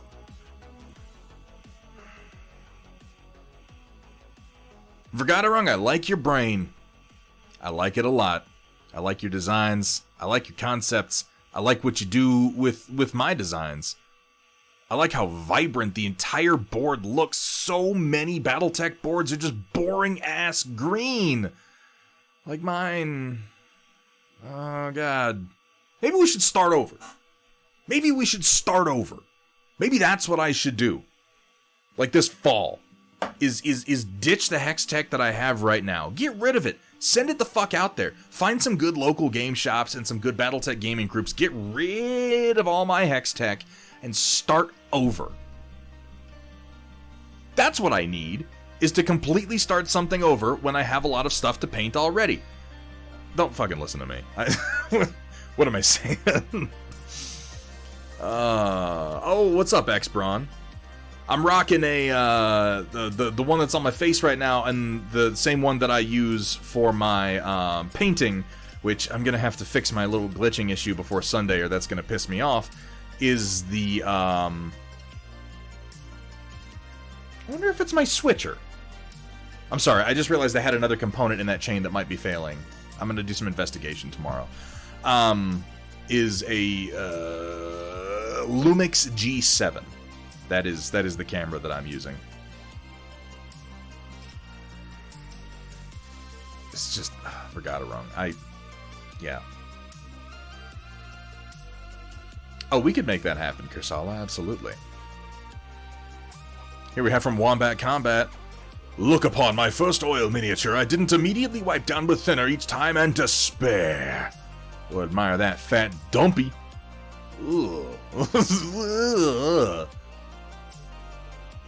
It's, it's such a learning process, Wombat. Do you have to use a cam link? Yes, you either need a capture card or a cam link. It is a HDMI. Which... I'll be honest, if I can't get it to stop glitching out like it is, I'm just going to go back to my cam link that I have right here on Sunday, because I don't want the little green bars appearing, and if I can't get that fixed by next week, I'm going to just fucking try another capture card, I guess. I got to crack open the case, I got to clean all the contacts, I got to switch the PCI ports, and it's, just a pain in the ass. Oh well. You know what, if that's the worst problem I have this week, I'm probably doing okay. You know what I mean? Now, this came out really, really nice, Wombat. Dude, keep up the good work. Particularly that, like, I hate to be like, hey, look at this the fat, diseased man's ass. But the transitions you have here in the yellow and your, I'm assuming, pre-glazed coat going down into kind of like a greenish tone, like, that came out really, really nice. All in all, well done. Doesn't it? It does the flesh tones so well, doesn't it? It's so easy to get those blends and transitions. It came together well. Maybe a bit of gloss varnish in the guts and the open wounds. That's not a bad choice. I tend to veer away from gloss varnish in my own work, but for things like open wounds and guts and stuff like that, it actually does work very well. It's the same reason that gloss red makes such a good blood effect. It looks wet. I find that gloss, even though it is shiny, it doesn't to me read as shiny on that scale. It reads as wet, you know? Still some things I'm gonna do there. Fuck yeah, Wombat. Dude, it looks great. And for the first one that you're satisfied with, yeah, absolutely. Keep going. Because you're gonna do more, and then you're gonna come back to this guy and be like, oh, the things I had yet to learn. I think that's a compliment in this case, JunglePlague. Here we have from Gus Schultz. Never got to say thank you to oh, fuck yeah, Thunderhead Mug. Look at that. You're rocking the rocking the Hanna-Barbera Quick Draw McGraw action figure. Oh my god. with the El Kabong fucking guitar and everything. Oh, there is a reference that dates us, Gus Schultz. Look at that Thunder Mug.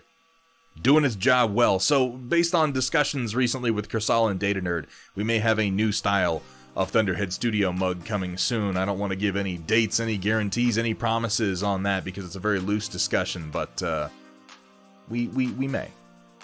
There may be a Thunder Mug too, and I'm excited about that. I'm glad that you like it, Gus Schultz. Here we have from JunglePlague, dinking around with some redesigns, still early, but Gear Falcon and Thunderhawk. Thoughts?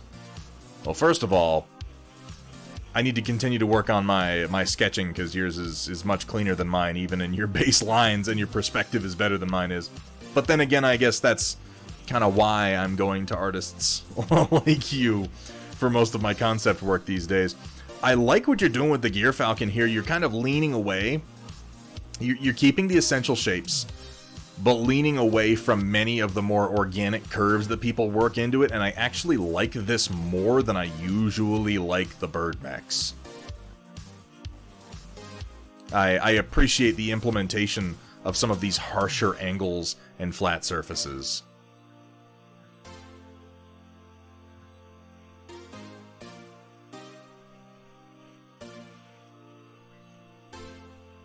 Oh wait, what is this other guy? The Thunderhawk. Oh yeah, with that big nasty there on the shoulder. I guess that makes sense. Curves are for nerds. I don't know. I like my robots blocky. What can I say? Some curves, but you gotta have the hard angles, you know? And I guess blocky is the wrong word. Like boxy is the wrong word. You want some curves, you want some good shapes, but you want hard angles. At least I do. I like this here, and our underslung cannon here with the sort of drum mag hanging off the bottom. That works well. Interesting design for the barrel over here, the sort of asymmetric cut-in. I like that. I'm definitely a fan of the instep plate. All in all, very nice designs. Merlin, this is the last of my water for the night. Good thing we're close to the end. I mean, not for the night, just for right now. Built to look like it's actually armored. Yeah, I guess that's it, Sumatha. It looks like it could actually take a hit. There's nothing wrong with some curves, obviously like shaped and angled armor for deflection purposes. Like, that's totally a thing, but I believe this more. This looks more military to me and less like an art piece. You know what I mean? Which ultimately is what it's supposed to be. Very nicely done, JunglePlague. I love seeing you getting your sketches out there, man. Consider H.R. Giger mechs. You're just describing Escaflowne. Here we have from or everything under the armor in Evangelion. Here we have from Automat Americana. Unlike everyone else here, I basically took a break from art during the stream break. No, I mean, I did too, man. It's turned out to be a good choice because life turned into a wildly chaotic hell during that time anyway. Ugh. Not made as much progress as one might otherwise think, still getting into the legs now. The good news is you don't have to, Automat. You go ahead and take all the time you need. But yeah, the joints are coming together. Now, I remember the first time we saw this, I was saying consider cutting out some of these struts.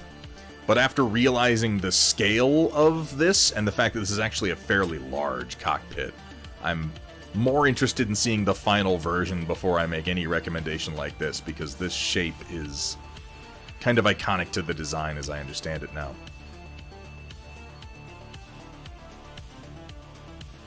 A roided up Shadowhawk. I mean, I kind of like that as the design inspiration just generally, if I'm being totally honest.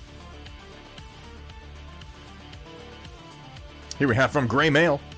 Finished this guy up, took some pics tonight. His name is North Star, and he's from the X-Men United Kickstarter that I finally got in last week. I didn't have a good close look at this before I clicked on it, and I admit seeing the colors and the effect on the base, for a second I thought, is that Black Bolt? And then I was like, oh. Oh damn, the eyes came out nice. Really good job altogether on the color choices. I love the texturing down here. Look at that. Super high contrast, interesting texture. Same thing, we have some interesting texture on the bodysuit, well picked out musculature. For a fairly like simple and stylized sculpt, I really like what you've done with the hair too. Really good work on the all in all, like the more I look at this, the more I like it. There's a lot of very, very subtle work done here, and some excellent use of high contrast pieces. And a good example of crafting some very effective focal points at the top and the bottom.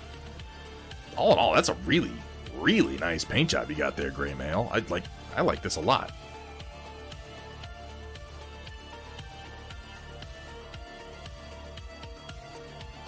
I mean, look at his butt. Say what you will, that reads as a butt. And at the end of the day, isn't that what we're trying to do? Here we have from Carbonic Acid. Finished up my first company of Death Commandos, part of my Left Hand of Wisdom battalion. Green and black. You know, green and black, and orange for that matter, is one of those color schemes that I never think of when I'm contemplating, like, what scheme are we gonna do this time? And I should, because every time I see it, I like it.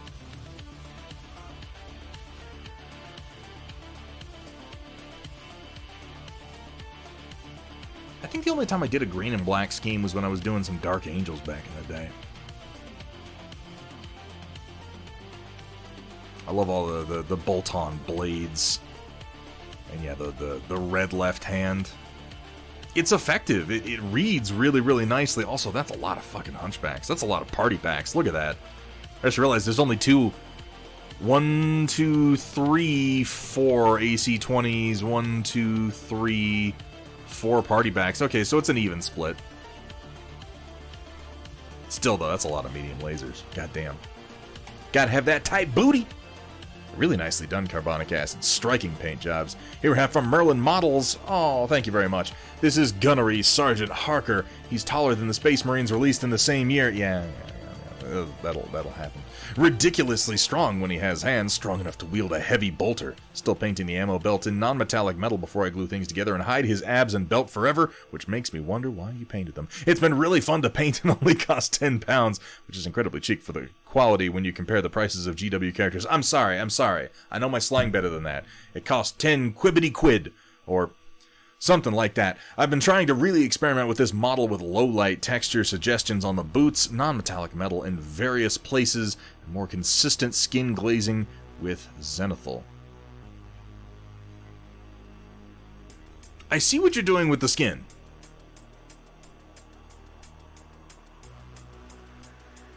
Now, you're going to cover up that side of his body. I would just say, like, I see what you're doing with the skin. I would strengthen the highlights more. Admittedly, I probably wouldn't because you're going to cover it up, but if you weren't, I would strengthen the highlights a little bit more. Just because he looks like he's been beaten badly. Doesn't he? He looks like somebody's taken a 2x4 to his fucking ribcage. The musculature all reads really, really well, and broadly speaking, you're doing a great job with the general theory of going essentially from red to yellow for skin. I really like the texturing on the muscles. I love what you're doing with the face. I think the lowlights on the face read really well. I just feel like it looks like he's been like punched in the stomach by a Terminator repeatedly. Looks like he's bleeding inside his abdomen.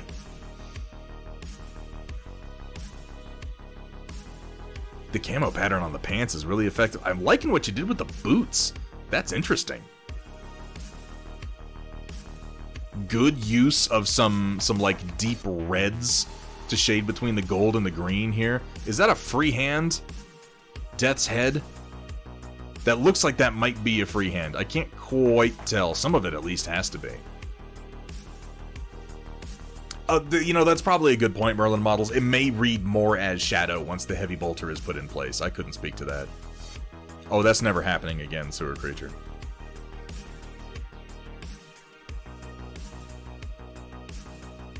Overall, this reads really, really nicely.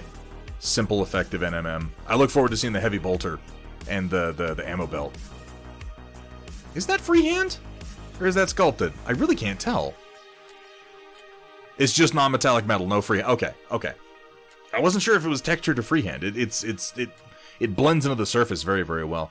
Here we have from Punished Fink, mixing things up and doing... Oh, I'm sorry, I did want to say, the face reads wonderfully, the musculature on the upper torso, this all reads fantastically. The only thing that stood out to me was this. And even with this being true, the color choices here are spot on. It's just the execution.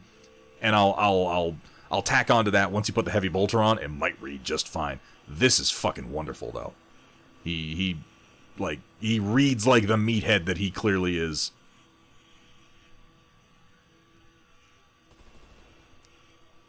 Oh, new Orc Data Slate, huh? How you doing, Nacti? Here we have from Punished Fink, mixing things up, doing a Star of Jade Falcon Zeta Galaxy. Really loving the way the Jade is coming along, really giving the airbrush a workout with these guys. As well you should, those things are damned expensive. That is a lovely Jade. It's very blue. It's very, very blue, and then we've got some little dashes of yellow in here. And it looks like we're going for a deeper green on the arms. Every time people tell me, like, oh, doing Jade Falcons this galaxy, that galaxy, I'm like, I don't know any of the galaxies from each other. I know the turkeys are green. I'm picking up the pattern that we got going on here with the sort of blue-gray slashes coming back. We have it on this bad boy, too. And a little bit across the shoulders here. That reads nicely. That is a lovely green. Damn. I'd be curious to know what colors you're using, Punished Fink. Here we have from Negative Charisma. Did some cast and play prints as I opened up the shop recently. No link as I don't want to advertise, just super happy with the quality of the prints. Did that photo edit for Skelebi and Armored recently for their recent cosplay. Oh, yeah. Put the Razorback in the background. Damn, those are some nice prints.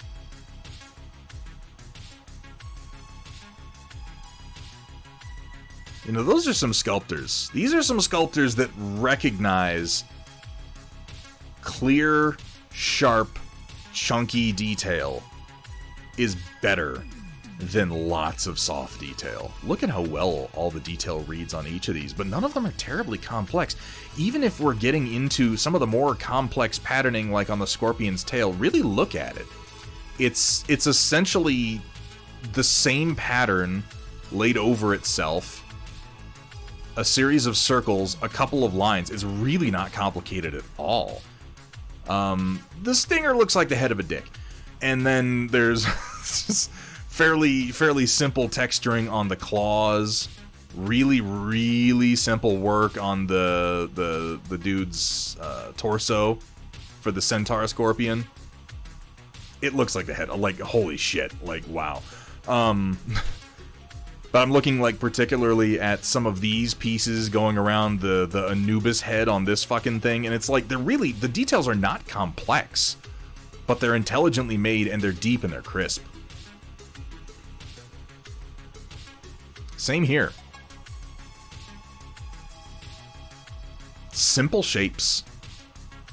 Damn simple shapes, just very, very deeply rendered so that the light and color can catch them properly. These are well designed all together. And yeah, we got Armored Idiot and Skelebi down here hunting them bounties. Flying that piece of shit old Razorback. That's a nice edit. Really well done. Reads very naturally. Even the light source seems to broadly be coming from the right direction, with them being in shadow with indirect light. Which is admittedly tricky. Well, they've been doing it for a while now, Steel. I should hope that they'd improve. And that's the thing, too. Like, you have to accept, particularly when you start sculpting and there's all these people out there doing it just right the first time. It's like, you're going to get it wrong a lot. You're going to get it wrong a lot, and getting it right is only really going to come with experience. What am I printing today? X-Brawn. You can always hit exclamation point STL. Did I update STL command today? I might not have updated it. There, I just updated it. It is... I can show you real quick. I might as well. Swoop. No, you can't see behind the scenes. That's not allowed. It's these two pieces. These long wall pieces for the Crystal Badlands terrain set that I'm working on right now. And we were working on the bridge piece to round out this set today during our sculpting. But that will bring us to the end of tonight's Storm Report, and as you may remember, the end of tonight's stream. Oh man, oh man, oh man. Let's see who's on, who's doing what. There's got to be somebody out there.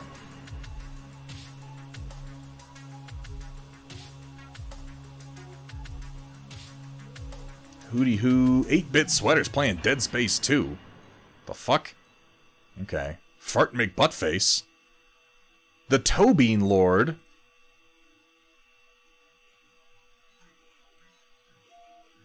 He's been going for a little while, but he's doing some pretty cool art over there. I don't think we've ever gotten to raid him. We have not. We've never gotten to raid the Tobean Lord. That I know of. But he's a very, very talented artist, so why don't we seize the initiative? Folks, I know some of you may be turning in for the night. It is quite late, after all. But if you feel like sticking around for just a minute, going with the raid, checking out Tobean Lord's channel, checking out his work, consider dropping him a follow, even if you're not going to stick around. Remember, follows are free, and discoverability on Twitch is basically nil. So we really try to do everything that we can to sort of show you around the artist community when you hang out and you watch us paint and sculpt and generally make assholes of ourselves. Will I be available after the stream? You can message me on Discord. I'll be away for a little bit, but I can get back to any messages that you send me on there, and I'll see what I can do.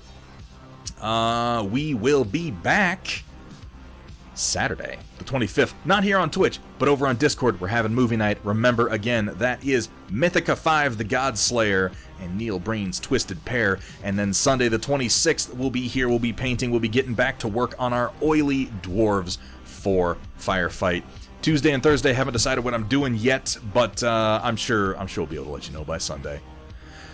Folks, thank you so much for the incredibly warm welcome back. I'm about to run out of time. This is so stupid. Why do I do this to myself? Thank you all for being here. Thank you to my amazing mods. Thank you to everybody who contributes to the stream. Until next time, keep on painting.